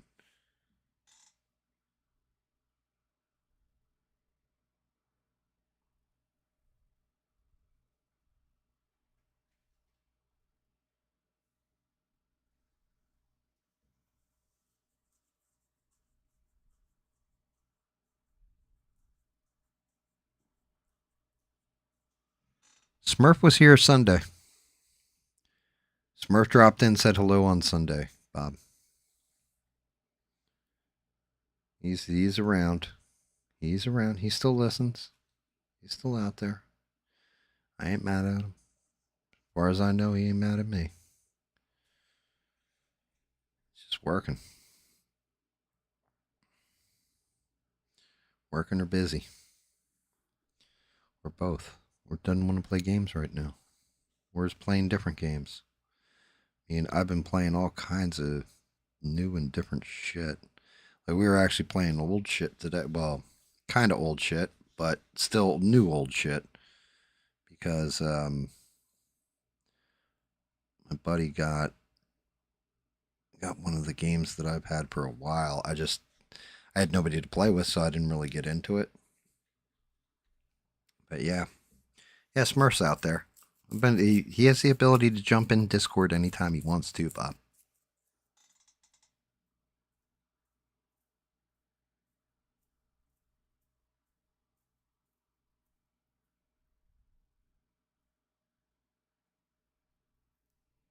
Yeah, I mean, that's the other thing. If you're doing your podcast in the afternoon and stuff, there's a reason. Like, I could have done this shit at 6 o'clock. I could have done this shit at 5 o'clock or whatever, but everybody is working or busy, you know? Like, people have shit they got to do during the day.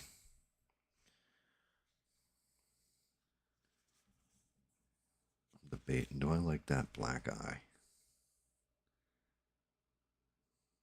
Yeah. The all black actually does work on this thing.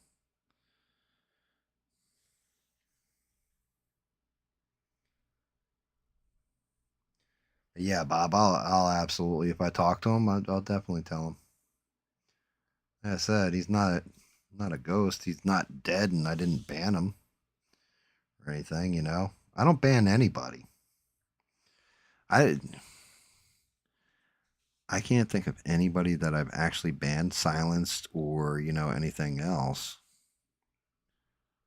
Most people just go the fuck away on their own. And that's all right. Like, nobody has to watch me 24/7, or like, I'm surprised anybody even shows up some days. Like, I mean, Chibi, Yeti, I'm surprised anybody tuned in for this fucking stream. And especially if, like, I'm watching something and I got something to talk about or something serious news. But like I said, right now, everything's either that Guthrie case. As far as news goes, it seems like it's the Guthrie case, it's the Epstein files, shit like this.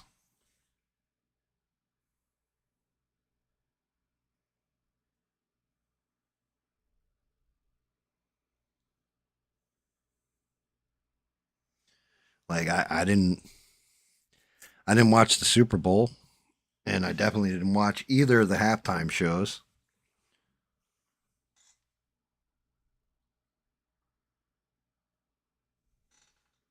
Like, why? Why would I? You know?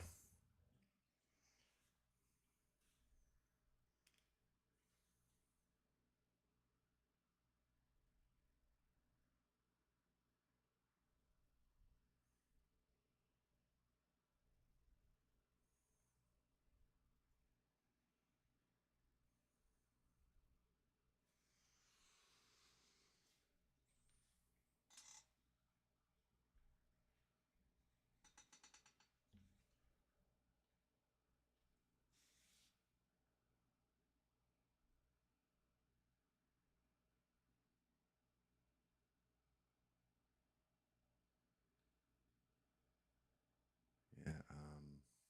Fucking dead air. Oh, good lord. I'm actually surprised because, yeah, we're 23 hours I've been awake for.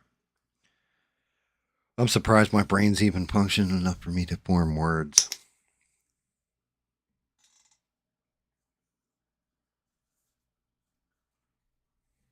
And the players can vouch for that. I mean,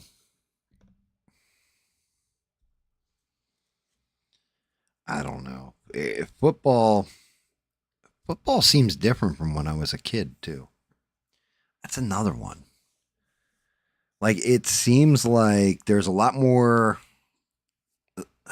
stoppage of play, like commercials. We're gonna pass the ball once, twice, three times. Okay. It feels like it's kind of the reason I don't miss football. It seems like unless the game's tied and there's 2 minutes left in the game, that's the only time you should tune into the game. Like, the rest of it's kind of unless somebody's down real hard and then comes back and ties it up. Something like this. But it's a rare occasion that shit seems to happen anymore.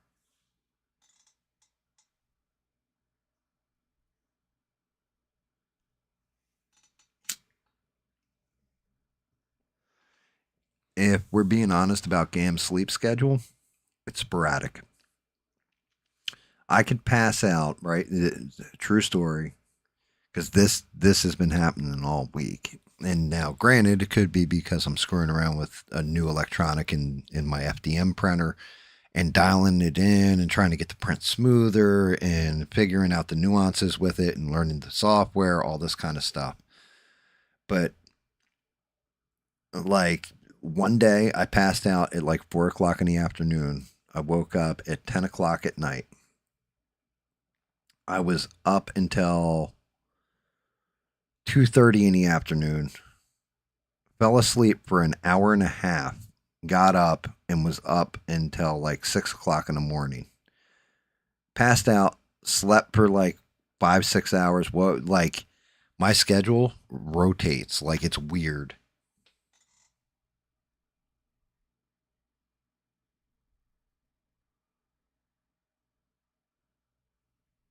Like it seems like so like I said, right now, yeah, I think it was like 1:35 in the morning. I woke up. I passed out at like 8 o'clock. Woke up at like 1:45 in the morning, and my print had stopped. I'd like it was almost like an internal clock on. Yeah, you got to flip the Bizarro print and print out this thing. You know what I mean? It was almost like my brain said, "Hey, wake up, fuckface. You got shit to do."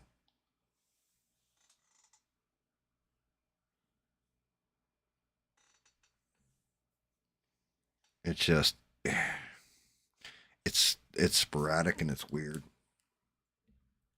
And most days run together.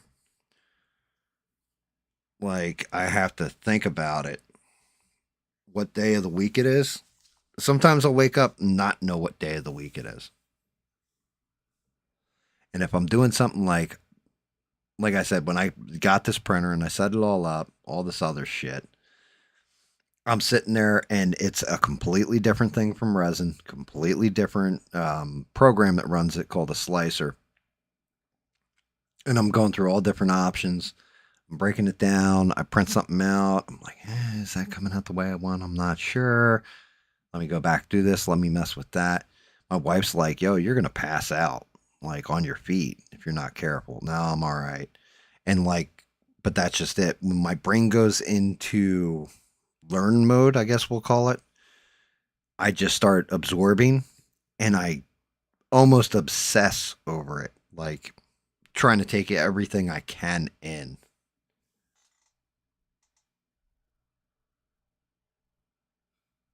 Yeah, I mean, sometimes I do get game addicted.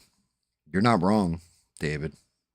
There are times where, and David will be able to attest to this, where we'll play a game for like 18, 20 hours straight. Hell, Smurf and I streamed Valheim the one time for like 12 hours straight.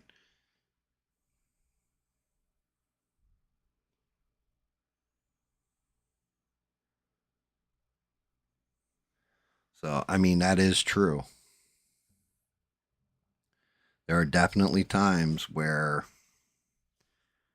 like you get into something and you just don't want it to stop. Well, I don't have to stop if I don't want to.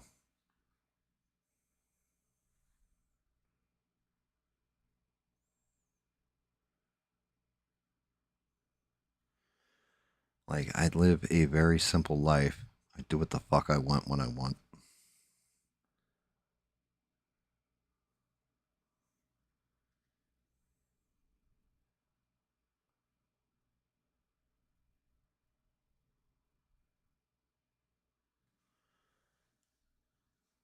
Like I eat when I want, sleep when I want.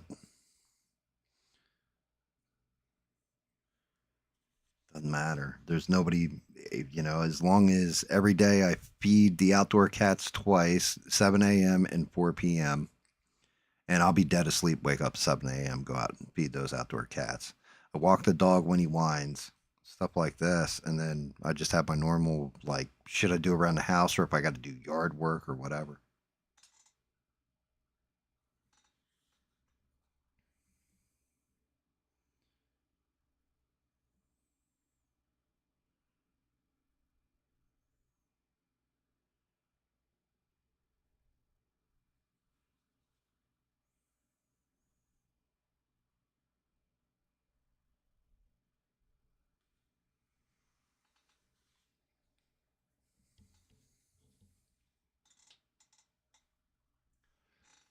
I mean, I think David lives that lifestyle for the most part too, don't you, David?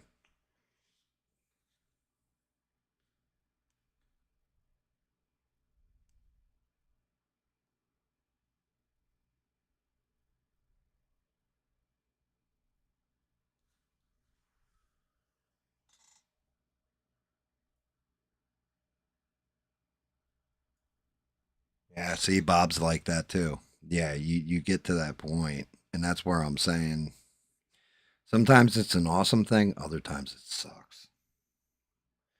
Sometimes it really sucks.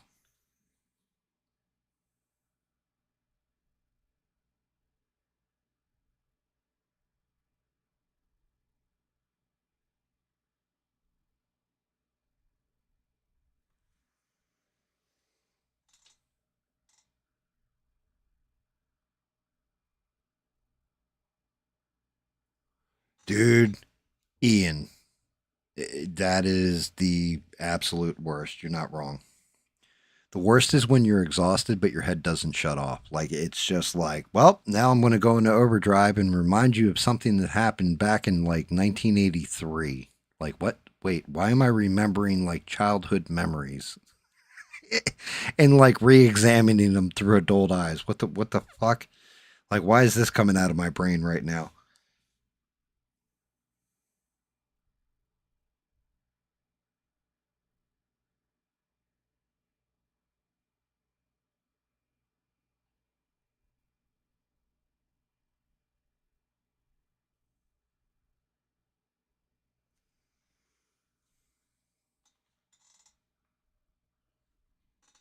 Like, why have you done this to me, God? Why is my brain analyzing like, a girlfriend from like, like my 20s or something, like for no reason? Why the relationship fell apart? Why am I examining this?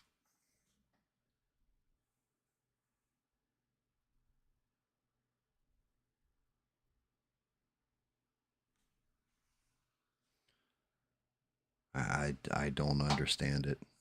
I do not understand how my brain works sometimes.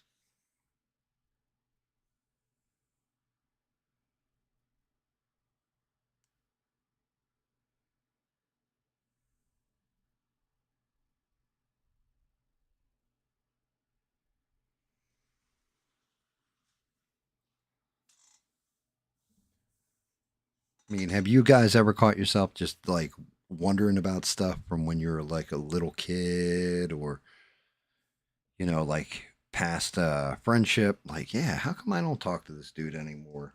Or, stuff like this.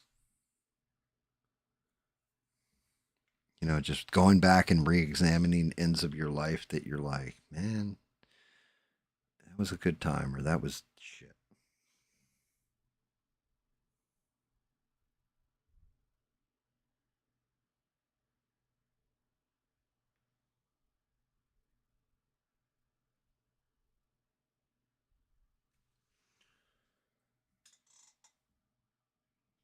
All the time, yeah. Was this actually this good back then?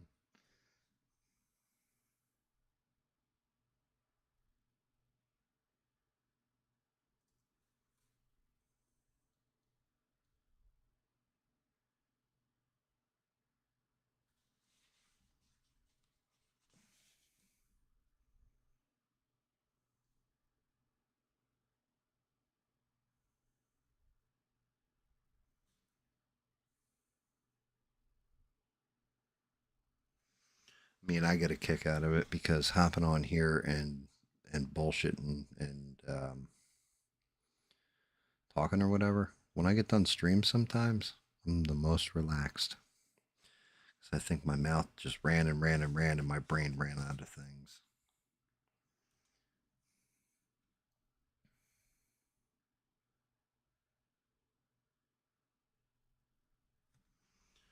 But then there's times where I get off of here and I'm just like, yep, time to watch like a 4-hour podcast or something.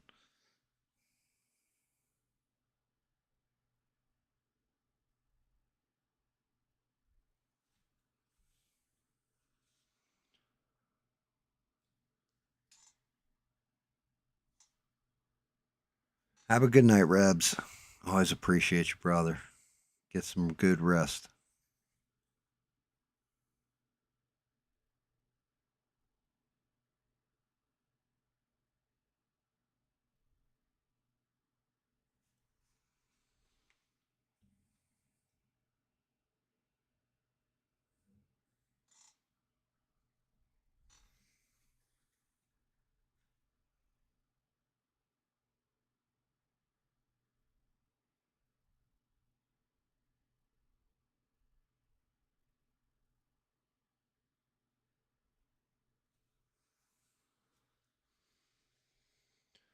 Dear Lord. All right, I think those eyes are laid in pretty damn good. Still got the heart, the nose, actually the eyebrows. Tighten those up.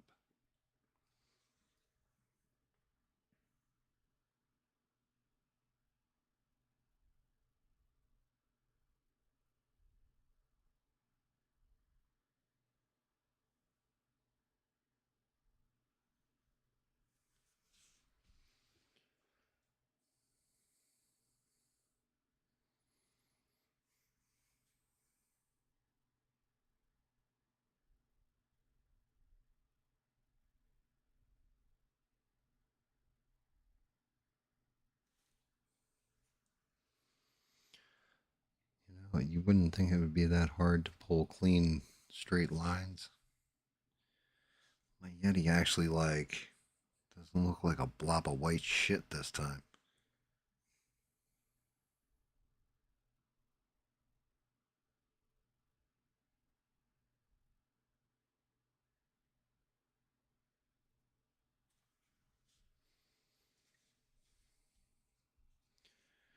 I'm just debating, do I leave these eyes black? Or actually put the little white dot in it? Actually, I kind of have an idea now. I'm thinking about it. I got a whole bunch I got to tighten up, though. My problem is putting black on a brush, getting it out of there sucks.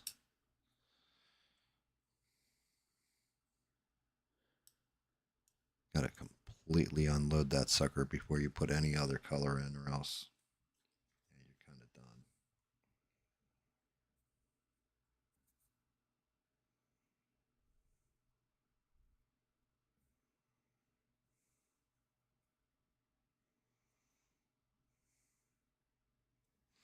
Because as fine as that black pigment is, even these Vallejos, still super noticeable.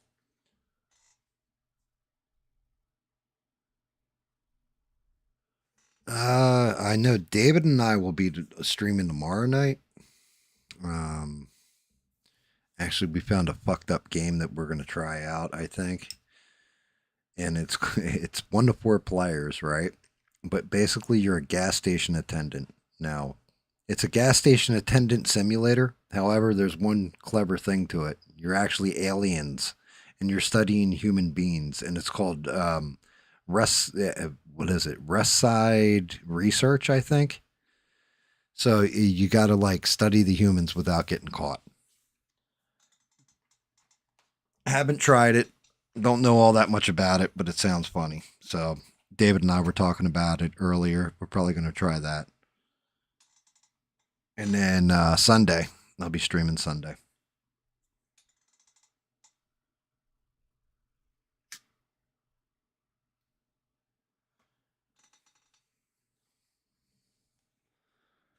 What color do I want to go with the horns?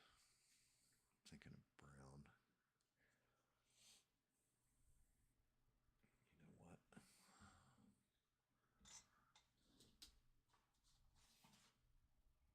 I'm going to cheat. Split complementary. Let's see what we got. Blue. Triad. Be good with violet with that. What's that? Okay, that's the color wheel.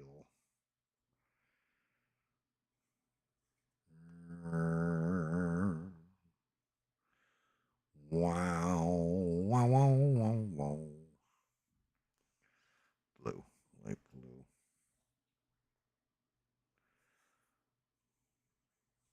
Tone shade. Split complementary. Yellow, orange.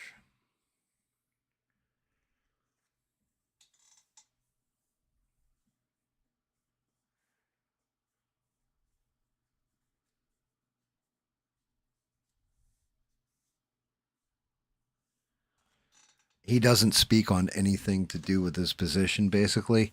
He just talks a whole bunch of shit to because I've seen clips. I've never watched the Bongino show even when he had it on before he was in there, right? But the clips I've seen, all he's doing is talking shit about people that are pissed off that the administration isn't like, going after Epstein files or the Epstein clients, stuff like this. He he's just nasty to it. Like everybody's kind of like black pilled and well, if I was in the FBI, what the hell did you do? Kind of attitude. Like you sat on your fat ass and just bitched about stuff. Like he'll say things like this. Just sanctimonious douchebag, basically. Rah rah Trump. No matter what. And that's cool. You know what I mean? I can't blame him, I guess. I mean, Trump came on his podcast for, I think, his first podcast back. If I'm not mistaken. Somebody who knows will correct me.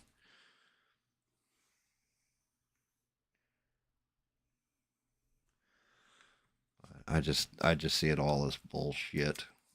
Bullshit.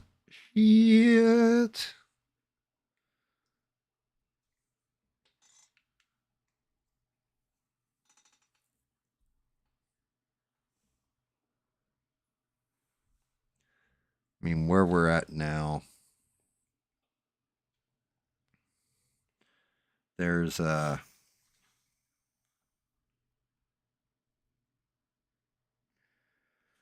some good stuff happening. Not enough to get rah-rah over.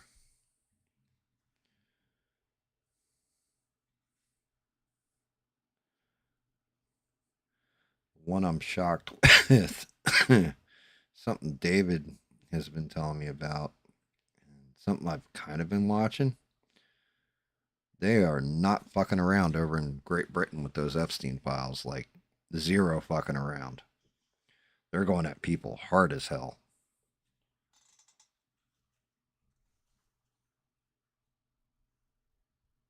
Yes, that's correct. He did not quit because things weren't coming out.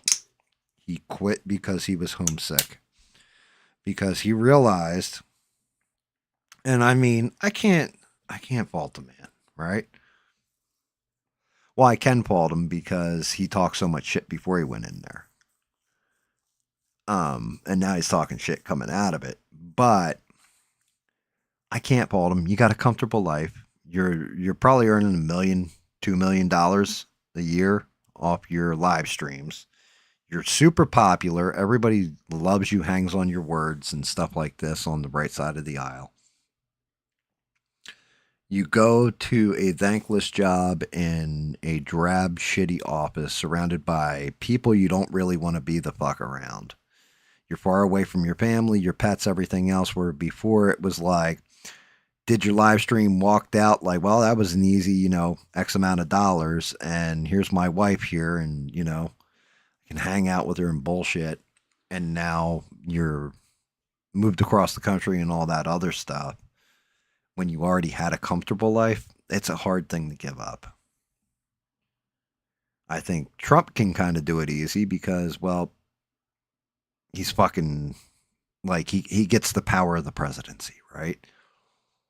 But I think for Bongino, it was just tireless work, and he was far from home. And he was like, yeah, fuck this. The other part of it is people, no matter what you do, when you're in that position, people are going to bitch one way or another, including me. You're always going to bitch about, well, you could have done this better. You could have done that better, There's very few people like I said, I really dig RFK Jr. actually showed me something because when he was given the position, I was like, oh, he's going to use this as a stepping stone. And it's like, no, he's actually taking this shit pretty seriously.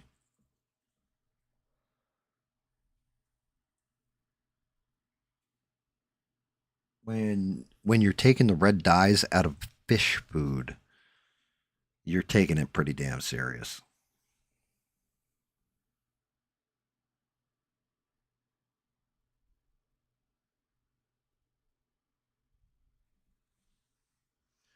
You're taking it way, way more serious than I thought you would.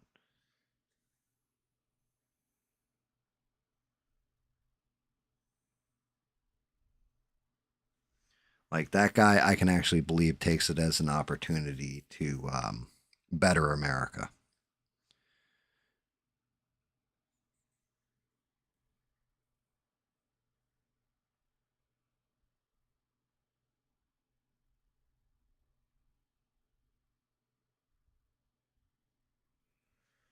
Which, I wish I could say that about everyone that is in power.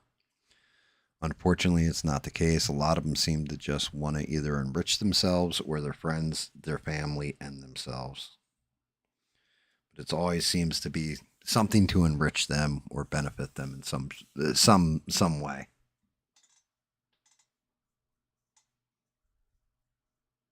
I mean, the problem is you have the ones that go in there and want to change shit, realize how it works, and it's either too overwhelming, can't handle it, which you can't blame them, you know, or they realize that they can't change anything, like they're powerless.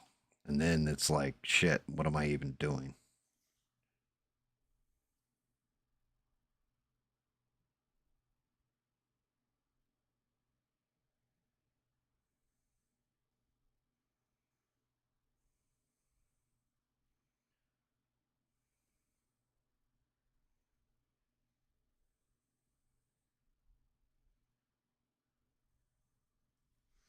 I mean, two of them, when it comes to Congress, that come to mind are Tulsi Gabbard and Marjorie Taylor Greene.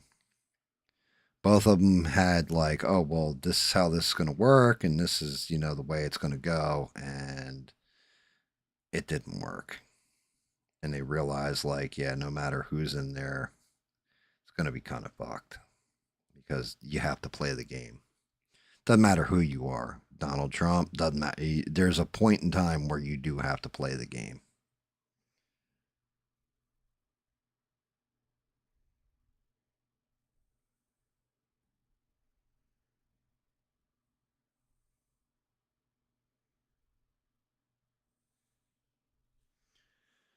I think that's kind of the fundamental flaw in politics, is that eventually everybody plays the game.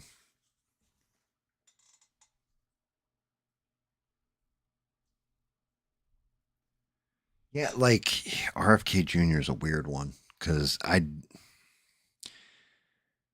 was always just like, all right, he's trying to live up to his uncle's legacy or what his dad got killed before he could achieve, you know, something like this. And it seems like he's actually fucking genuine. Like, now maybe he's not. Maybe it's all a ruse. Maybe it's all just bullshit. But at this point, he does seem like one of the realest guys in the room. And everything he does, it definitely is better for our health. Like that red dye shit was a big one.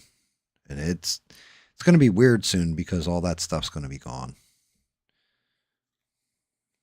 I did try a bag of, I think it was Doritos, naked Doritos, I think they're called. It was like Cool Ranch, right? You taste more of the tortilla chip and like less bullshit in the flavoring. It's weird.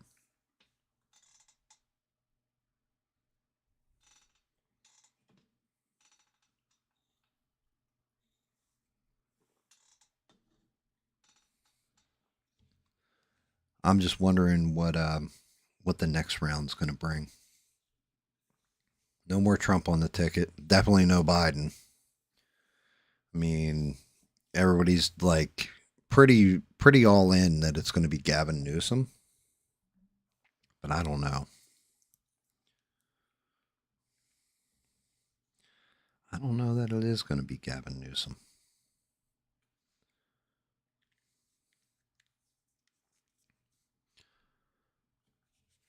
Maybe they'll get a second coming of like a Barack Obama type that is a sleeper. Possibly like Josh Shapiro or something like this. I mean, at this point in time, Republicans, it's definitely, at this point, looks like it's definitive, either going to be Rubio or Vance or a combination of the two running together. Like, I don't think that changes.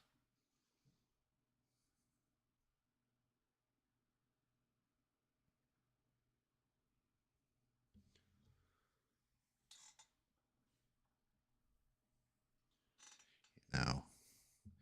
I will tell you now, I don't foresee the Democrats ever trying to run Kamala Harris again.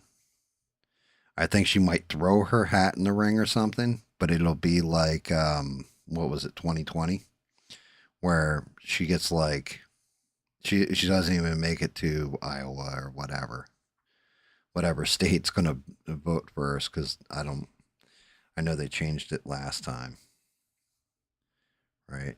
Like Biden didn't even run till what, South Kakalaki, right? That was the first state he actually ran in, and that's because James Clyburn basically guaranteed him he's going to win. But every other place, he just like didn't even go. Yeah, the hell with this. I'm not going.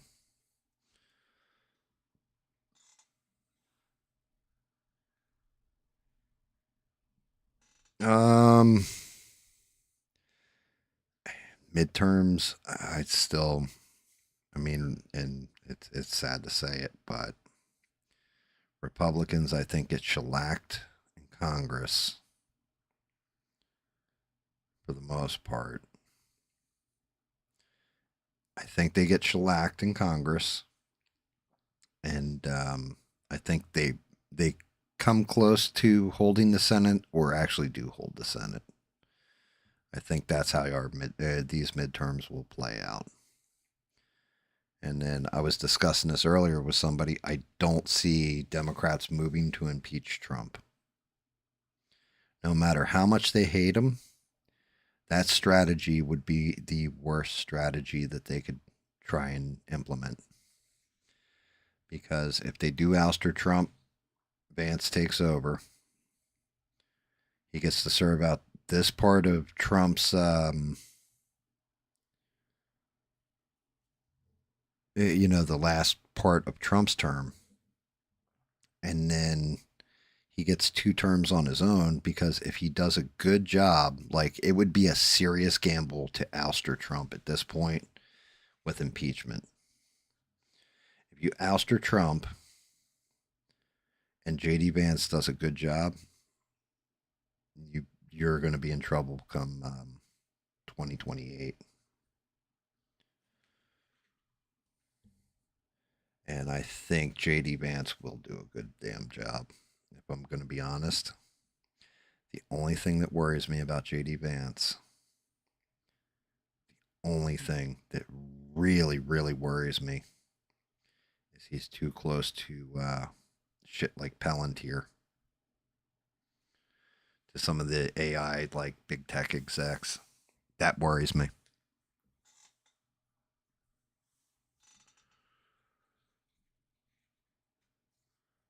I can see, but yeah, I could definitely see, like, Newsom. I can see him going for it, being a front runner, and then somebody's going to come along and knock him right the hell out of it.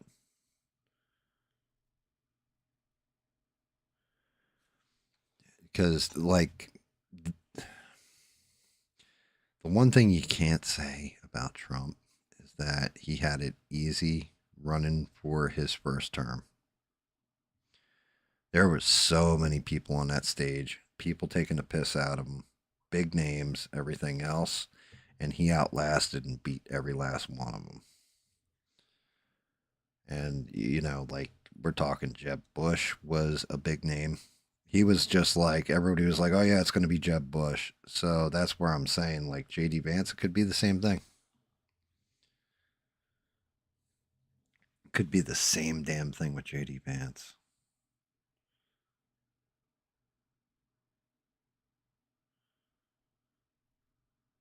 Where everybody's like Rubio, Vance, or whatever. But who knows? Somebody just comes in out of left field and just starts hammering and gains that popularity. So, which is crazy. How the fuck do we run a country off a popularity contest?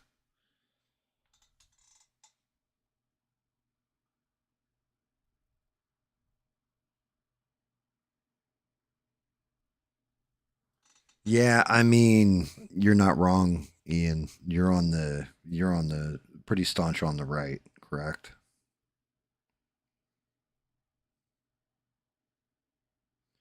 They can't. Like, they can't get their shit together. But Democrats are having this problem too. because you're in that, with Democrats, you're in that place of identity crisis. Chuck Schumer is old. He doesn't have much longer. Right? Nancy Pelosi, I think this is her last time in Congress, right? And then she said she's retiring.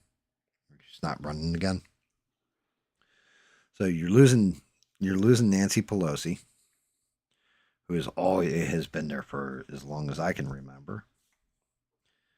Chuck Schumer, again, like Mitch McConnell, they're aging out. So now with this power vacuum, who's coming in to take it? Who's coming in to replace it? AOC? I mean, she's got skills to an extent where she can get people to listen to her dumbass. But the whole thing is she's stupid. She's not strategic. She's knee-jerk. That's not what you need. You need somebody who's going to have intelligence and strategy behind them. Anytime you get somebody who's knee-jerk, that's how everything crashes and burns around you.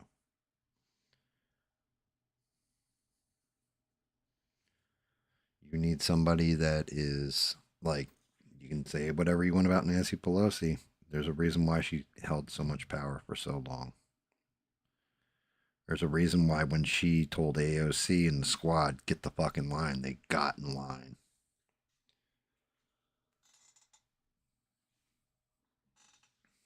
But Republicans are different because they're not, I mean, you can kind of say this is part of the problem. So you have a Democrat Party, right? And then you say, oh, well, they're moderates. Well, they are progressives. There's people that are socialists, semi-socialist, I guess we'll say. How come that isn't 3 different parties? They're all under one tent.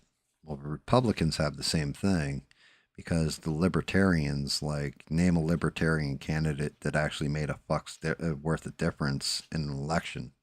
You could kind of say Ross Perot, but I didn't really see him as a libertarian. I saw him more as a independent. Who knows? Maybe even did run independent. But he's about the only one that's ever like put any kind of dent or changed any kind of election majorly in modern times that I can remember.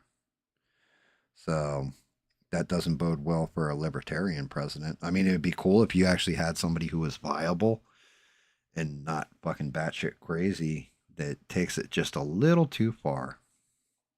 Because that is the problem with libertarians. They like to take it just a little too far. And when they do, people react gutturally.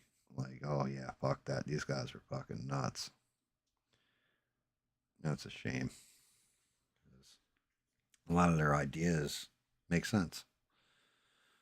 But some of them are just, yeah, like you need to legalize. Who are you to tell anybody what they can put in their body? If they want to do heroin, let them do heroin. Like, yeah, bro, no. No, that's not how that works. It's not good. Not good at all. It's also going to be interesting to see what happens over in the UK. That shit's coming up real soon. It's going to be interesting to see if Keir Starmer, because there's a big call for his ouster right now. It's going to be real interesting to see if he hangs on. And then if he does weather the storm, if he's going to run again and get in there again. The world is changing.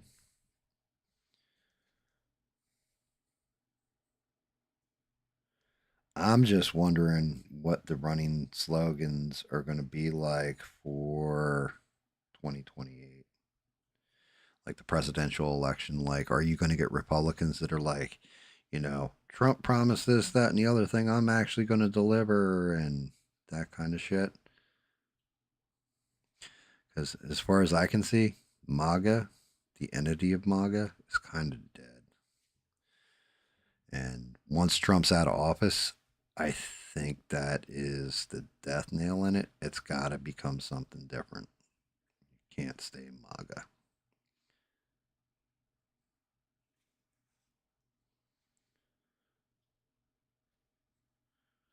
I think that whole little faction, that alliance, much like Charlie Kirk passing away. You see all the fractures through all the right wing talking heads on YouTube and shit. Once Charlie Kirk went away, you saw like, Ben Shapiro going off one way, Candace Owens going off one way, Megyn Kelly going off. You see these breaks, these chinks in the armor, and you don't realize how much of a part one person plays in all that. And for the right, that guy actually, I think, was Charlie Kirk as far as that space goes. But I think as far as politics goes, it's Donald Trump. Regardless if you like him or not, if you think he's doing a good job or a shit job, it's still Donald Trump is technically, I guess you'd call him the kingmaker. But one of the ones to watch to see how much influence Trump actually has on the American public at this point is going to be the race for Thomas Massie, because they are going after his ass. And if they're going after Thomas Massie and they get it on him, we'll know right away Trump has all the influence in the world and can flex any which direction, and Republicans and conservatives are going to vote that way. If Massie stays in power, Trump doesn't have as much juice as everybody thinks he does, or has lost some.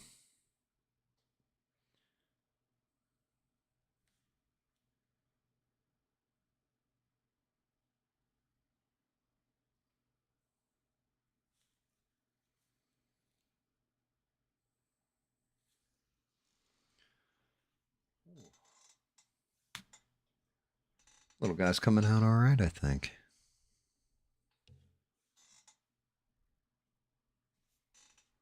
I think we got a pretty little heart here.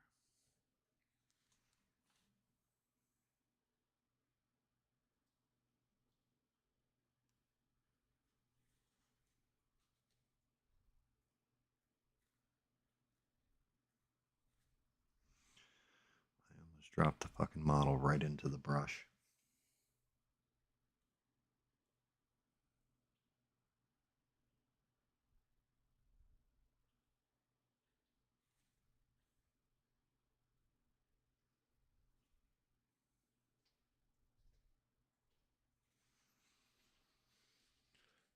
Get in there with the fine tip and nail all this little stuff. I'm just trying to get this big stuff out, especially in the parts you don't really see, like back here.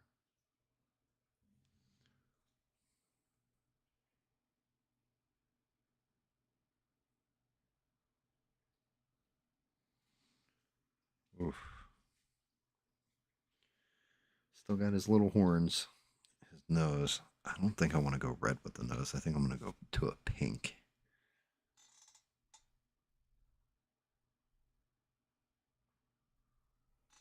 I mean, I appreciate that, Ian. I hope so. It's just it. I mean, it's Valentine's Day, to be honest with you. The two of us really give a shit about Valentine's Day. But the fact that and I've told her this, like, I was like, I tried to do a Yeti for you. And she's like, oh, yeah? Where is it? And I showed it to her. And she was like, oh, Jesus. I was like, yeah, I fucked it up. I fucked it up bad. So if I can nail this little fucker out, which is why I'm being like extra cautious and extra careful with some of the line work and trying to really get in there and get extra saturation on coloring and everything else. Really get it. I want it to look as good as I can fucking get it. Like you said, it's about the time put in. She'll appreciate it. but let's hope.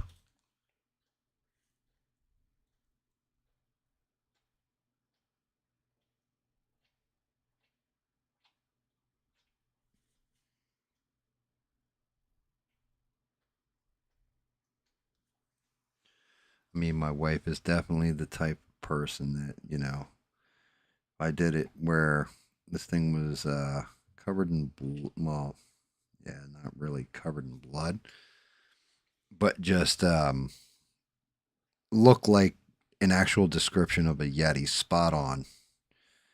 And then in a vicious pose and all that, she'd appreciate that more than probably this little heart thing I'm doing.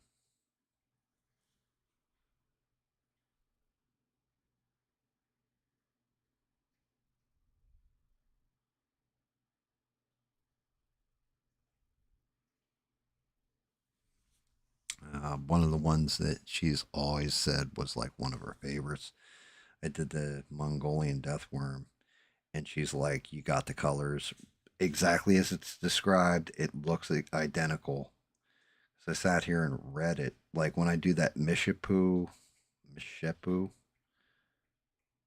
whatever, that one cryptid that I showed earlier that I printed out. I don't think you were here for it, but I had shown a couple of the things that I got printed, and I'm gonna have to look up the description on it. I'm gonna have to look up what people claim to have seen and everything else to try and nail the color scheme on it.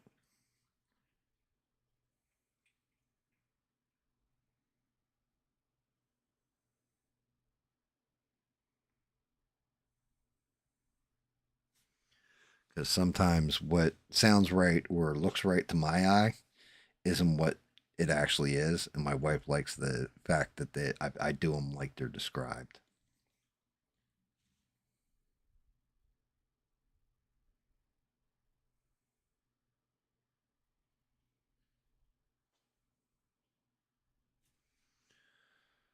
Which, God bless her, she loves these fucking things, and I've learned more about cryptids since I've been married than I ever thought I would know in my entire life.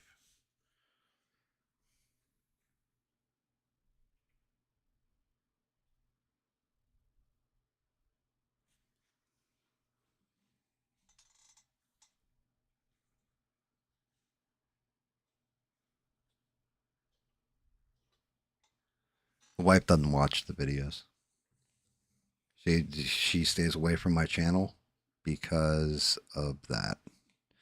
Because she doesn't want to ruin, you know, like if I'm working on a model for myself, right? So take like Lactus or something.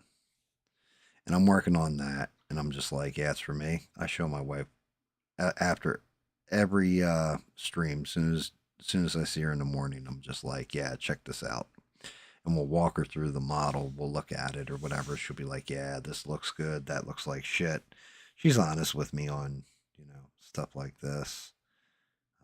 If I've done a bad job, if I've done a good job, nah, you nailed it. You captured it. Or this could have been a lot better. And this is how. Because she can see color like nobody I've ever met. Like she'll be like, "Oh yeah, the hue on this is wrong. You should have gone with this hue. It would have pulled this, and then it would look right." And she's always, every damn time, she's right. Um, that being said, when it's for her, she knows because I don't. She'll be like, "How was your stream last night? It went well, or whatever." Or I had, you know, X amount of viewers. I had this many less, or whatever. Okay, cool. If I'm not presenting her with a model, she knows that I'm doing it for her. She knows it's a model for her at that point.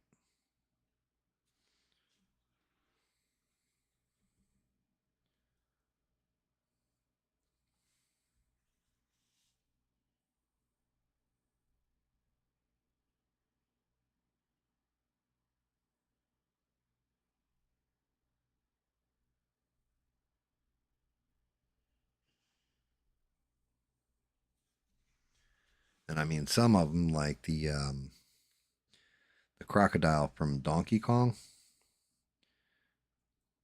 as soon as I was showing her, I was like, oh yeah, here's the models for this month out of Wicked. Shout out to Wicked. His a link to his Patreon's in the description. Shout out to Berserk too, and SW3D, who does nothing but Star Wars models. All links to their Patreons are in the description. When I showed her like the crocodile, she's like, yeah, I want that. So I was like, all right. So that one, soon it was a good test for my FDM printer. Because the base and the body on that thing are way too heavy for fucking resin. Not unless I'm going to do it like 30% of its size or something. That I printed out, as big as it is 50%. Like, it was a big fucking model. Hong Kong.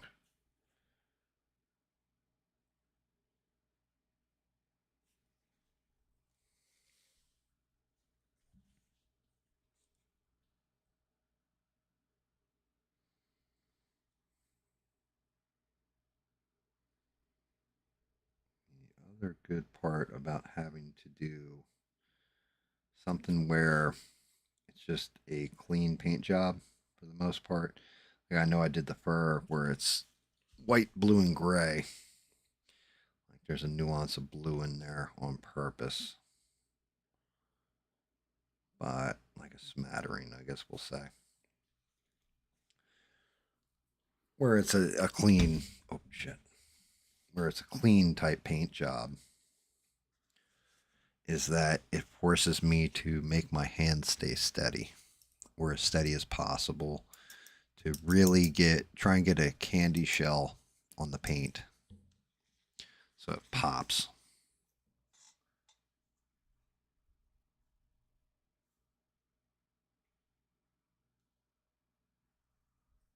You were lurking. I mean, I love it. The fact you guys lurk. The fact you guys will tune out, can come back later. Not enjoying the subject? Check back in 15 minutes, because we're probably going to be switched over. You know, don't like the guy speaking. Well, just tell me to shut the fuck up then. You know, I am pretty damn friendly and don't take this shit all that serious. Okay, so we are down to his horns and his nose. And I'm thinking,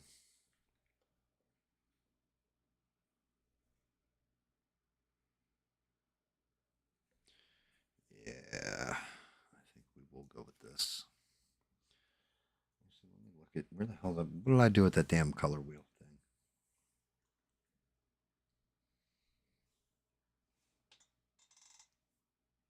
I don't know what I did with my color wheel. Thought about going to an orange, but I think I'm going to go to this golden yellow.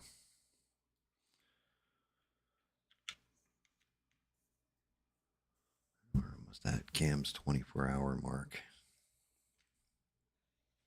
It's almost been 24 hours. Just going to hit it a little bit just to see what it looks like. And I don't know that I like that. I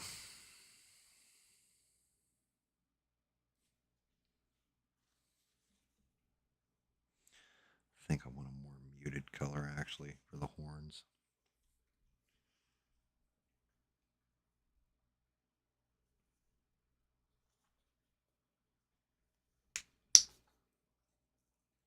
I'm going to do another test drop.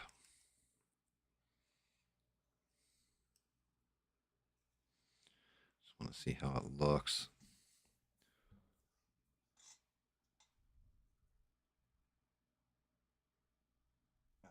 Well, I mean, Ian, look, man, when it comes to, you,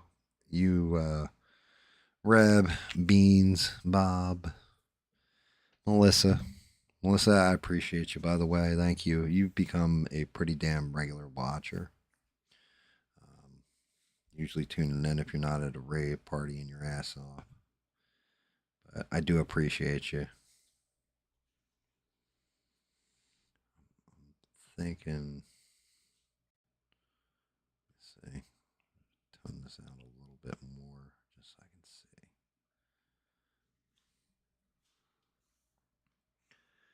Yellow.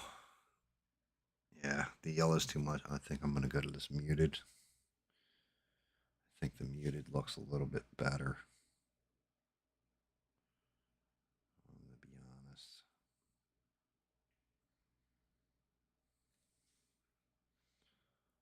It's going to take a couple coats to wipe that out.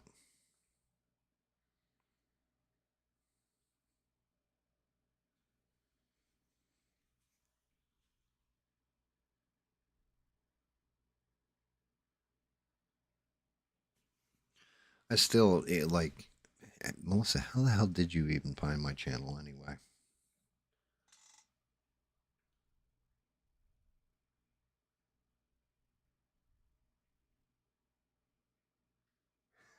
You know what you're going to get most times, so you pop in at just the right moment, talk shit. Hey, man, I enjoy it. By all means.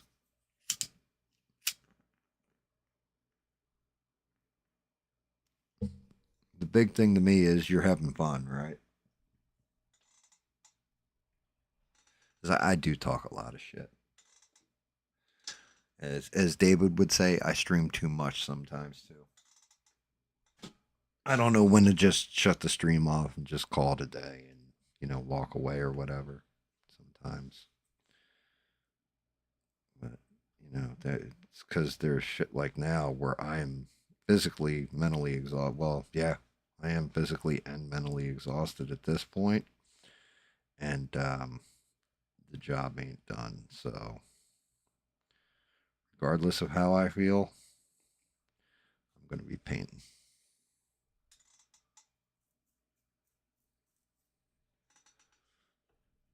Because this thing's got to get finished tonight. Not because I won't pick up a paintbrush, do it like, you know, during the day tomorrow or something, but I want this to be a one shot and looking good. Only thing I'm debating is should I put the white in the eye, or should I leave it like this? I kind of like it like this, and to be honest with you, I may even gloss them so that they shine.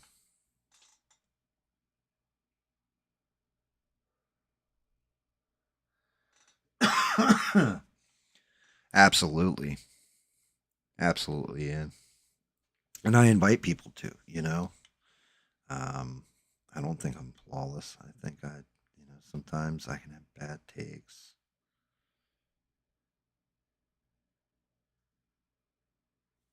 Sometimes the stream isn't what you normally think it would be.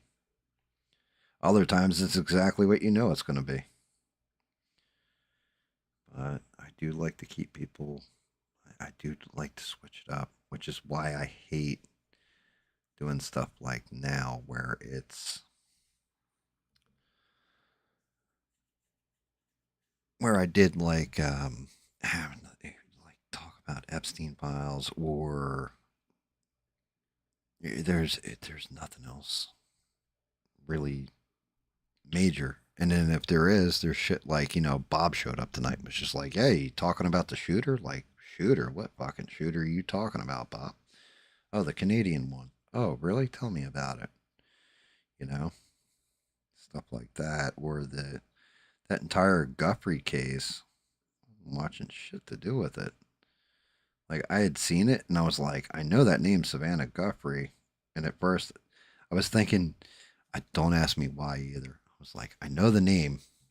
Savannah Guthrie, the chick who goes around no, that's Savannah Hernandez. And then, you know, I saw Savannah Guthrie or whatever talking and reading where they were comparing it to Silence of the Lambs, like the letter or whatever. And I'm just like, I still don't know who the hell this chick is. Am I supposed to know who this chick is? But the name's so familiar. It wasn't until I saw like the old show she's on or whatever. Like whatever show she's on CBS, NBC, whatever. I see the the old reel of her, and I'm like, oh yeah, I remember that chick.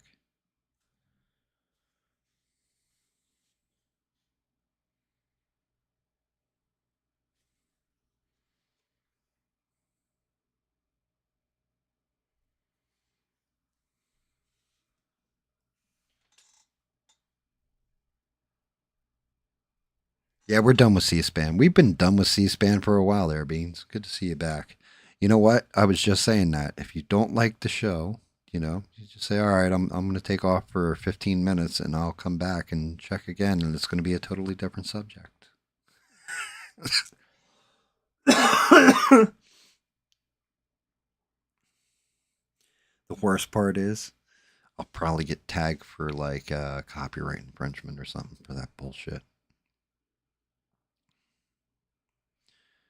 Although, were you at the cigar factory earlier, or were you actually watching stream? I think you said you're at work.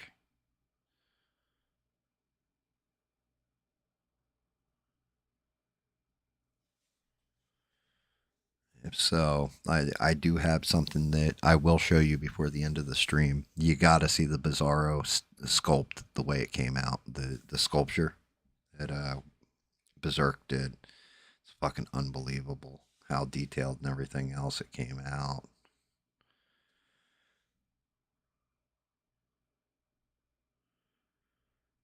And it's my practice model for a different version of Superman. It's like the ultimate practice model.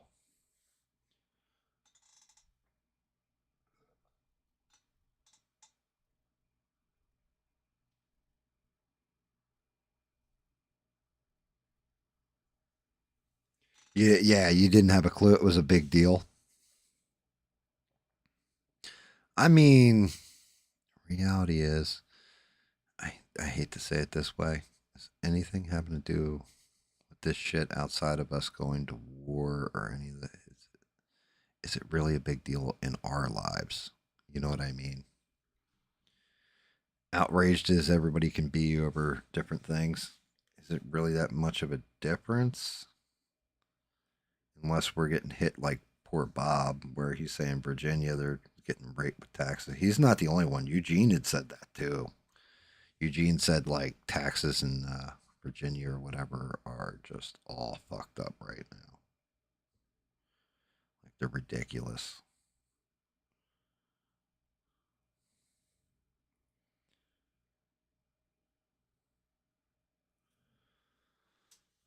Yeah, I do like the brown better.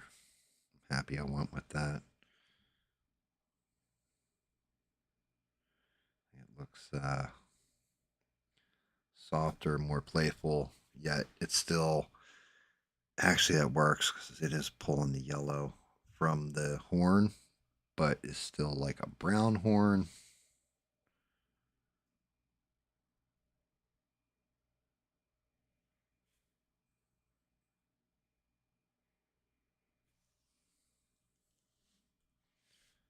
Making sure we got wall to wall color on that too. Probably should have cut this thing down. This guy is free on Thingiverse too. Make sure if you go looking for him. Anybody who's out there actually printing and painting this model, make sure you smash follow on the guy and give him a like, because he put in some time here to create a cute little thing for Valentine's Day. I think I'm going to come in here with gray.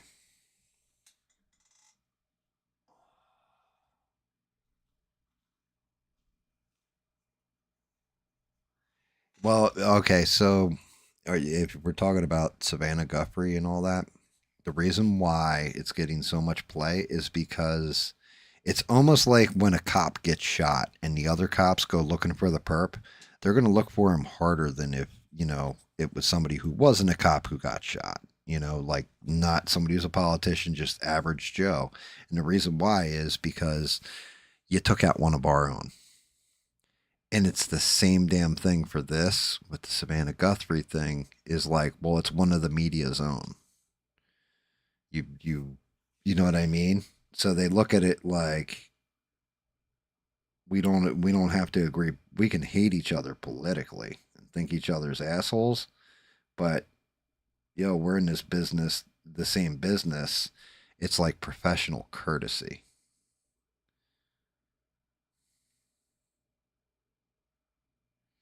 So they're going to carry. Plus, again, like I said, what else is the news really covering right now that has super relevance?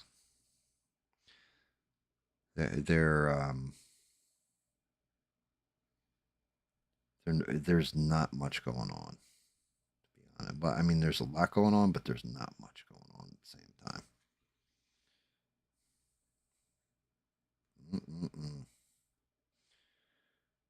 This little heart of mine.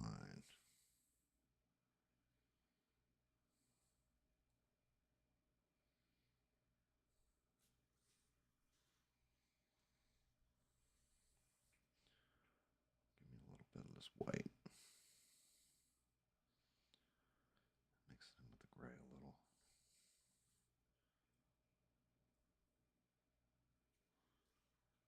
Feather that out.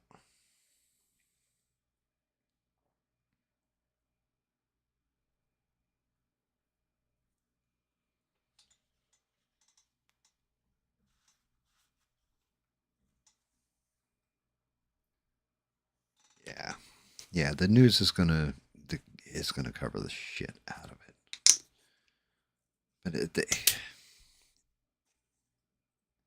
But can you imagine if it was your mom who got abducted? Like, say somebody's mom got abducted on the same day that this woman, and I'm sure there's a percentage chance where it's definitely possible somebody got abducted same time that this lady got abducted. It's all over the fucking news. Imagine being the person like, yeah, my mom got abducted the same day, but nobody gave a fuck because everybody was covering this chick. That'd be pretty awful.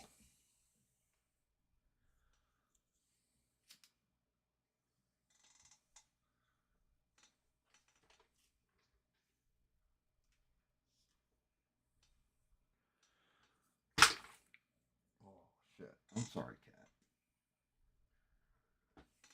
My poor cat. I just bonked him.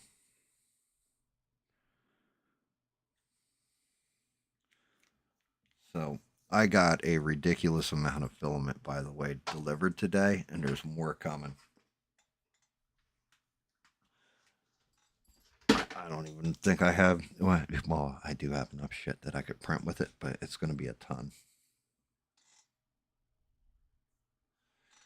Yeah, like local news. But who watches local news?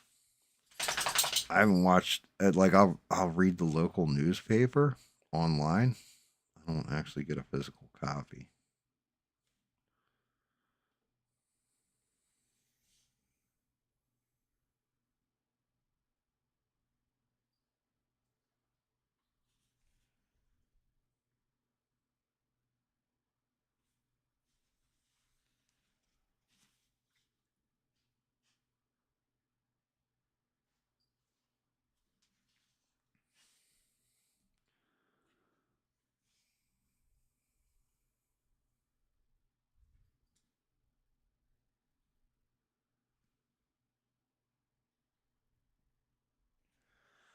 Doing this thing is definitely not in my comfort zone.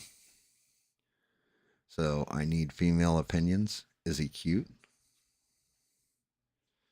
Let me cut down the light so you can actually see him a little better. Is he actually cute?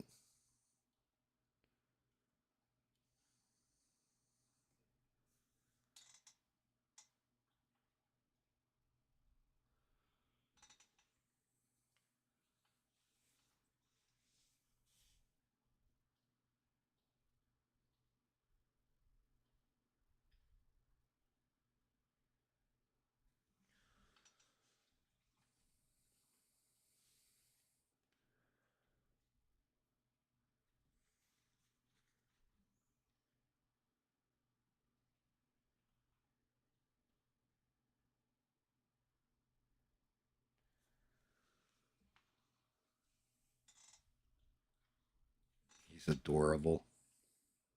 That's definitely kind of the reaction I appreciate that. Thank you.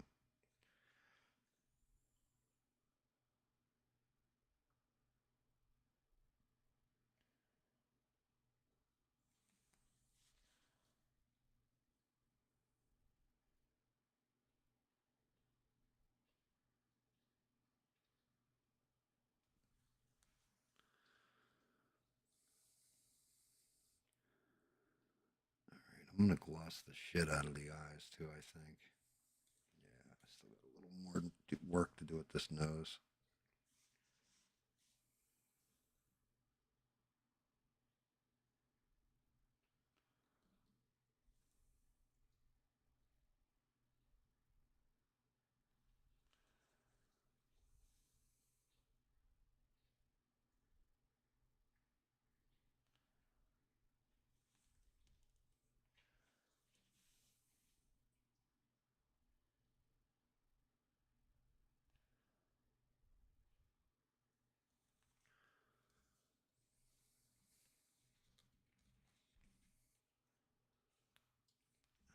I think I might. I feel like I should do another pass on the red heart, but I think it might be enough.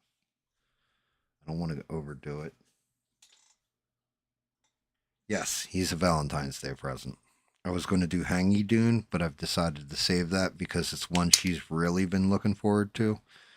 And Valentine's Day to us is kind of just like, it's another day. Happy Valentine's Day. Happy Valentine's Day. Here's some dick, you know?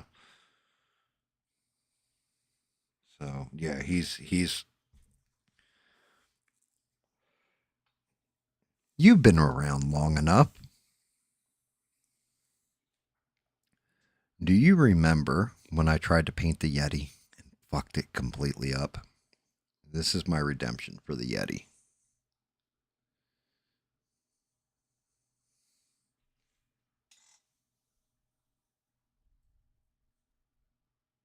Nice. Nice.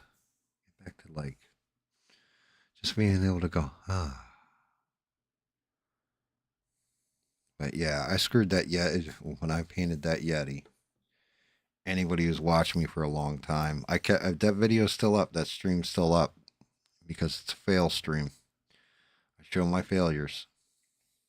I'm legitimate about things like that, you know. This is where I failed, and I failed bad on that Yeti. Like the more I put on there, the worse that fucker got.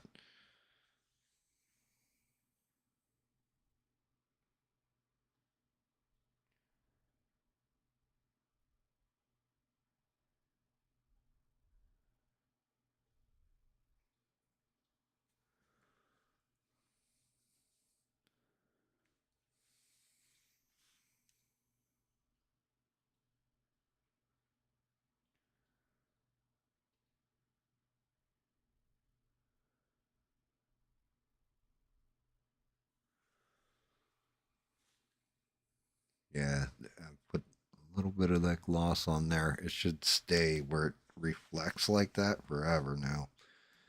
Clean the shit out of this brush, and the bristles were a little roughed. Yeah. Yeah, so if you remember the Yeti, this is the redemption arc for the Yeti. Where I wanted to give her a Yeti. I haven't found one that, like, even reprinting the one that I did and redoing that one, I looked at the model and I'm like, I don't like the model for it. Just something about it didn't feel right. In hindsight, and like, it's not a terrible model if I needed a mini for D&D, but it just doesn't. For her cryptid collection, it doesn't fit.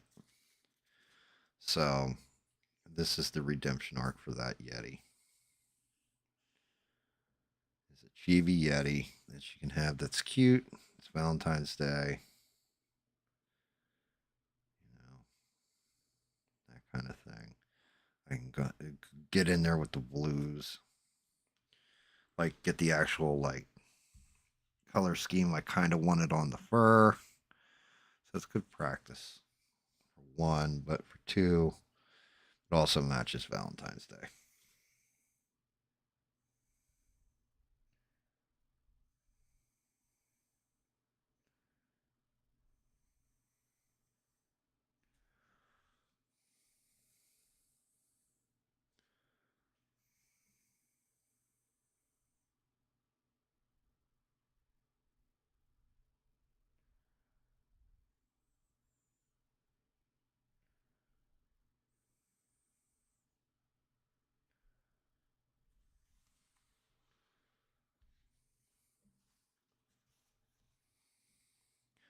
So this gloss on there, it should look pretty damn decent.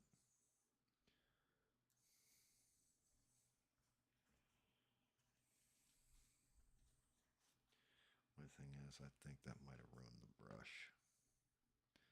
Which is funny because I paid $1 for the pack of like 12 of this run of brushes. I think this one might be at its end use, unfortunately.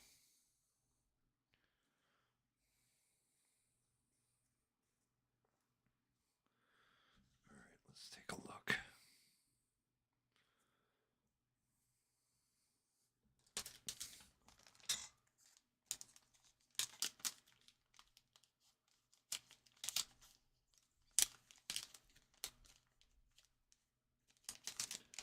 Friday the 13th, I got to play the lottery.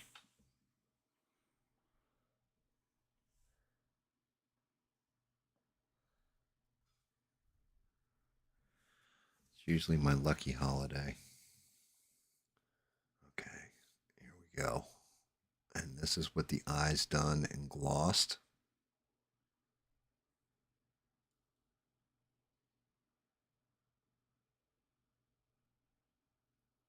What do you think?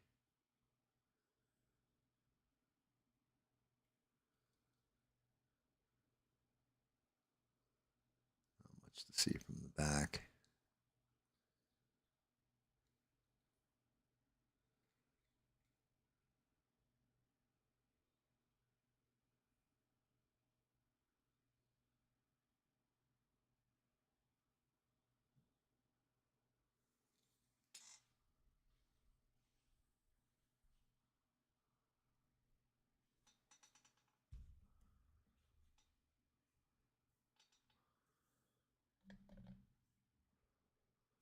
Ooh.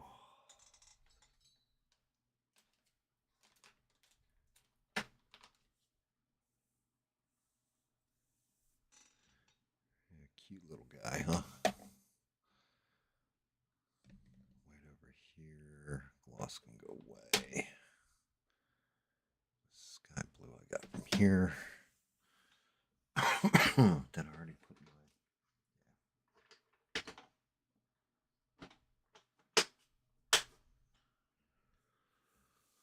Whew. Yeah, he's done.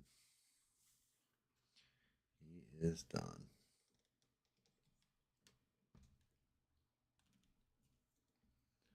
Let's take a look. Oh, I think I just bumped the... Yeah, I did. I knocked the camera line out. Yep, completely disconnected it.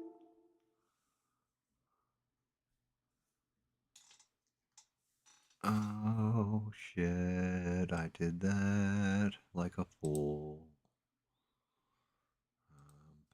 Off and back on again.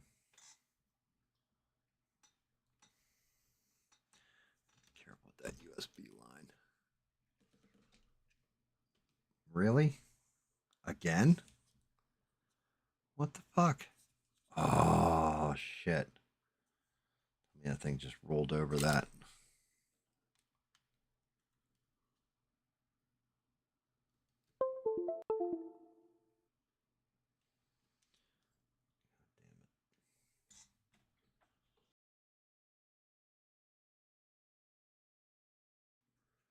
Uh-oh.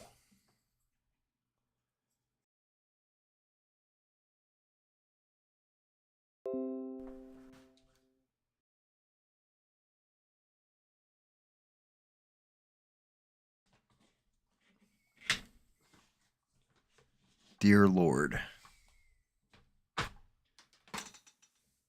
Knock the USB hub completely out.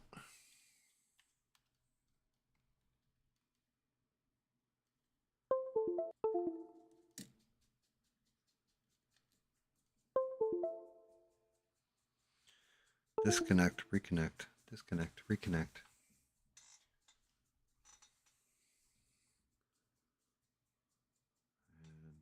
And let's see, do I have this thing up and running yet?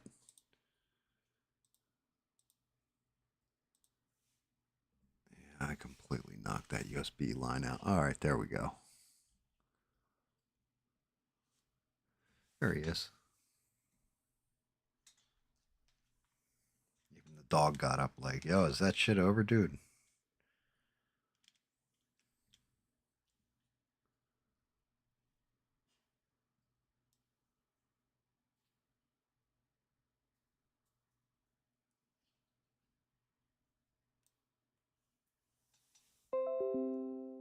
Yay. I can save them all.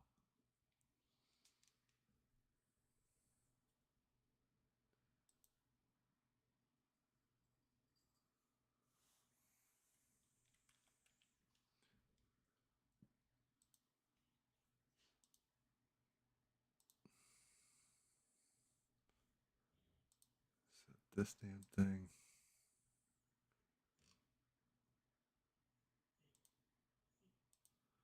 I'm going to kill my dog.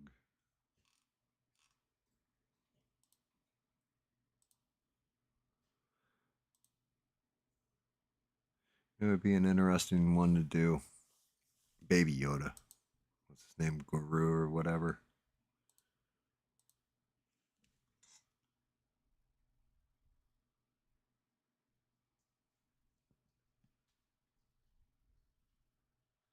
Yeah, if this little fucker comes to life, I love you. Now I must kill you. Like goes through the house like on a rampage.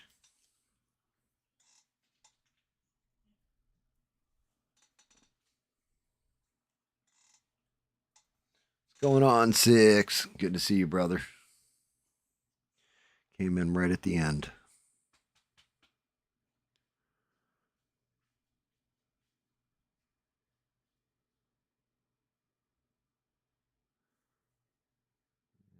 Came out all right. A little too bright.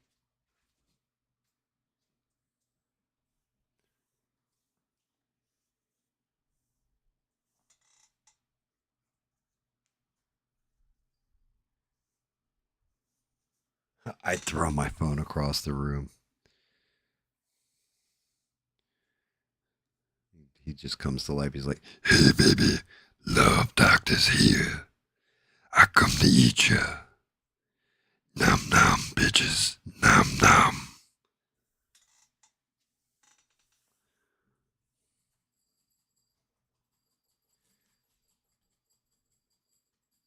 See, there is something I don't like on him. I'm going to address. Let me get up high with this. Hopefully I don't kill the damn camera again. The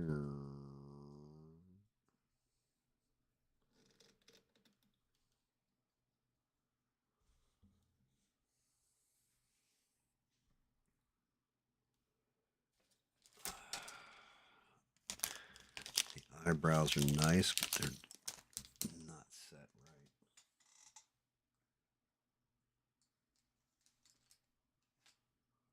Bob, it's only one. Normally you come in at 4 and yell that shit. Although, I'm not up for much longer, Bob.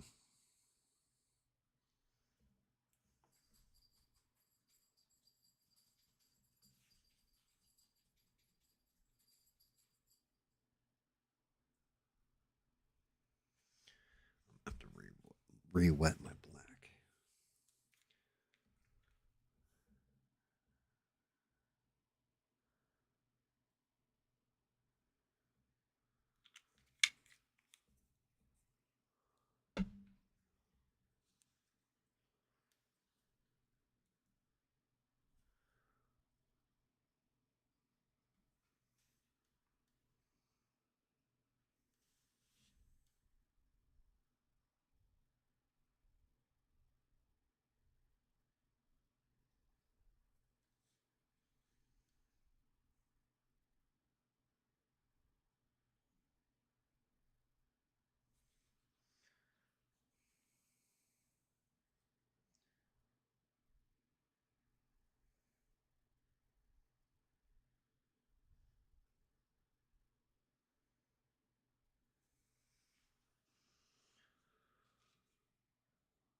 he had to have these little friggin' eyebrows.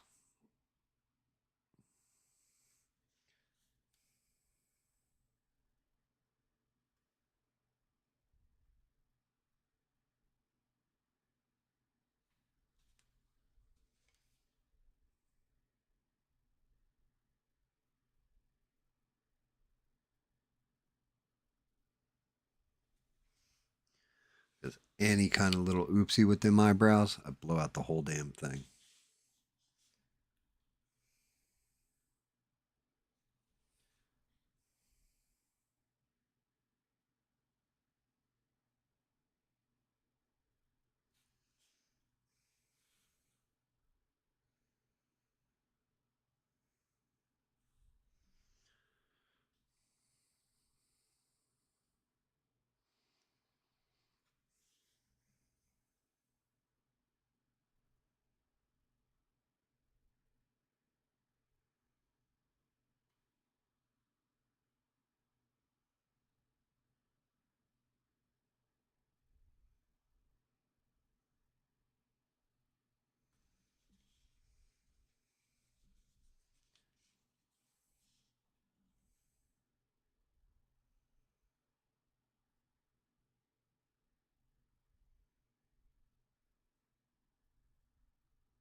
There we go. That's better.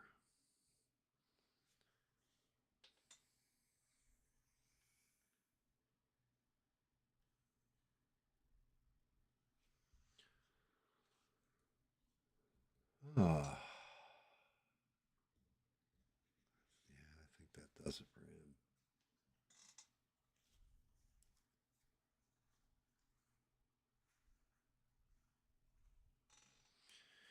You lay down, sleep hard for like 45 minutes, wake up, and you're like refreshed. And then you get another beer in you and you pass back out. I mean, do you even dream when you pass out that you can remember? I don't know if you're a vivid dreamer or not, Bob.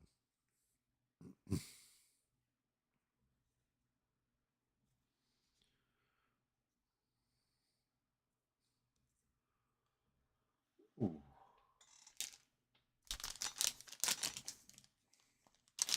He's done.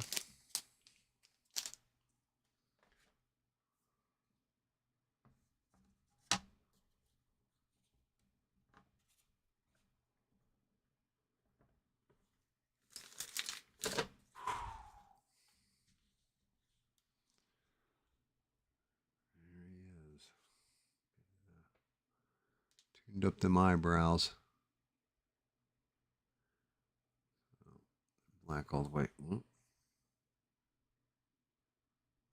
know. That is toned all the way through, huh? A minute there, I thought I had a blowout. I don't. Yep, he looks friendly.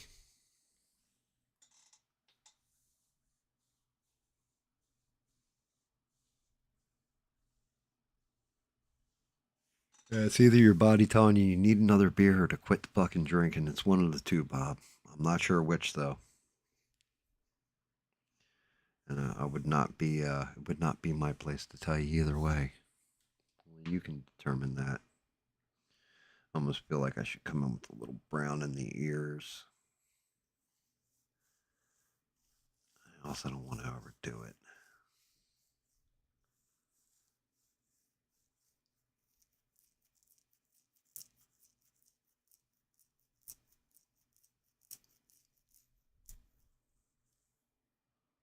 Because the way the natural light catches, it adds shadow automatically. It's crazy though. A little bit of gloss paint on there, and those fucking eyes follow. Like his eyes move. I see you. I see your soul. Take my heart, or I will just use a chainsaw and turn you into my supper.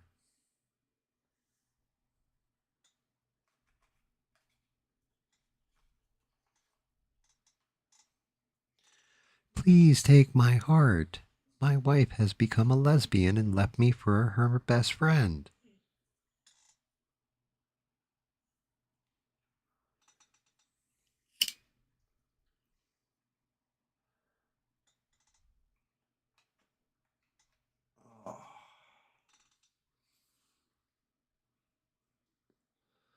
I blame a lot of this on Six.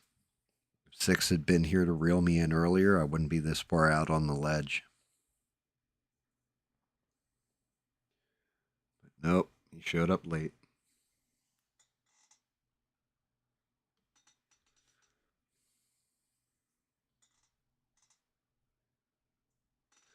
I don't have any issues. But this little guy right here, he may look cute and everything else. It's a syphilis demon. Its soul is trapped in there, Bob. And, you know, I'm going to mail him to you. Now, if you let him out of the box, the syphilis demon will get you, Bob. Allegedly.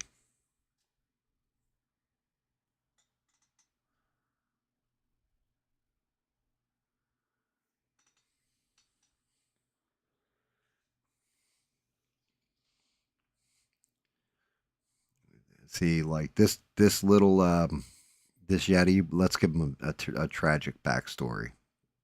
So he looks all smiles and happy and everything else, and he's got this heart in his hand. But the reason why he's got the heart to begin with was because he went on a drunken bender 2 nights ago, and then he beat up Mrs. Yeti. And this is him showing up. He's visiting her in the hospital because he was blackout drunk and he doesn't know how hard he went. So he showed up in the hospital like, "I'm sorry, honey. Here's a candy heart for you. Will you be my wife again?"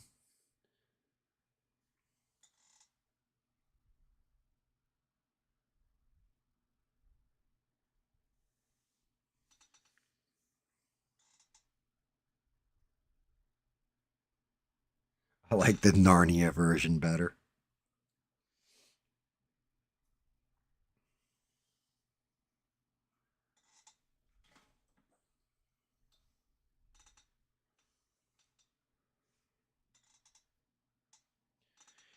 The scary part about this is, like, I think my wife will like it, but she's definitely going to be like, yeah, did you do something fucked up because you gave me something like, cute and girly and stuff like that instead of like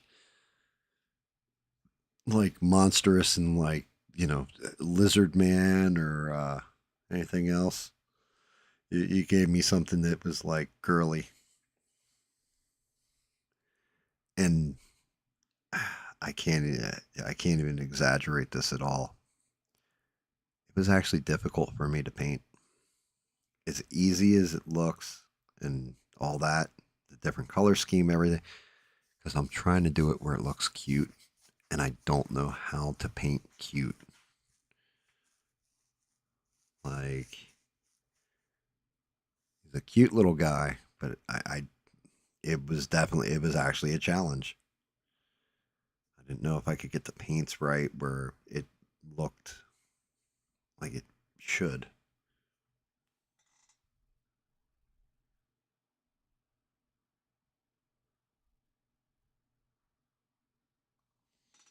Well, that's just it, Bob. That's why he's got the heart, right? Because he's going to give it to his wife, and then when they get out of the hospital, like when she heals from her fractured skull in like 2 months, and she accepts this heart, then that I'm gonna have to print another Yeti that has flowers. He's gonna do it again.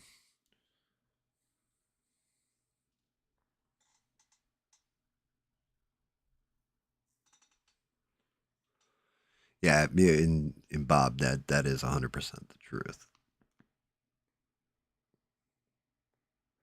The only time you hit a woman is a spanking. But only when it's an invited spanking, guys.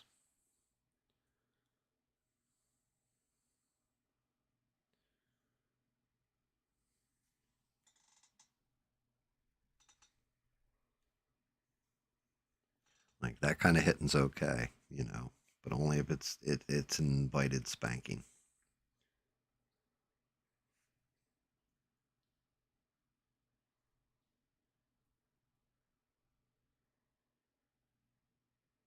If you don't want to know what I mean, then you need to watch Monty Python and the Holy Grail.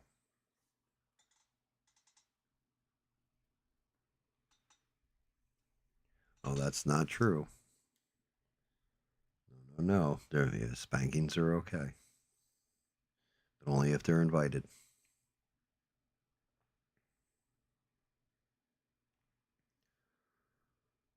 Oh, dear Lord.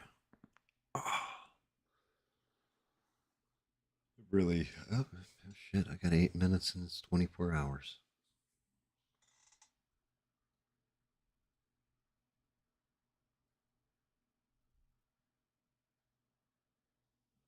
Oh, Bob? Bob said you don't hit them. You just shake the shit out of them. That's what Bob said. Now, Bob said if a guy hits a woman, guaranteed he's going to do it again, like no matter how sorry he is. And Bob's not wrong.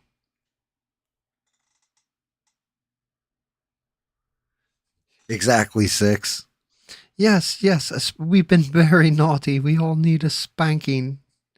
The knight's like, well, I could stay for a bit longer.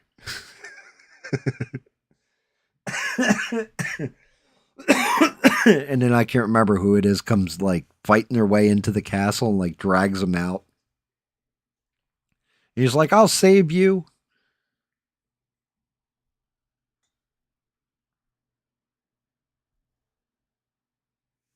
Yes, we've all been very naughty. We need a spunking.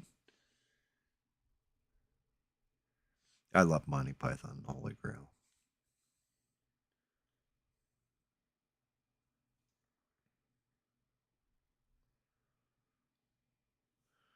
Such an epic movie. Yeah, like I said, Hangy Dune's going to be an interesting one to paint. It's like this teal color. I don't even know if I own a teal color. I'm sure I do, but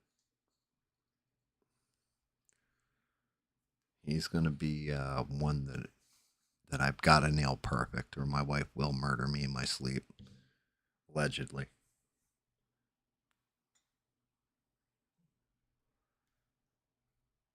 Something like this I can take artistic license on, you know. The Hangy Dune's got to be precise.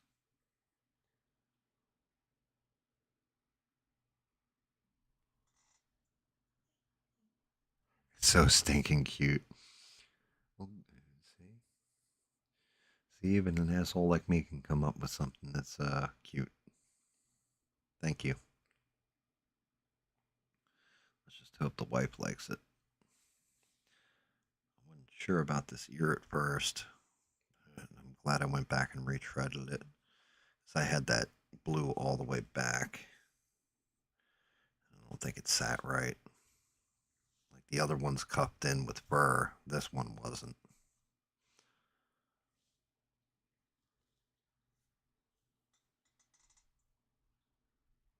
My wife doesn't, well, she does. But the last time my wife squeed was when I gave her, God, I gave her a Canon, like she wanted this specific camera. And I got it for her for Christmas, and she was like, she wasn't expecting it, and I caught her completely off guard.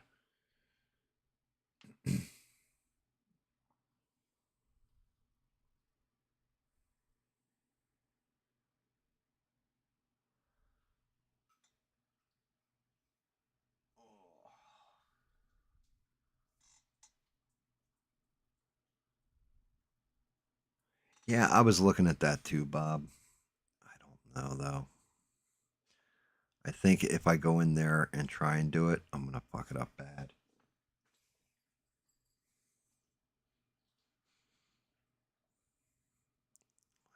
think the definition on the ear, like when it sits, because of the way the shadow rides with it, it kind of like shades itself in.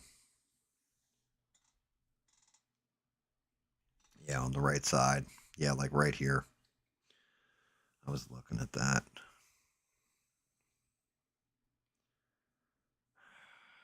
Fuck it. Let's see what it'll look like. Damn it, Bob. You have to go saying these things. Whatever I do to one, I got to do to the other.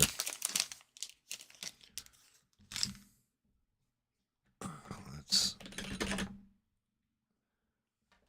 like a very mild brown. Like flat earth.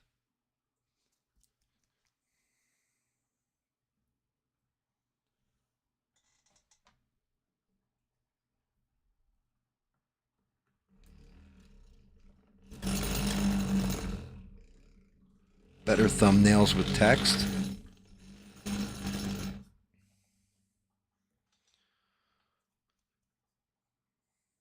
I mean, if I wasn't so lazy, that's actually not a terrible idea.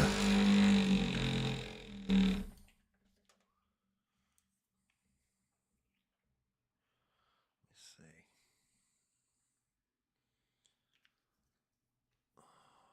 Just a touch.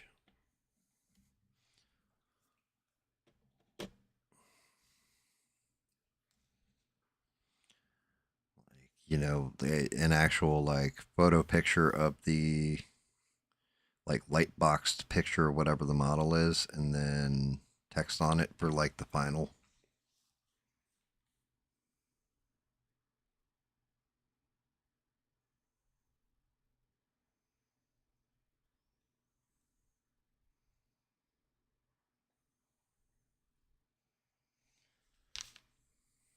I don't know about this, Bob.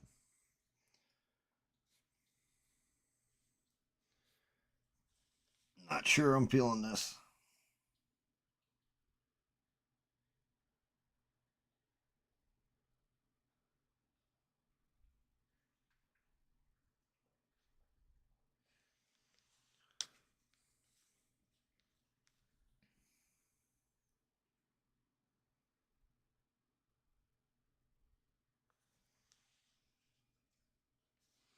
I don't know that I like that. I mean, it's okay. I don't know though.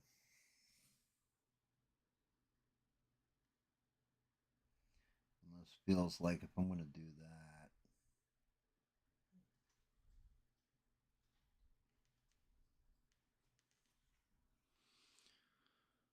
I gotta like actually paint it in.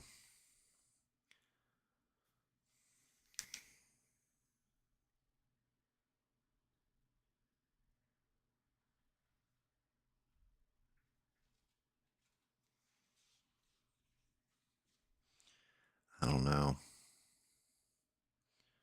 I don't know. What do you guys think? I think the inset brown. Or do you think nothing?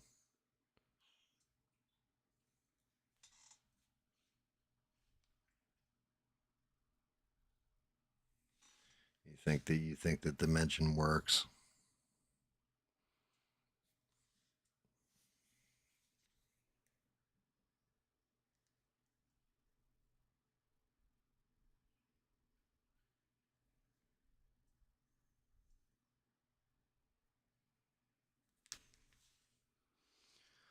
I don't want to pull the brown out too far though.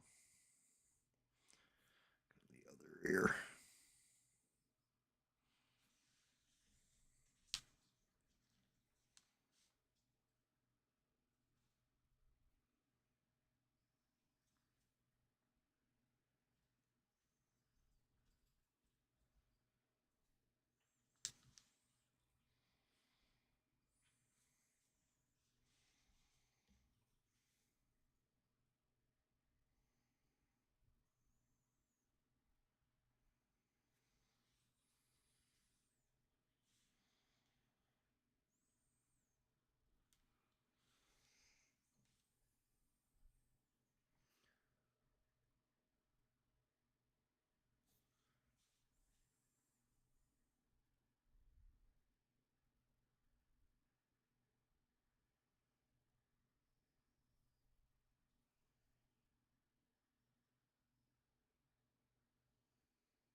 you think I should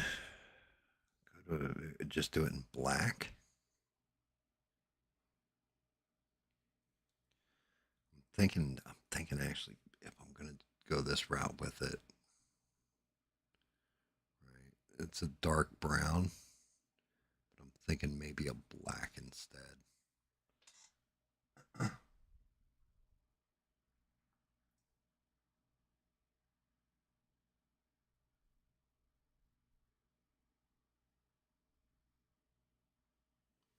A Munchichi. I have not heard that in a long ass time. But yeah, I mean, I'm debating if I should just go black with this. Well, I don't know. I think the light brown might be enough. I don't know if I want to go too dark with it.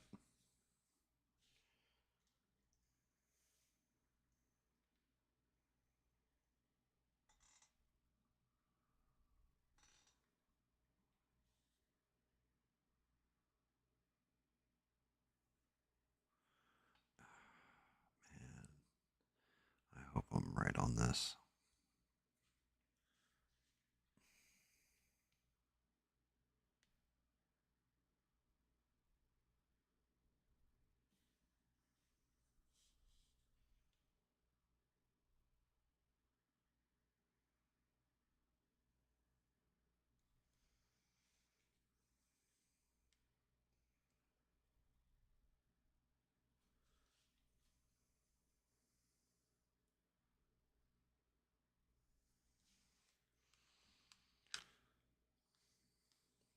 Little tiny ear holes.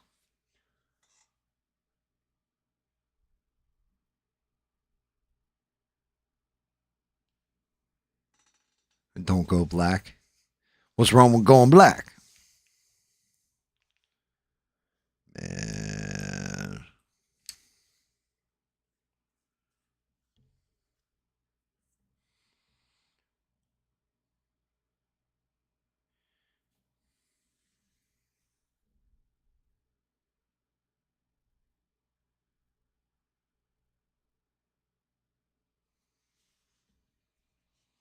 I'm clearing out the black guys.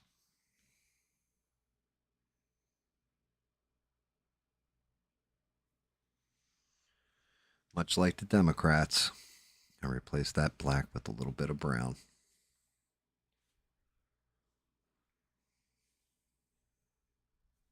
Cool.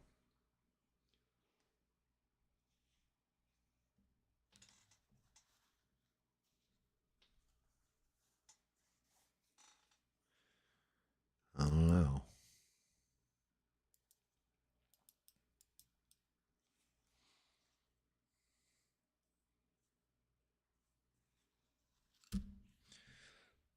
Don't know.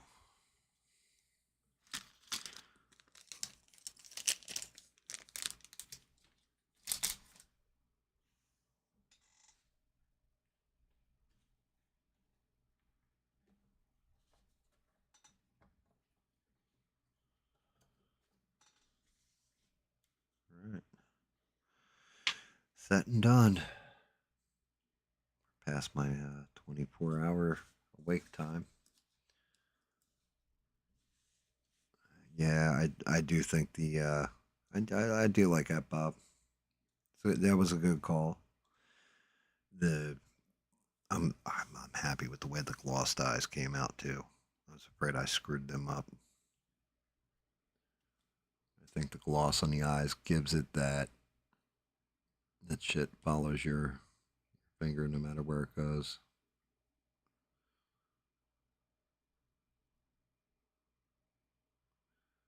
Kind of creepy.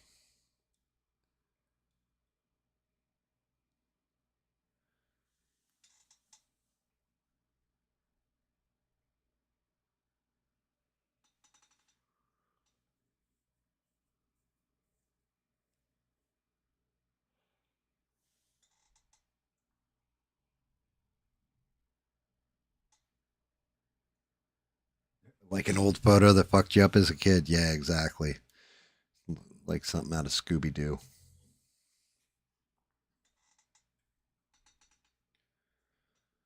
Alrighty, guys.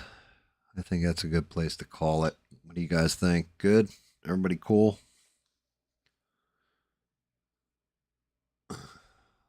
Sorry about turning the stream into C-SPAN for a minute there with the whole commentary on the Bondi.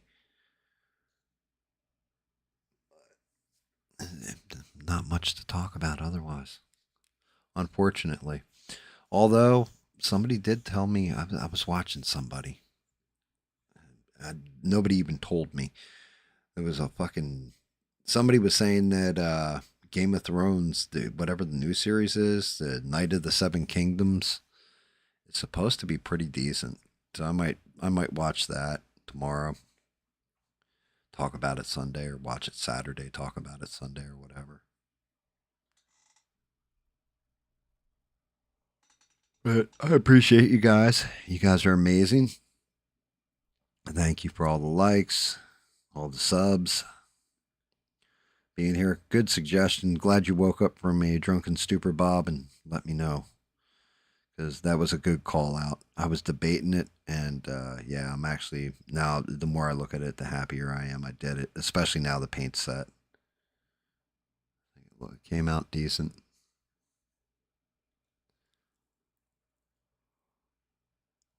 I'll be back tonight with David, at the very least. 8 o'clock Eastern Standard. We're going to play that, I think it's called Research Rest Stop, or whatever the hell, whatever it is. But you're running a gas station and you're aliens and you've got to spy on the humans and not get caught. So we're going to check that game out. And if it sucks, we'll have a backup game to play. But figured, why the hell not? Let's give this one a shot. I think it's a small game, probably simple. Hopefully we knock it out quick.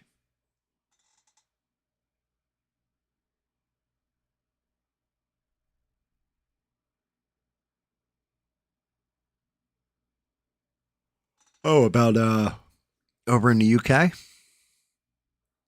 It's probably a good conversation for tomorrow. But, you know, David was talking about, you got, his big thing is, and Danny Boss had said something about this too, about Nigel Farage.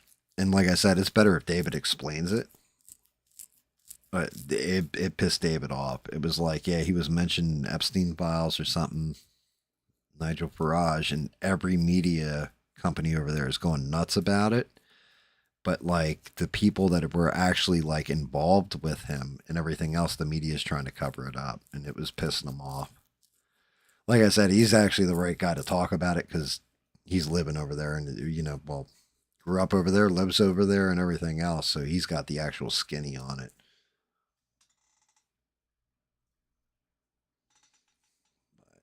But, yeah.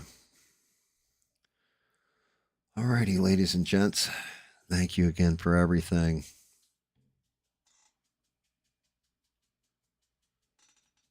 I definitely couldn't do this show without you, so I appreciate the hell out of you.